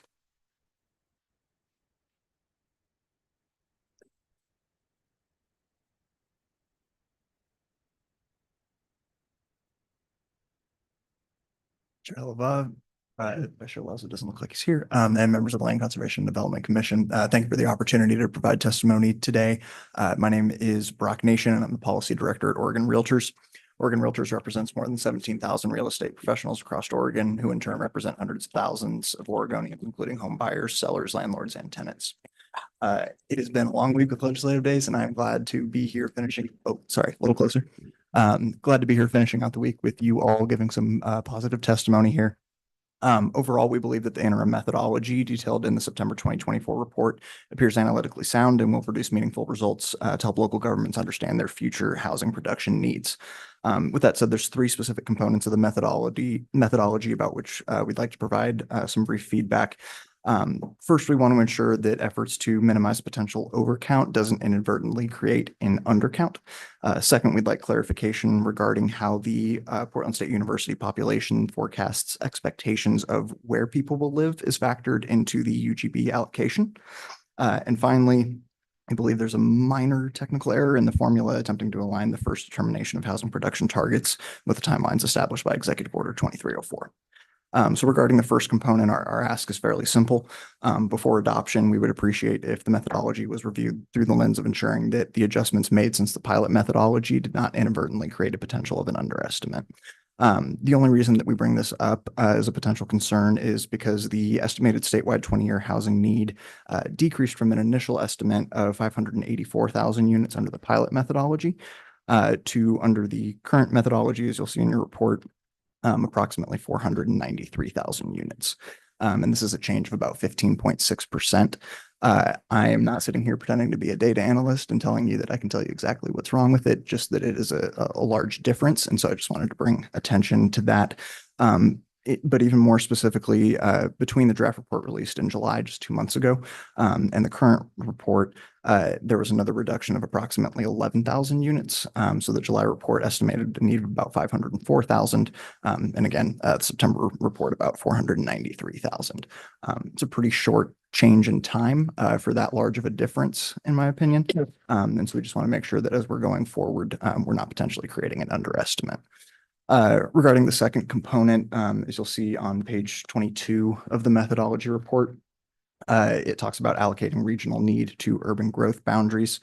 And it states, slightly paraphrased, methodology will allocate regional housing need to UGBs in a manner that attempts to balance where people currently live, where the PSU population forecast expects people to live, and where jobs are. However, when looking at the bullet list at the bottom of page 22 that explains this process, it doesn't seem to utilize the second facet of the methodology, which is where the PSU population forecast expects people to live. We're simply seeking clarification regarding how this is incorporated into that methodology. And regarding the final component on page 23 of the report, it states that, again, slightly paraphrased, based on the policy objective of Executive Order 2304 and using the same formula as the governor's housing production goal, the ONA interim methodology prioritizes and front loads the current need target over 10 years and spreads the future need target over the 20-year ONA planning horizon. The one thing I would want to note here is that Executive Order 2304 was issued in 2023, and the first ONA allocations will be made in 2025. So for the interim methodology to align with the timelines established by Executive Order 2304, we believe that the denominator in the formula under the current need should be 8 years instead of 10, as that would get us to 2033. If you did 8 years, it would take 2035. If it was 10 years there, future need part of the formula shouldn't change. So, and again, this would only apply to the first determination of housing production targets. Beyond that, that's separate from the executive order. So we believe the formula should be current need divided by 8 years and future need divided by 20 years, just in order to align those two timelines. But overall, we think this is going in a good direction, and we're pleased to see the report and this continuing to move forward. So thank you for your time and consideration of our comments, and I'm happy to answer any questions. Thank you. Okay. Yeah, I think we're good with this item. Or did you have, oh, you were, okay. Commissioner Thompson. Thank you, ma'am. I once upon a time had budgetary oversight of Metro's budget as chair of the Tax Supervising and Conservation Commission. I understand why they're able to provide better data because they have a lot of resources. I'm reminded that what gets measured gets done, and no data, no problem.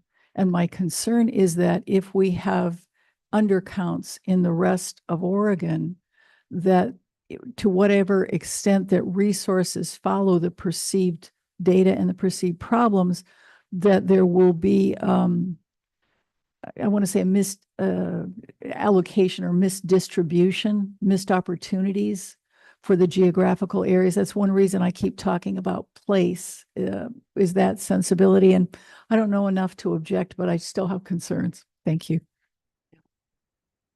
Thank you. Maybe Sean, you could respond. Thank you, Brock.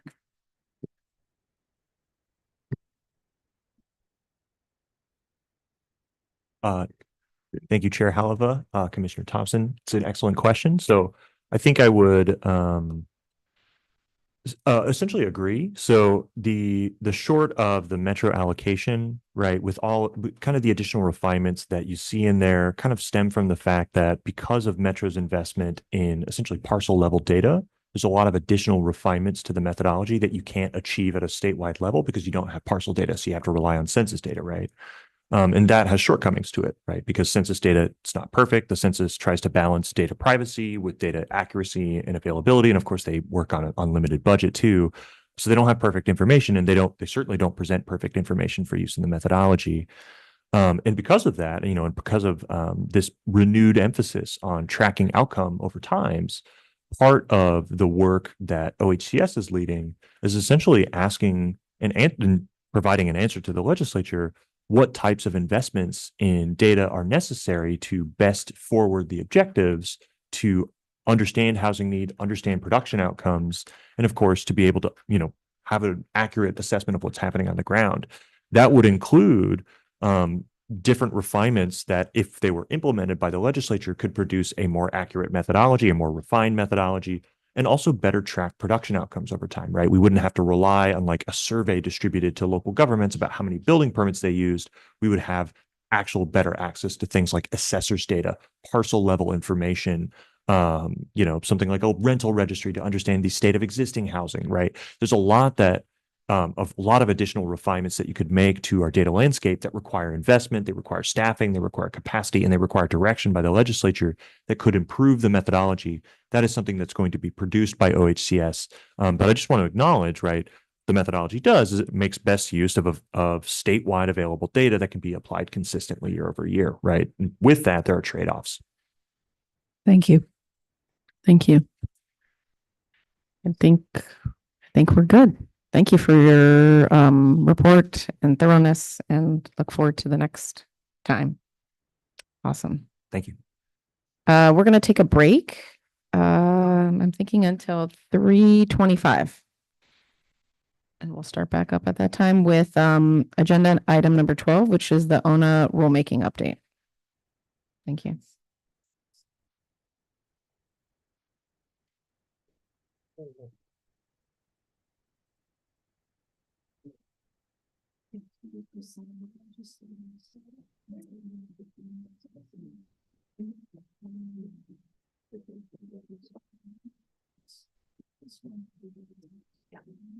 Yeah. Has any legislator brought it up, the data? Well, we had Wait, was Eric Bill speak on this one? I think, I don't know. Hang on, I think we had, I think- somebody's got to bring it up. I think it's so mind-boggling that it's such a large issue that a lot of them. Erin Waddell. She signed up for the next one.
Okay, welcome back to the Land Conservation and Development Commission meeting.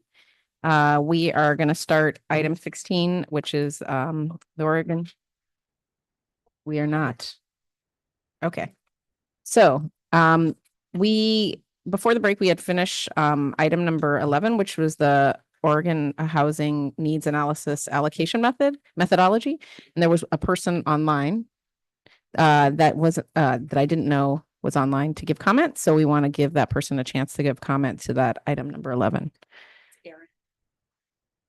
Erin, go ahead. Thank you. Greetings, Chair Halova and members of the Commission. My name is Erin Wardell, and I am the Assistant Director of Land Use and Transportation for Washington County. I'm here today to tell you that Washington County has significant concerns about the draft Oregon Housing Needs Analysis methodology. This is being done separately from the ONA rulemaking process, which our staff is participating in. We believe that the draft targets and methodology are highly problematic for our county. Our Board of Commissioners is expected to authorize a formal letter next week, and I will summarize the points that we expect them to make. Point 1, counties are fundamentally different from cities, and the rules and housing targets in the draft ONA methodology treat us in the same way. Counties are not in the same position as cities to promote intensive urban housing development. Our primary functions are countywide services, including health and human services and law enforcement, not urban development and housing production. Washington County is actively working with our partner cities to encourage annexation and urban development under city jurisdiction so that urban services are appropriately provided. Point 2, the county recommends that the state use Metro's capacity allocations prepared for the draft 2024 Urban Growth Report. Washington County's urban unincorporated area, under the draft ONA methodology, shows a 20-year need for 25,692 units and a front-loaded annual target of 1,772 units. In the last 5 years, Washington County approved an average of 762 units per year in our urban unincorporated area. Metro's draft UGR estimates the housing capacity of Washington County's urban unincorporated area at about 12,000 units. These estimates are based on regional analysis and discussions, as well as market feasibility analysis. These are much more reasonable and reflect a likely estimate of housing production over a 20-year period. Point 3, allocation of units at lower affordability levels are unattainable and should be revised. The state's draft allocation shows the Washington County urban unincorporated area need for 12,000 units affordable to housing between 0 and 60% AMI. Unless there is significant additional funding for regulated affordable housing developers to build units like these, including supportive services, this level is unattainable.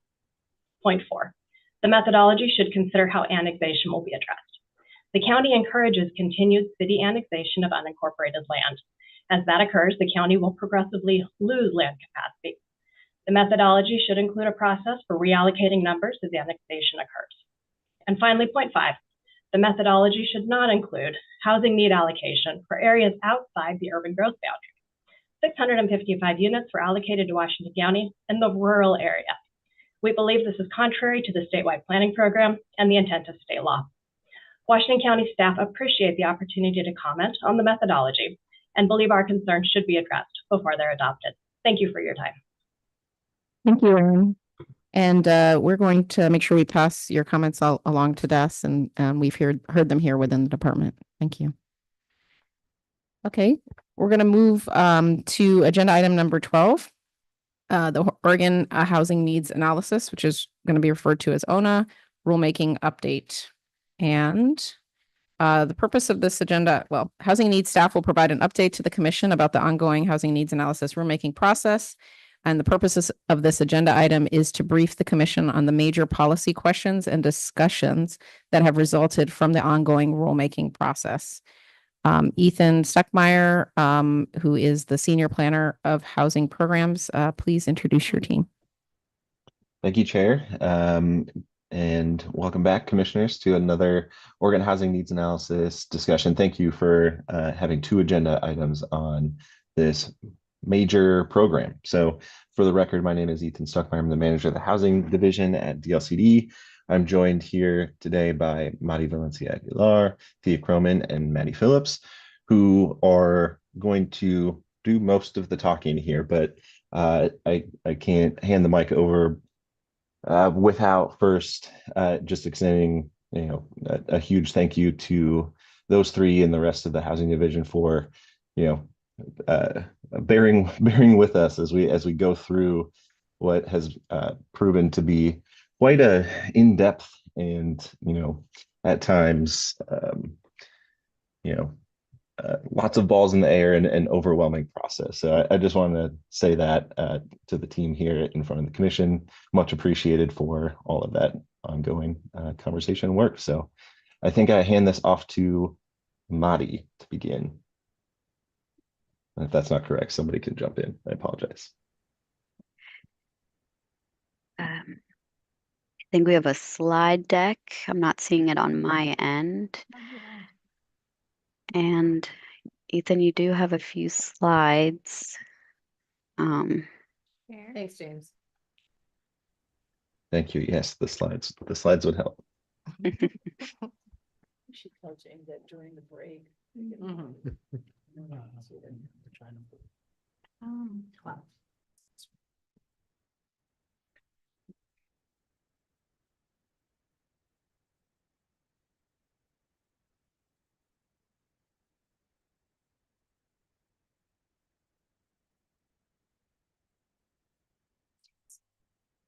Thank you, sir. Thank you, James. Thank you. Yes. So if we want to move into the next slide. Wonderful. All right. Yes. So on the topic or on the agenda for this item today, we'll go through kind of these general rulemaking updates, how the process is going, and what has kind of happened since the last meeting with you all, and then we'll go through each of the technical advisory committee areas and talk about those particular pieces because they all are making some really good progress throughout this rulemaking. So that is what we're going to be here for the next couple minutes discussing. We can go to the next slide. All right, where have we been and where we're going? If we move forward. All right. So in terms of a reminder for the commissioners and maybe an introduction to this for Commissioner Bennett, the Rulemaking Advisory Committee and Technical Advisory Committee process for this rulemaking is heavily dependent on having those conversations between and amongst those various committees. So there is a Rulemaking Advisory Committee that focuses on the high level conversations related to the Oregon Housing Needs Analysis Program, which includes all of the the major topics associated with each of the technical advisory committees. Those technical advisory committees, the folks on those committees are really there to dive deep into the weeds, think through the tricky implementation questions that we're bumping up against.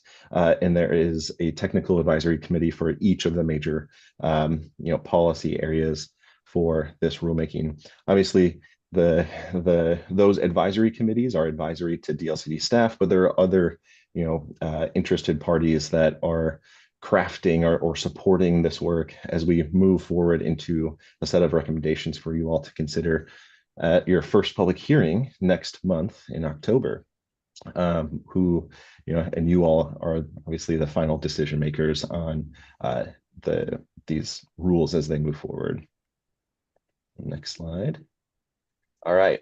So since the commission's June meeting, we've been very, very busy. We've been in front of the Rulemaking Advisory Committee several times, each time with an updated or further iteration of the rules as they were first published for the Rulemaking Advisory Committee consideration in July and August, and have come back now with kind of a second version of those rules, iterating on those conversations, both at the Rulemaking Advisory Committee level, but then also at the Technical Advisory Committee level as well. In tandem or in parallel with those advisory committee meetings, there are other conversations happening across the state related to ONA, bringing up those perspectives from, as we show on the screen here, these various regions across the state. How is this how is this landing, and what are the conversations like in Metro, and how does that differ from Eastern Oregon, and how does that differ from Central Oregon and Southern Oregon? Those are really important pieces of context as we're beginning to craft a statewide policy, as you might imagine. And throughout this rulemaking process, you've seen this slide before, and hopefully it looks familiar. At each of the advisory committee meetings, we begin setting the stage in terms of how that conversation will play out through, that particular meeting, and how that connects back to the commission's racial equity framework for decision making and these 8 areas of focus within that framework. I think structuring the meetings in this way has been really quite informative, and I think actually leads the conversation in a way that dives a little bit deeper and asks advisory committee members to think a little bit more critically about their commentary and the things they're raising in that space. So I think it actually has created quite a useful tool to kind of set the stage for conversation. So I think now is the time that we're diving in with Amity to update the commission on the Needs in Production Technical Advisory Committee. So Amity, please. Thank you, Ethan. Chair Halava and members of the commission, good afternoon and happy Friday. For the record, my name is Mari Valencia Aguilar. I use she, her, they pronouns, and I'm a housing planner with the department. Apologies for not being in person. I'm a little under the weather, so I'm trying to keep my gross germs away, but I'm glad to be in community with you all, even if it's virtual this time. In my portion of the presentation, as Ethan just noted, I'll be kind of covering at a very high level, given our time constraints in this agenda item, the rules that are related to the Needs in Production Technical Advisory Committee, or NAPTAC for short. If you can go to the next slide, please. Thank you. Before I start kind of doing that overview, I do want to ground us in the scope that's been assigned to the Needs in Production Technical Advisory Committee. This is a slide you've probably seen before, but just to ensure that we're all kind of starting from the same place. The NAPTAC has been grappling with 2 major areas of policy focus. Specifically with rule considerations, with a deadline for rule adoption of January 1st of 2025.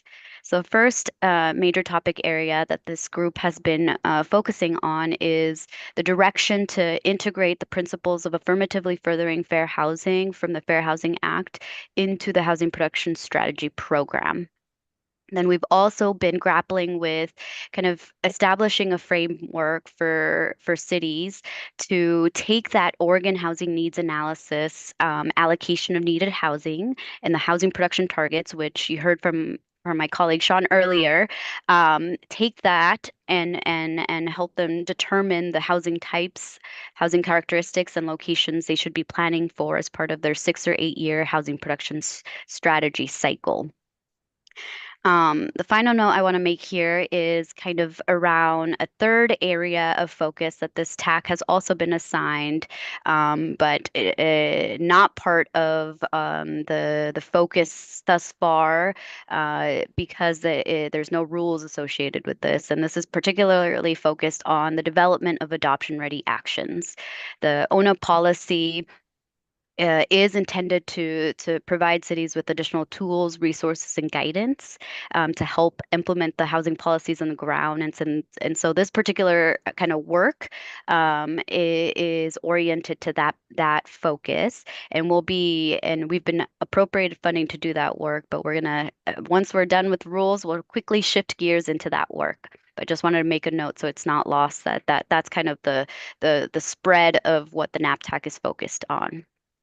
We can go to the next slide. Thank you.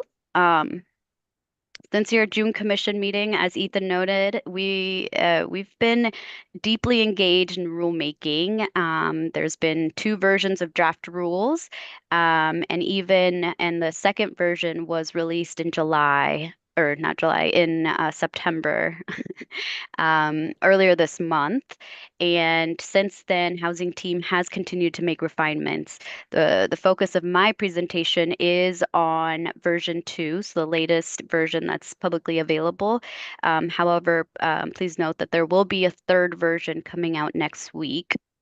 And while I do focus on version 2, I will note some decisions that have been made among version 3 in future slides. So with that, I do want to begin my presentation and start by start first with definitions. So I noted these two major topic areas that the NAPTAC is grappling with, the integration of affirmatively furthering fair housing and this determination of housing types, characteristics, and locations. That has resulted in additional terminologies that we've been added to the definition section of rules to offer clarity around that, around what is meant when we're using that term in the rules. So on the AFFH side, affirmatively furthering fair housing, you'll see new definitions in draft rule, which was an attachment. Version 2 was an attachment as part of your agenda item for this agenda. You'll see terms like fair housing issue area analysis, fair housing choice, things like that. That's related to AFFH. We've defined housing characteristics and locations to offer more clarity around what that determination is really about. And then we, through discussion and feedback with the Rules Advisory Committee, or the RAC, and the tax, we've made note of and even through our lessons learned from this past year, which brought the first round of housing production strategies for review at the department level. We've defined all of that has informed decision to define the term action and exploratory work. Action speaking to a specific policy, code, program, tool, for example, that commits to the implementation of addressing a housing need, whereas exploratory work is speaking more to studies, research, or other important planning analyses that is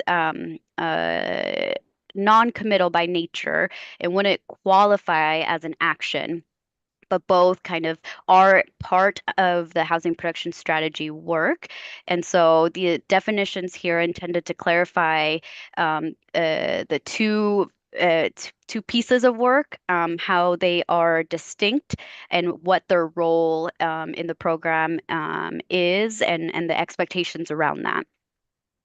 The last note I want to make here related to this particular, the last note on the action and exploratory work is a tension that I want to flag to you all around striking the right balance between providing cities with sufficient flexibility in choosing actions and adjusting those actions to address their housing need, while also ensuring meaningful progress is made through the housing production strategy.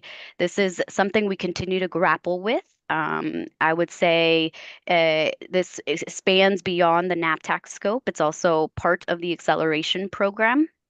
And so with forthcoming iterations of draft rule, you can anticipate that you'll continue to see modifications or refinements based on this kind of tension that we're trying to address through our discussions at the RAC and TAC level. We can go in to the next slide, please. Oops, we skipped one. Back. There we go. Thank you. The next kind of component that I want to talk about is the contextualized housing need. This is an existing component of the housing production strategy. And at the highest level, this is a deliverable that is intended to comprise of a contextualization and incorporation of qualitative and quantitative data that a city uses and assesses to inform the actions that they take as part of their housing production strategy. This component remains part of the program. However, because of what you heard in the previous agenda with the ONA methodology, now replacing the old way of calculating need and the production targets and the equity indicators, the state provided data, we've brought that work into the HPS and specifically within the contextualized housing need. So the other piece that I want to make a note of here is a new component that is in the contextualized housing need, really informed from our charge to integrate the affirmatively furthering fair housing principle into the HPS program. Specifically, what I'm noting is the fair housing issue area analysis. This is a lens by which to support cities in their direction from the ONA with this integration of AFFH that is an explicit obligation to not only name housing inequities, but to use that information to inform the actions that cities take to address housing needs and mitigate against perpetuating inequitable housing outcomes and redress past harms. So that is really kind of the culmination of what AFFH in this work is intended to do. And this is kind of the piece that really is new and leans on that AFFH charge that we've been directed to do. This lens uses the information from the state and local data to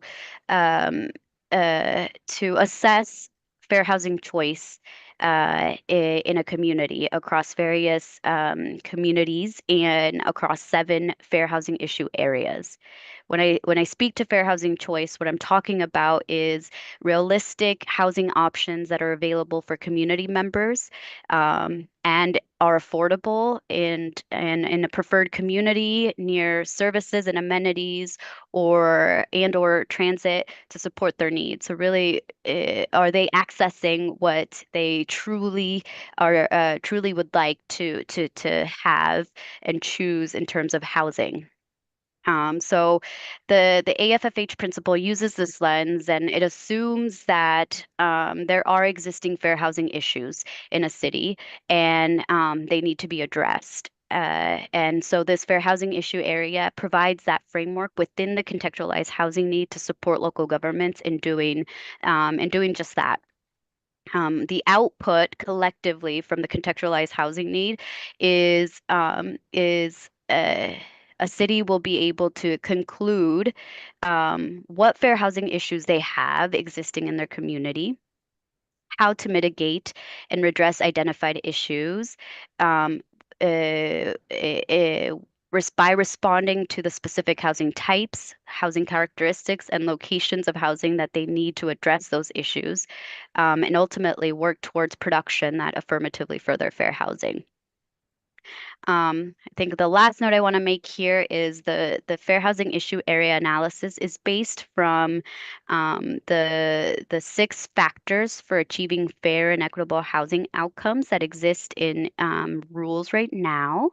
So it's really built off that old framework. But the really unique and important piece here is the addition of the fair housing issue area analysis in the contextualized housing need brings this lens of equity, housing equity, really at the forefront of the work as opposed to the end. The old rules had that fair and equitable housing outcomes piece after the contextualized housing need. So cities really weren't leaning into that lens of fair housing choice or really understanding housing outcomes until the very end. And so this is more of a proactive approach in ensuring that equity is at the forefront of this work. It's very technical, and so maybe what I can offer here too is a couple notes around this particular rule. So the state data, as we heard in the previous agenda item, it has its trade-offs, and it's not going to tell us the full story about fair housing choice and the realities that people are facing on the ground. That said, the rules enable community engagement or qualitative data to fill in that gap. And so that's still existing here.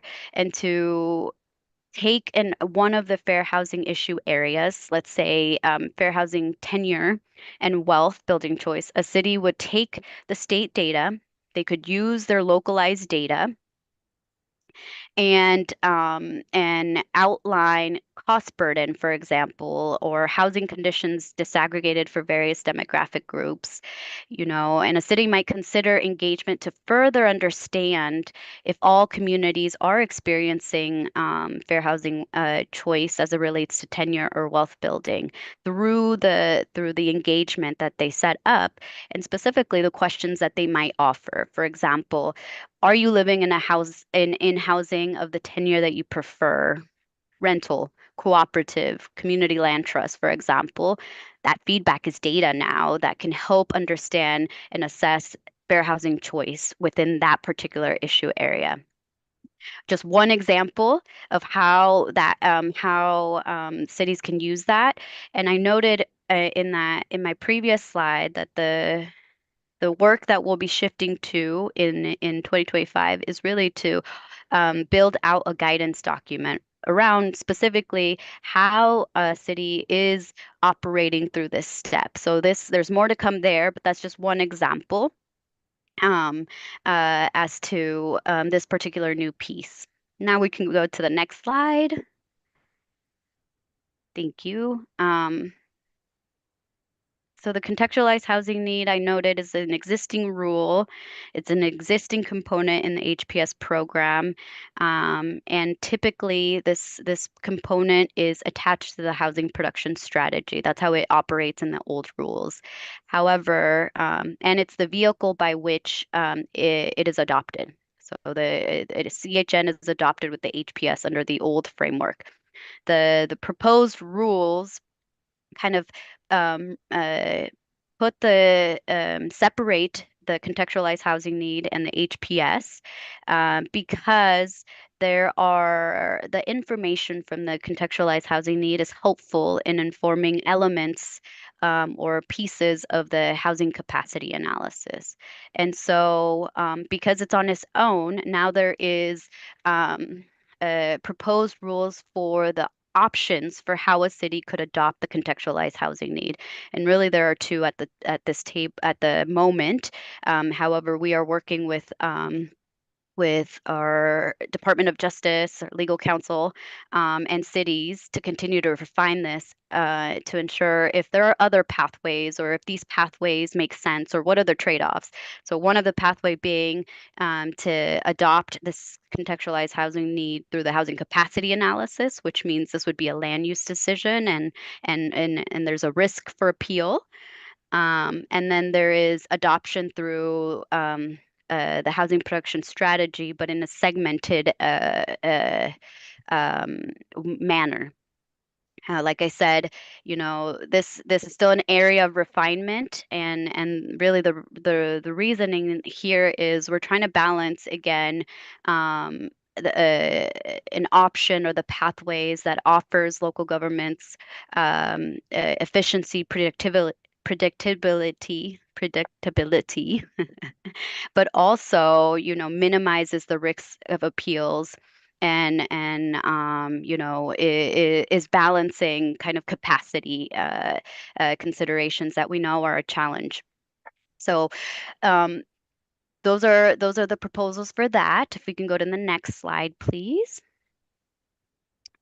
The housing production strategy structure, for the most part, remains intact to what currently exists in rules. But I will note that because of the piece I noted about the contextualized housing need and that lens of the fair housing issue area analysis, we've revamped, we've updated the rules so that both of these, the structure, when I speak to the structure, I'm talking about the actions and the description that cities are submitting to us as part of their plan, where we've amended the rules such that these two pieces are speaking to each other. So for example, if there was a fair housing issue that was identified through the contextualized housing need, the action should speak to to that fair housing issue. So this fair housing issue existed. This is the action that addresses the fair housing issue, for example. So that's kind of proposed rules there. The other piece that I want to note here is a new requirement around engagement. Engagement in the existing rules is flexible in terms of where within the HPS development a city can lean on that work for. But here, the proposed rules require engagement in the action selection component of the housing production strategy.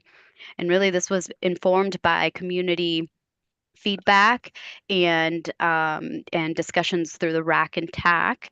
And really, community said, we want to be part of all of it. However, if we need to be part of something, we want to be prioritized in the actions because they have direct implication to my everyday life.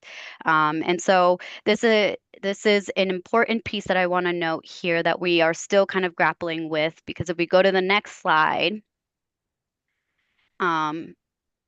the housing production strategy continues to emphasize community engagement in housing planning work, in this housing planning work. However, this new requirement of the action selection and really the contextualized housing need piece, or the needs identification piece of the HPS, we've been hearing some tension around concerns about engagement fatigue and capacity and resource challenges that engagement could exist because of the work associated with engagement. That being said, how do we balance, right, the engagement and it being meaningful while also not trying to overburden populations and causing fatigue? Yet also, how do we balance, bringing these voices that we say that we want to be at the table making these decisions, and the balance of capacity and resources that it takes to really have a meaningful dialogue. So you'll continue to see us work through this, but there is this particular policy piece that I wanted to raise. And then I believe the next slide, which is my final slide, here are just some final notes. In June, I was not with you all for that update, but my colleague Celestina Teva, she noted that at that time we were having some discussions, in-depth discussions around safe harbors as it relates to the needs identification piece of the housing production strategy. Discussions centered around the desire for possible safe harbors for cities to meet programmatic requirements, and also a push from community partners and advocates around safe harbors that are impactful housing policies on the ground. And so ultimately in July version, we did have a draft safe harbor around type mix. So how cities could have an option for the identification of the types of housing they could plan for. And through multiple discussions, and to date, that safe harbor has been removed at this point in time. There's continued discussion. There's varied opinions in terms of the proposals that we put forward, and then there was no safe harbor options for characteristics or locations. At the September RAC meeting earlier this month, we had a extensive discussion around safe harbors, and really the result was a centering around interest and energy in safe harbors, or really generally support for local governments and being compliant with the work. but the complexity of what a safe harbor option across that could work across the state is a challenging one. And so that meeting kind of had a culmination around safe harbors. There's lots of energy, but the challenge of exactly getting to specific safe harbors, whether it be at the needs identification side or the action selections side, that is a tall order. And so continued work to continue to grapple with this was desired. And in fact, because we've removed safe harbor from the needs identification of proposed rules, we will continue. We want to continue to grapple with this particular work and the role of supporting cities and being compliant with housing planning work in 2025. So you can anticipate that at the forthcoming adoption hearing for these set of rules in December, that staff will request that we amend the charge to enable us to continue to grapple with this particular work. So motion language will be developed as part of the staff report, and you'll see that forthcoming. The last two pieces I'll note is Ethan noted our racial equity framework for decision making that this commission adopted last year, and we've been leaning on it. And one of the components within that racial equity framework is restorative justice. We've been having in-depth discussions about how that shows up. This component shows up in the HPS, and restorative justice really means that we would position impacted communities of past discriminatory practices and policies. We would bring them together and position them such that they would be the ones to develop the actions to remedy the past harms. And through discussion with the RAC and tax, we've been kind of coalescing around that HPS framework would have to shift significantly in order to kind of have true restorative justice be part of the program. And there is a legal question about whether transferring authority to impacted community members is even possible. But all of that to say that I think we all coalesced around the fact that true restorative justice is not within the framework of the HPS program. However, the integration of affirmatively furthering fair housing has added some components, namely the fair housing issue area analysis, to get to a restorative justice kind of approach. And so we'll continue to develop out resources and guidance for how cities could consider restorative justice in the forthcoming year as part of that 2025 work, if cities should choose to. But for the time being, restorative justice is something that is not within the framework right now. Last note on the rules, and then I'll hand it over to my colleagues, is in the next iteration of the rules, you'll see kind of a renumbering of the rules and a reorganization. We've got kind of a 4-tier renumbering where anything that applies to both the HCA and the HPS will be within the 0 numbering. 100 section is specific to HCAs, 200 specific to HPS, and then 300 is specific to the acceleration program. With that, I will hand it over to my colleague, Thea, I believe. Thank you. Thank you, Mari. Chair Halava, members of the commission, my name is Thea Croman. I'm a housing planner with the department. I'm really happy to be here today with you to talk to you about this element. Yeah, can I ask for a question? Yeah. Because for some reason, I feel like I only have on here that we had a 20-minute presentation, which we just had a 30-minute presentation. Oh. So I don't know. I'm not trying to not let you present. I'm just trying to get a sense on. Yeah. Chair Halava. Yeah. I may. Did a mistake. Yeah. Yeah, I don't think you made a mistake. Thank Okay. you. I think we probably had the wrong thing in the annotated agenda. Okay. There are 3 significant sort of technical focus areas right now that staff wanted to brief you on. Yeah. But I just finished the first. Thea's going to bring the second, and Madeline has the third.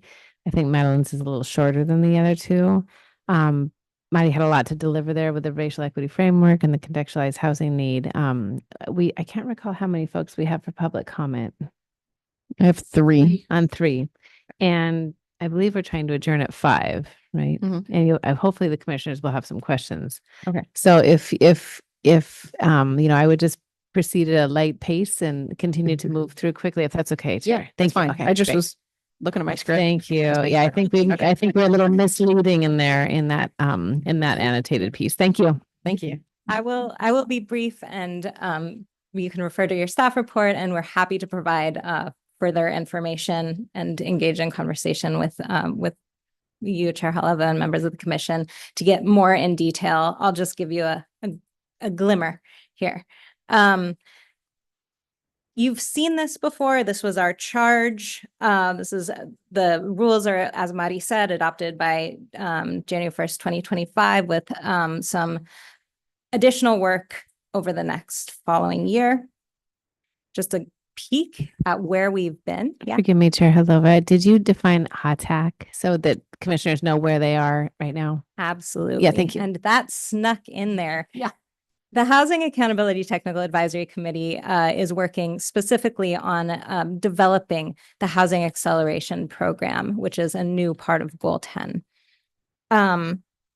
Developed to provide a framework for the cities and for DLCD to help the cities do what's in the control of the local jurisdictions to increase housing production, affordability, and choice.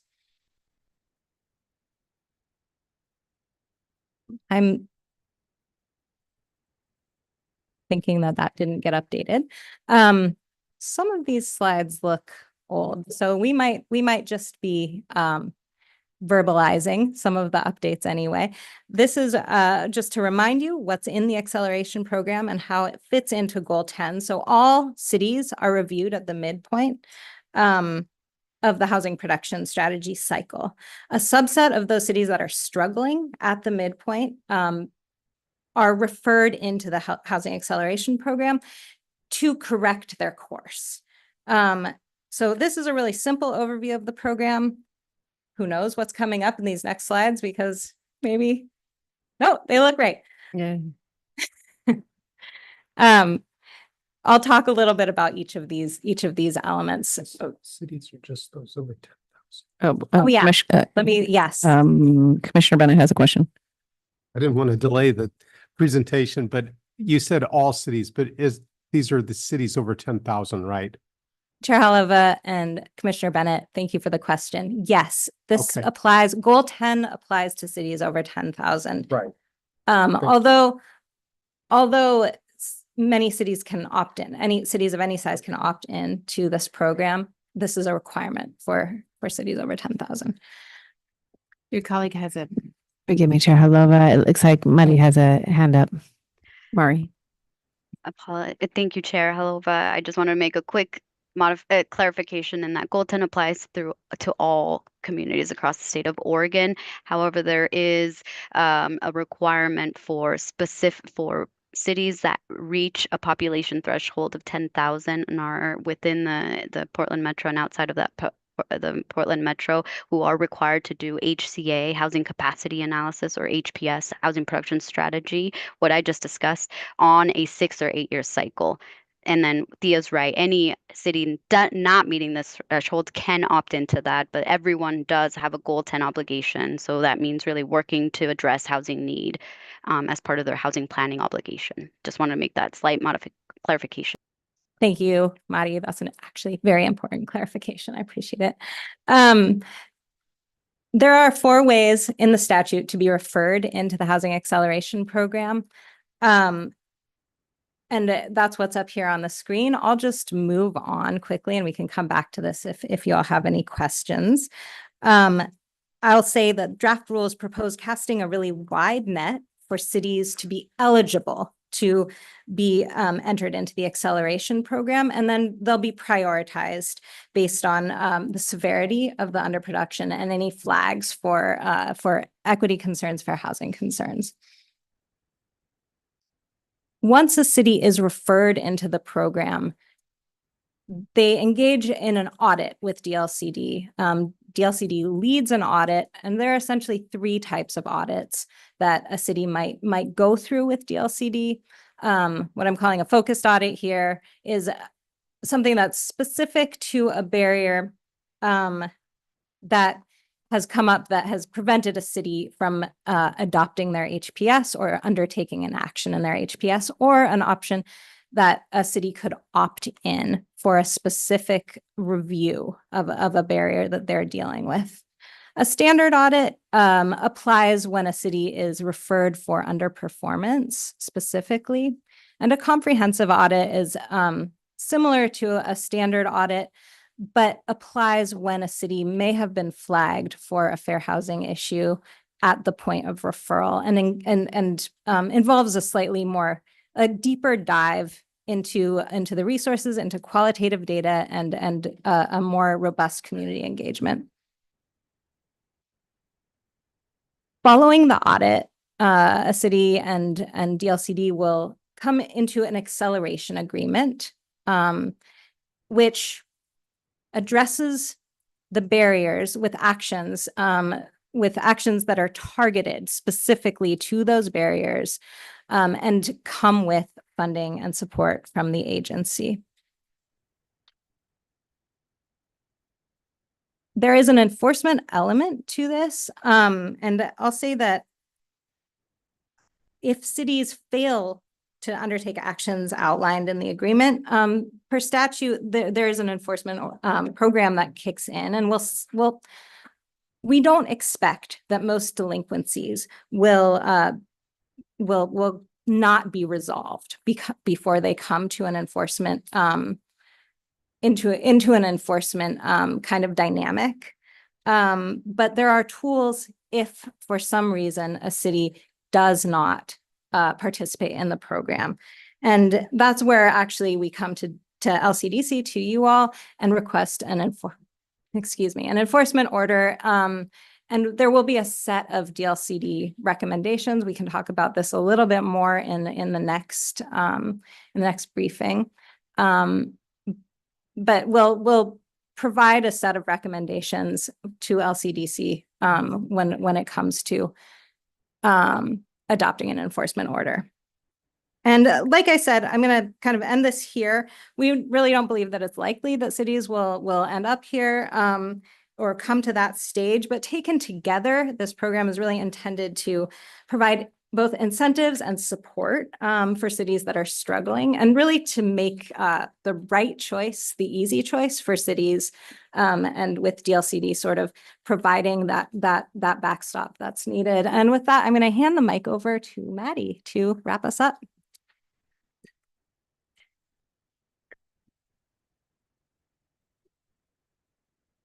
Good afternoon, Chair Halova, Commissioners. My name is Madeline Phillips. I'm the Public Facilities Planner within the Housing Division. I come to you with an update. From the Capacity and Urbanization Technical Advisory Committee, which is the third of the three technical advisory committees featured on the slide before by my colleagues. You've heard reports from my colleague Cotton Guyan Chapman in past briefings, and also Jenna Hughes will probably join us for a briefing in the future. Again, colleagues of mine have shown you similar slides related to our charge and the timeline of our work. The one thing to note about the Capacity and Urbanization TAC is that our charge extends into 2026. So right now we are just picking up the pace of our meetings, working with our advisory committee members to look very deeply into a number of factors, most of which are either factual basis for or part of considering urban growth boundary amendments. You'll see here buildable land inventories is a component of that, and I can speak pretty directly to some of those topics today. The one topic I'm going to highlight in the short presentation that I'll give you for the sake of time is related to development ready land as a subcategory or a subcomponent to buildable land, or a follow on to that work. Development ready land was defined in House Bill 2001 in 2023 to identify land that is not just buildable within the 20-year planning horizon that most cities do their comprehensive planning at, but to think more specifically about short-term readiness of properties should there be development interest within the community. A lot of that work is focused on serviceability of properties, whether or not water, sewer, streets, stormwater are available for connection. A number of folks, myself being one of them, as practitioners on the technical advisory committee, note that it is very aspirational to look at property at certain densities if there are not utilities within proximity to access to be able to develop a particular property. This is helping communities look proactively at the availability of utilities and the ability to service that land should there be interest in development. Big component of that work is to think about how cities can make investments that catalyze housing outcomes. When a community recognizes that a lot of the land that they have capacity to build on is underserved or unserved, this provides the community an opportunity to proactively understand where they might make an investment to catalyze those opportunities over perhaps their housing production strategy timeline, which my colleagues noted is between either 6 or 8 years. There's a really great opportunity there to refine a little bit of the narrative that we hear from communities, which is we have a housing need, so we need more land added to our growth boundary at the periphery of our communities, when we might know that there is land within those communities that simply has a deficiency of service or something thereof. I've provided a map that our technical advisory committee found very useful to illustrate this opportunity. You'll see on the left a map actually of the city of Salem, the southern component of it, and you'll see several colors identified in that buildable land inventory as different types of land that are available for residential development. Those colors, just know that the colors are land that's available that's partially vacant or vacant on the BLI. To the right, you'll see a development-ready land analysis or inventory rather, that speaks to land that is that has service within 300 feet of those colored in parcels. And you'll notice that there are certain criteria that remove the development availability of those parcels for the purposes of identifying development-ready land. You'll see a series of grayed out parcels that are either beyond the city limits because they are not annexed and zoned for development as of yet. Either they may be out of proximity of a service, water, sewer, street, or storm, or they might be encumbered by a constraint like a wetland or other steep slopes, among other criteria that constrain property development. And what you'll find is that communities that undergo a development-ready inventory are going to the results of this work will identify that many communities may have buildable land within their inventory, but they may not have very much or enough development-ready land to be able to respond to housing needs, whether those be production targets or allocations. This is what our technical advisors are grappling with. And with that, we're looking ahead at urban growth boundary work. You'll hear myself or colleagues come forward to provide an additional briefing in the future, several more in the future from now through the end of the calendar year. We'll take a brief hiatus through the legislative session, and then we'll continue to do work until our charge is concluded. We'll be looking specifically at UGB related questions starting actually in this coming week. Specifically around efficiency measures of land uses within urbanized areas, the role of annexation agreements and other documents that help ready land for development, and further, I guess in a general sense, also thinking about the coordination of public facilities for each of those components. Thank you. Thank you. Thanks for the presentation. Commissioners, any questions, comments?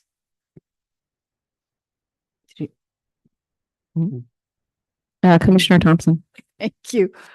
So I heard someone say your commission adopted this program. Here's the thing. 4 of us are continuing from the commission that adopted that, and 3 of us are not. So I would say I would acknowledge I have a growth curve, a learning curve. I'm from Michigan. We have people of color, all kinds. So and I've been committed to that long time, longer than some people have been alive. So it's not ignorance of the issue. What it is wanting to understand the logic, the methodology, but most importantly, the implications.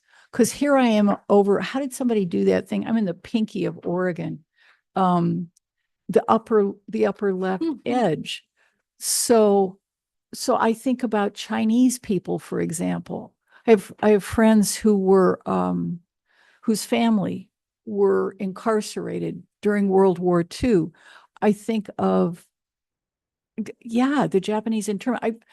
I want to know how this applies, not from a place of antagonism or ignorance, but I really want to understand how it applies. And because there are 3 of us who are new, I think there's going to have to be not backsliding in any way, but just recapitulation to bring in the new members of the commission for a complete understanding and I would say coordinated collaboration going forward. I would just ask for thoughtful approach to that. I don't know if I don't want to put you on the spot, but that's how I feel.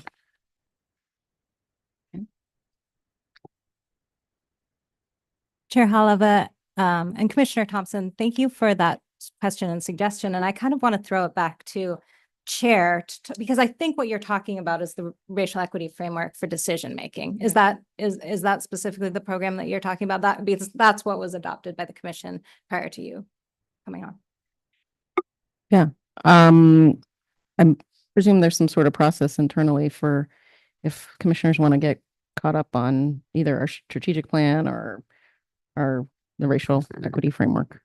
Yes, thank you, Chair. We certainly are available as a staff to meet with commissioners and come up to speed, do any additional, conversations, and certainly provide the documents which we have provided already, but to walk through and see if there are any questions and get folks comfortable as you're preparing to take action in December. Nice. Commissioner Warren? And I was sort of looking to see, okay, Commissioner Warren. Thank you, Chair. I want to dig into the fair housing issues analysis a little deeper.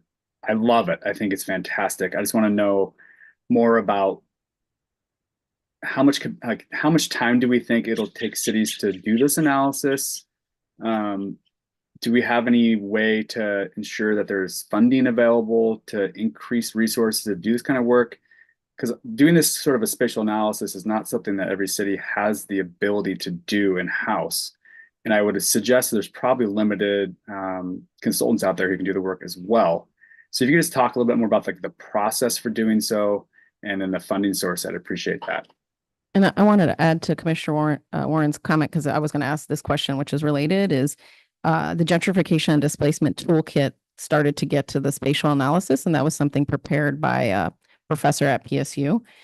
And we had 2 presentations on it, and I saw it's related to what you're saying in that sense that I'm like, okay, I'm always like, we did something, now we're doing something new.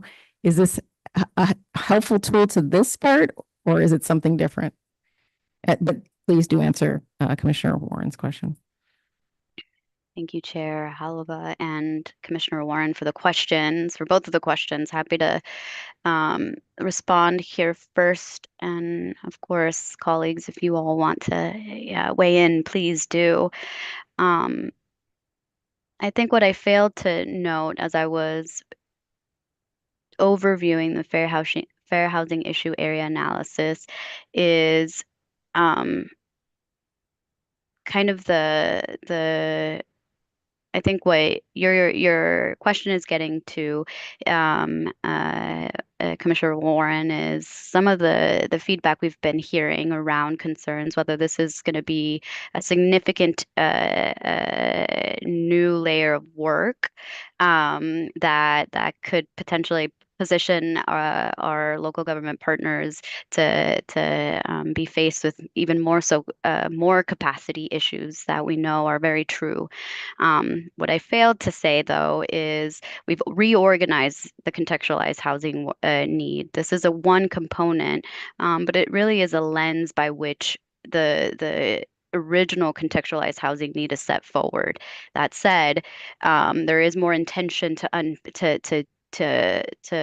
understand fair housing choice, and because AFFH is really about understanding current inequities based on past housing policies and past housing discriminatory actions, like really grappling with both to ultimately inform action. And so there are multiple tools that are going to be available in support, which hopefully gets to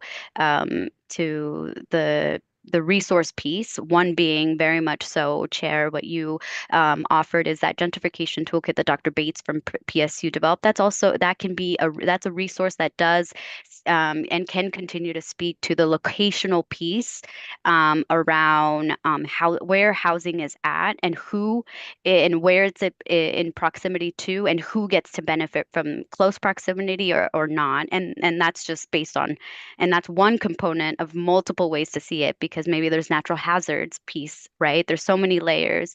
So that's one component. I'd say there are local jurisdictions that already engage in fair housing planning work that are doing this analysis.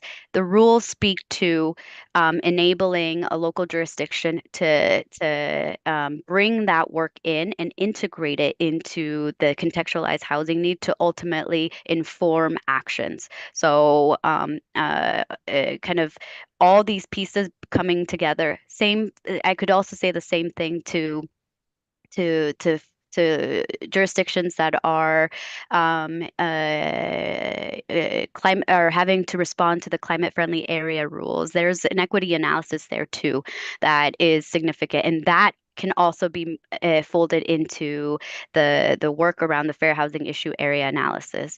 All that to say, in a non-rulemaking but parallel component that the department is also working on is an engagement toolkit that seeks to include resources around mapping and seeks to include resources around equitable engagement that is very much going to be part of the element needed to really understand what the fair housing issues are. That said, that's still work and that still requires funding. And so to your point, at the we continue to have we will continue to make available technical assistant grants to support this work, and local governments who are on a schedule to develop their HC and HPS do get prioritized in our funding for housing planning work. So there's that piece. 2025 is going to be significant because we are also developing guidance to all the areas of Goal 10, even Goal 14.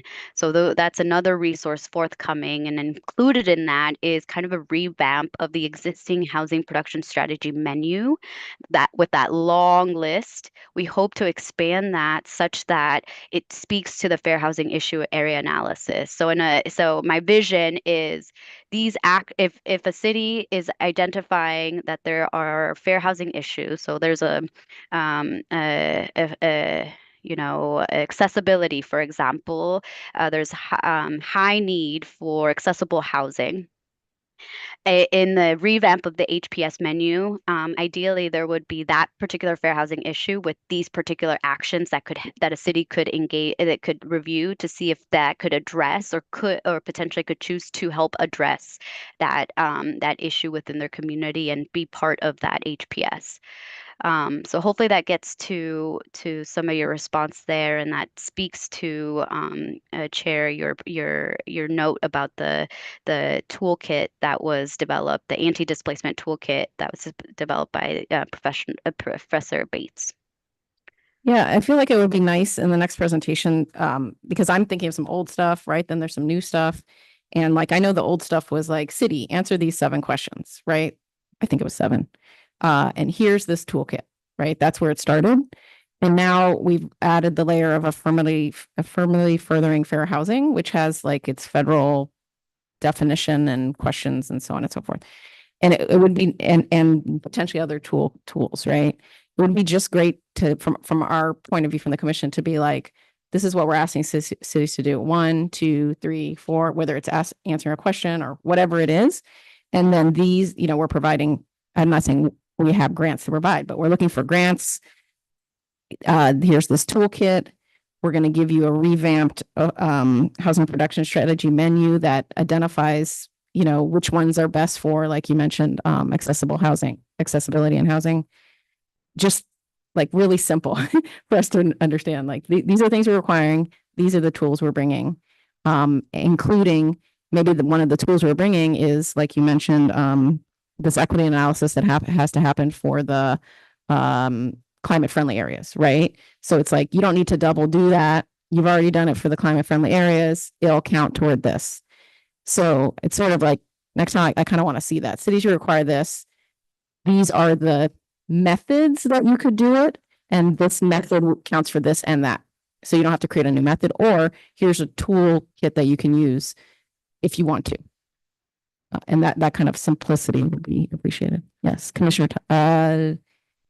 Could I just Commissioner Thompson. Is it going to be a PDF that's going to create a database? So, well, the database that I've been talking about, I just want to know, is this housing production strategy menu? That's the thing I went into a database. And what it was here's all these ideas that cities, you don't have to go out and invent housing production strategies. But I think the layer that we had on that was this gentrification and displacement toolkit was a part of that lens. So it'd be like, hey, if I'm in an area that is rapidly gentrifying, I can pick these housing production strategies and increase housing in there without just gentrification displacement. If they add to it a lens of, let's say, accessibility or something, you can say, we have an issue with accessibility in our community, and you, in the database, you would say accessibility, and out would spit out a bunch of housing production strategies that could help you address accessibility, right? So reason I'm saying all this and why I'm so fixated on this database is it literally would be the idea of helping cities that they don't have to each one has to reinvent the wheel. It's like you can pick from a menu. It's a resource, really, at the end of the day. But I think I wanted to reiterate on the presentation side, we need simply, what are you asking the city to do? What are the resources available? And if one wants to have a grant in the future, this is what it would be called. We don't have it now, but this is what we'd be advocating for, something like that. I know Ethan wanted to add to something.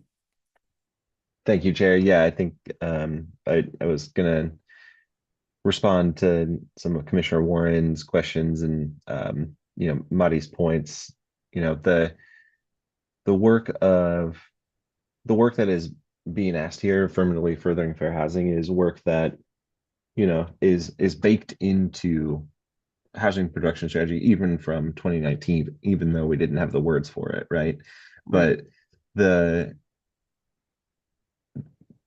elevating that work and centering that work, as we've been talking about, that as one of the core tenets of Goal 10, right, is going to just frankly take a lot of work. And it's, we're in quite a bit of transition phase and learning new things and transitioning out of a 50-year program and into the next 50 years, right? And so that's going to take a lot of partnership between the state and local governments in terms of support, in terms of guidance, in terms of financial support as well. And so really thankful for the legislature to allocate those housing planning assistance grants and continue to really advocate for those, keeping those as part of the DLCD budget. And as we move into the next biennium, those do exist. Those are part of the program. Those are part of the implementation. So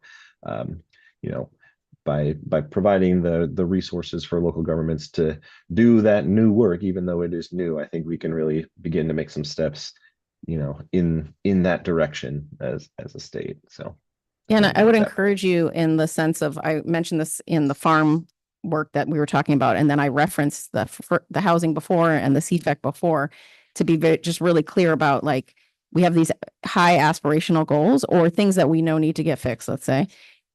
We've tackled these have not been fully addressed, but we think they're still important. And I think that there was one reference here about the restorative justice, and I agree. That's a big, that's a visionary, and doesn't mean you just want to, oh, it's too much, let's drop it. You want to keep that idea here, but you're saying that cannot be addressed within this scope, but we're going to keep it over here, sort of like we were talking about the cultural work, the cultural areas, cultural resources. We're doing this here. We know that we need to get there. And just to have a clear distinction about what we can do, and then what's still important to us, but it's going to take way more work to address. And we don't want to half it, and say we did it when we didn't really do it, because that's very insulting to community to say, oh, we've done restorative justice, when no, we haven't. And that's fine. Just to keep that goal out there. Mari. Thank you, Chair. Yeah, I appreciate your comment so much. And I think the point about elevating the piece and kind of elevating the work that the Rules Advisory Committee and the TACs have been doing and leaning on that racial equity framework is kind of showing, we came to this conclusion that true restorative justice within the framework that the HPS currently has is not feasible yet. That said, we aren't we have restorative justice pieces, and we're continuing to grapple with that. But we've also been noting all these ideas that have been forthcoming around what guidance could be helpful in a separate document. And hopefully this will be part of your packet for October, that outlines all of the ideas and the recommendations for support in local jurisdictions, for example, that want to dig into restorative justice as part of the HPS, like what that could look like. We're going to dig into that in 2025 as we roll out this guidance book. We're also going to we've got ideas about how to draw out guidance for the fair housing issue area analysis, or even how cities can think about analysis related to past discriminatory harms, right? So that is forthcoming in your October packet, and it's really coming from the feedback that we've been hearing. So it's amazing how this framework really has been, as Ethan said earlier, it's been at the center and the front, and really kind of the centering around the information that we're gathering, and it's not lost. We're noting it, and we're bringing it forward, because all of that is helpful as and a great building block for when we start digging into the guidance and the resources and the tools. It gives us a place to start. It would be kind of nice if this was one document, because I'm doing fair housing, I'm doing equity analysis, I'm doing gentrification toolkit, and then I'm even thinking planning. I think it's called planning for the people, which is putting the people in planning, planning for the people, putting the people in planning, which they're all related to the same issue, and they're all resources for jurisdictions. And so I just want to make sure we're not like, and then look over there, that here, one nice document that ties, and especially when we're talking about CFET, and that, I'm just big on just simplicity, clarity. Look at this one place. So I would encourage us to do that, because it's like I'm in the weeds and I'm so confused. So I think it's good to bundle things, if that makes sense. Bundle them. Commissioner Thompson? Integrate. Yeah. Not a bundle of sticks, but integrated concepts and the data pieces. So entered once and used multiple times. I mean, I think that's what you're saying, right? I just want to change a little language. Yeah, there's an integration between the different policies, but then there's the bundling of the resources that are related to each other. Like the community engagement is related to the other gentrification into it, right? Like, cause to get to the point where you can come up with that, you need to talk to people, right? So I feel like definitely integrated with policy, but brought together, bundled in the sense of resources. We have 3. Oh, I did want to say something about the development ready land is like the most awesome thing ever. Not that the other stuff isn't awesome because of the different sort of awesome. How about that? Not to here. No. We hope we don't have to get to the item that you outlined. In the sense that that's what we hear in every single jurisdiction we go in. I've realized it says the exact same thing. It's different, but it's all dealing with the concept of development ready land. And I think almost every jurisdiction we've gone to has also kind of reaffirmed, at least the planning and the folks who are at the cities, that none of them said it's literally a land supply. All of them have said it's a infrastructure issue. And so I couldn't have made that conclusion by talking to just 1 or 2 communities, but it's like we've done a lot, and the scale of the infrastructure and the type is completely different, but it's all infrastructure related.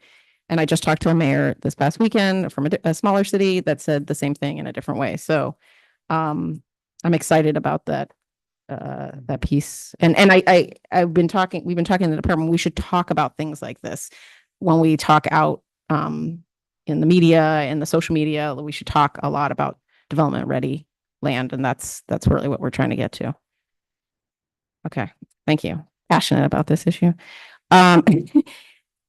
Considering I'm a real estate developer. We have 3 people testifying. And I just want to make sure I'm not missing anybody online. Okay.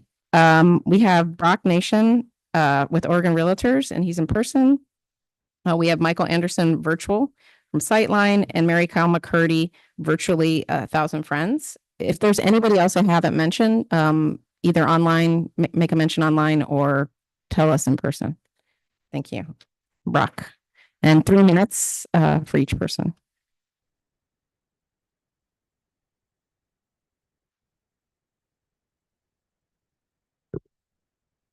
Chair Helva, members of the commission, thank you again for the opportunity to provide testimony today. For the record, my name is Brock Nation. I'm the policy director at Oregon Realtors. We represent more than 17,000 real estate professionals across the state, who in turn represent hundreds of thousands of home buyers, sellers, landlords, and tenants. I'm going to be totally honest with you. I have about a third of my script that's actually useful after the staff presentation today. Because what I was going to come and talk to you about was the safe harbor rule. And the concerns that we had with that.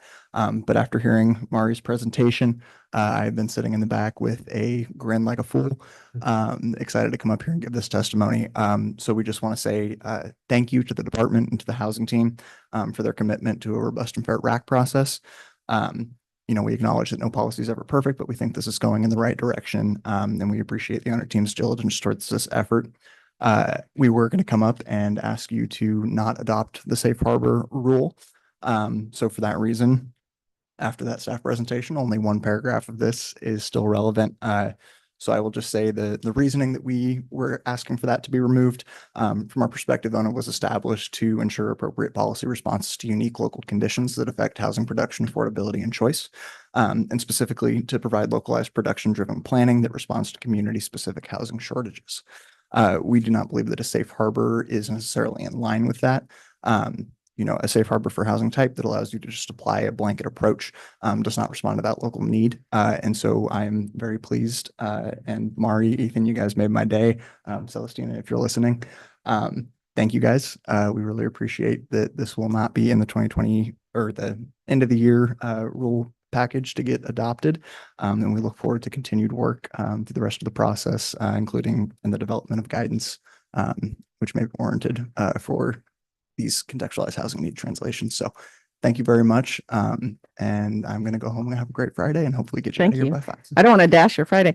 I had a question for my clarification. I know there was safe harbor talk about mix, characteristics, and location. And I definitely know characteristics and location were out.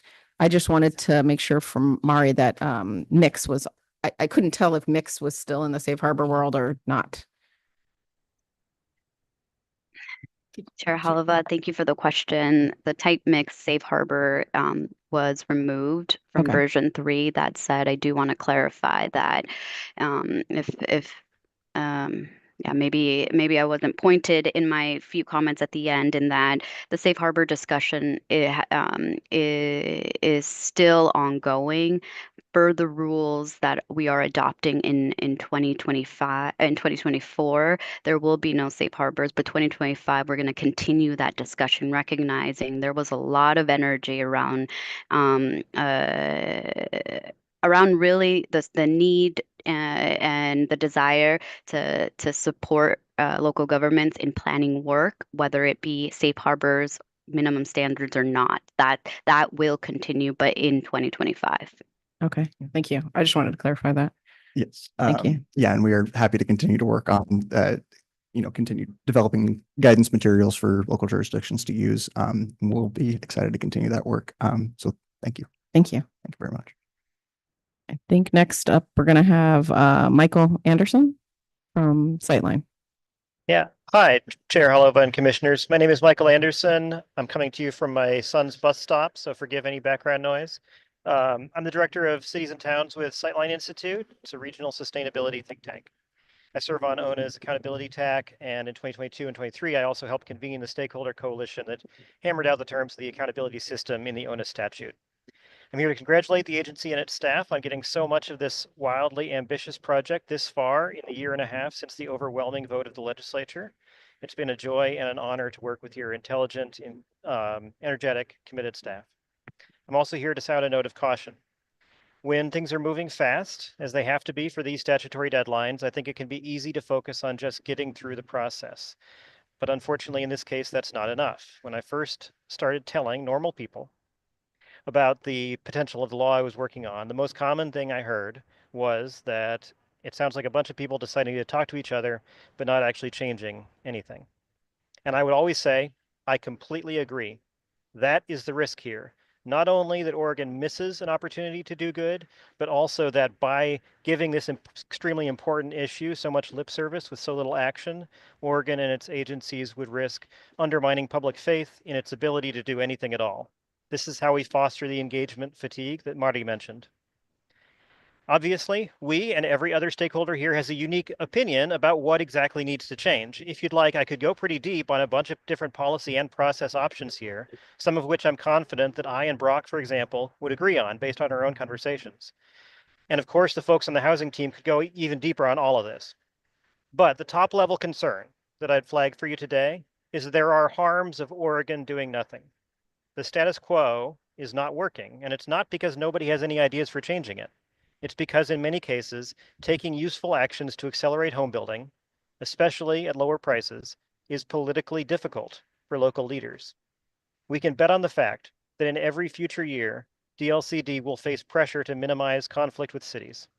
A system that relies on mere guidance, on DLCD staff discretion and soft power to achieve change, will see its influence gradually eroded. Should future governors take their eyes off this ball, I'm fairly confident that the system will fail. I hope the rules coming before you this fall will listen to the many pro-housing voices, both advocates and cities, calling for the state to define, and in some cases require, cities to reach policy solutions that have a low risk of harm and a high likelihood of results. Thank you. Thank you. Up next is Mary Kyle McCurdy from 1,000 Friends of Oregon. Good afternoon, Chair Halava, commissioners, and welcome to Commissioner Bennett. Similar to what you just heard from Michael, I've been saying to people about this rulemaking that I believe it's our best and last chance for many years to finally put in place what is needed to meet the promise of Goal 10, actual production of the housing to meet the needs of all Oregonians in every community. And finding that right spot in the rulemaking along the continuum from complete flexibility to uniform requirements for every city is challenging. And where on that continuum is the right spot for a rule to land will likely vary depending on the objective. Fair housing, diverse housing choices, housing located near transit, housing for older persons, accessible housing, etc. However, we do know that the status quo is not acceptable. It has contributed to bringing us to the housing crisis we have today. which has shown us that too much flexibility, encouragement, and only guidelines, and hoping for good outcomes is not enough. Instead, we urge the rulemaking to establish basic minimum standards for all cities in their housing production strategies, similar to a menu approach that Chair Halava was describing, around accessibility, equity, and diverse housing in every community, and allowing each city to then build on that base based on their own housing allocation and contextualized housing need. We and a coalition of over a dozen community and issue organizations have submitted to the staff our recommended guiding principles for effective rules about housing production that we hope will be followed as a guideline in this rulemaking. And I want to close by thanking your incredible staff that has been doing many, many hours of work on this rulemaking.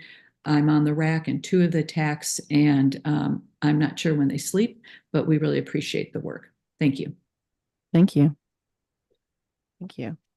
So I don't know if there are any comments closing out. I mean, I have so many thoughts on this topic.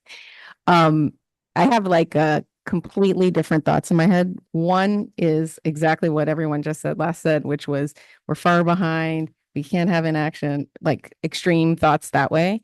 And then I can flip and be like, we're a national model as far as housing and land use and all that policy, in the sense that I go around different parts of the US. I'm part of the ULI. I hear what other places, I mean, I heard the planning director for the city of New York talk. I've heard a lot of people talk, and like some of the things that we already have done, people are aspiring, like, oh my gosh, we'd love to have an ADU, you know, and you're like, wow, that's where you're at. Okay. And so I think what I'm excited about when thinking about the national model part is we are creating all the tools and the policy. We're very robust in that way. And what it needs to translate is somehow between how the market plays into it, because we're also at a moment, right? We're not at a booming market. And then what's the role of the private sector in this? Because it's like we literally can create all the most awesome things. And if the market's not performing and the private sector can't perform, nothing happens, and doesn't mean what we're doing is bad or wrong. Right. So that's what I was saying. I can have both opinions, very drastically different, but I'm personally super excited about the moment we're in with the governor, with the legislature, with the money that's coming down, with our department here, with the private sector getting involved and caring about it. And we do have to take that momentum and like do something with it, which is what I think a lot of people are saying, versus like, oh, we did a good job, you know, like it actually has to translate into real sticks and bricks. So I just wanted to say that as a closing to our Friday. Thank you. Yes, a procedural comment is being made. On this topic, I just wanted to make sure that it's been clearly said again into the record. Thank you, Madam Chair. Brenda Bateman, Director of the Department. So on this item, the next version of the proposed rules will be available through the Secretary of State's website by October 1st. I think that's Tuesday. And I just wanted to confirm and lay out for everyone that your virtual hearing on October 25th is the time where we'll be taking public comment on that. That will be the public hearing for the ONA rules. So mark October 25th on your calendar. That will be the verbal opportunity. And then the opportunity for written public comment will stay open until 11:55 p.m. on November 14th. Okay. And so then when the commission convenes again for your December 5 and 6 meeting, month of December, public comment will not be taken at that time. It will be for you to deliberate and take action. So I just wanted to make really clear, we've got some very distinct or discrete windows for verbal comment, written comment, and then you all will have a chance to really think on it, talk about it, and take action in December. And can you remind us, there was a slide that showed the 3 parts, and which one of those? 2 of the 3 were taking action in December? Or I know 1 was 2026, so I was just trying to remember. 3 That's right. parts. Yeah, Chair Lova, if I could, so the commission will be, or the motion or the rules, the amendments to Division 8 will include the items related to the housing production strategy and the fair housing issue areas and contextualized housing need, all of those pieces. and the housing acceleration work.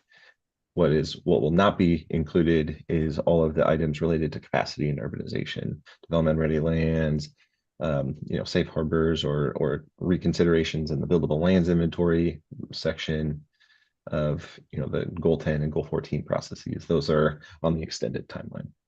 Okay, thank you. With that, we'll conclude agenda item number 12. We have agenda item number 13, which is public comment, and we have one person, two people signed up for public comment. One is Mickey Killingsworth from MD Acres, which is going to be virtual. And then the second one is Wendy King from Generation Farms and Meyer Farm Co. If there's anybody else who wants to give public testimony, please tell us in person or online. So first is Mickey. Good afternoon, commissioners. I made it over the pass. Can you hear me? Yes. Yes. Okay. My other is about the joint workshop on August 20th you did with ODA. There was 117 participants, and I figured 30 of those were staff between the two agencies. And I think that type of presentation, webinar to the public, is very beneficial. I made my board watch it from Farm Bureau, and I was on the original webinar. And I attended the ODA board meeting in Pendleton, the 10th, 11th of September. And I think it was very beneficial for some of the board members. And now they have new board members. So those new board members probably need another webinar. But I just wanted to applaud you and your staff for working with Jim Johnson and doing such a great webinar. That was really basic and it was outstanding. Thank you. That was it. Thank you. And now Wendy King.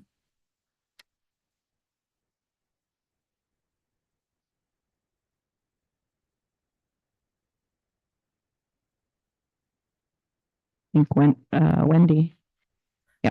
Now can you hear me? Yes. Okay, thank you. I appreciate so much that you do, and I'm amazed at your concentration on such difficult information to absorb. And I come from a farming community, and I am amazed at what you do for Oregonians. I'm going to try to be as quick as I can. My name is Wendy King. A portion of my family's Century Farm in Morrow County is going to be impacted by the Boardman to Hemingway 500 kilovolt transmission line. Oregon Department of Energy's Energy Facility Siting Council has approved this project. While ODOE has jurisdiction over energy projects, they do ask the DLCD for input on those projects. We have found that EFU lands are under less restrictions or protections where renewable energy is proposed. In contrast, it appears more narrow rulemaking in DLCD is taking place to protect EFU lands from non-farming use. To exacerbate the negative impacts from this FSAC-approved land use on our agriculture operation is the addition of more renewable energy projects of wind and solar that surround our farmland, taking acres of EFU lands out of production. Morrow County has potentially 41 energy projects. The most glaring flaw in the FSAC approval process is that each project is considered in isolation of one another in a small area. Cumulative impacts is not an FSAC standard. Does DLCD take into consideration cumulative impacts? The one wind developer has expanded, and we found that they have been taking water from a well in the same critical groundwater area that we have senior rights to for agriculture. While this is a non-compliance issue, it showcases the negative impacts we must endure. Transportation of equipment for construction, materials, and workforce is another impact to our rural roads. While fire mitigation plans are an FSAC requirement, they largely neglect consideration of the cumulative sum of risks to nearby agriculture lands. DLCD governed EFU lands that exist near FSAC governed lands will be exposed to more impacts of Goal 3 exceptions that favor developers. All to say the net zero goal is placing agriculture lands in jeopardy. We have found no support and protection of the division of our EFU dry land wheat cropland through ODOE or the Public Utility Commission, even though alternate routes exist that could utilize transmission corridors within nearby energy projects. How can two agencies' rulemaking concerning EFU lands be moving in opposite directions? It's very concerning. We have little to no advocacy to protect and conserve our EFU lands. Unless we propose agritourism, pursue non-farming projects. The last concern with development of energy projects on EFU lands is that the surrounding farming lands now may be tasked with additional housing to accommodate the temporary and permanent employees of the many energy facilities in our community. Thank you for your time. Okay, thank you, Wendy. Someone in the office is going to get back to you, is going to reach out to you to talk about it. Thank you very much. Okay, thank you. Thank you. And so with that, we conclude our, I was like, what month is it? September 2024 Land Conservation and Development Commission meeting. Thank you for everybody that participated, staff, commission, and then online or in person. Thank you. Great.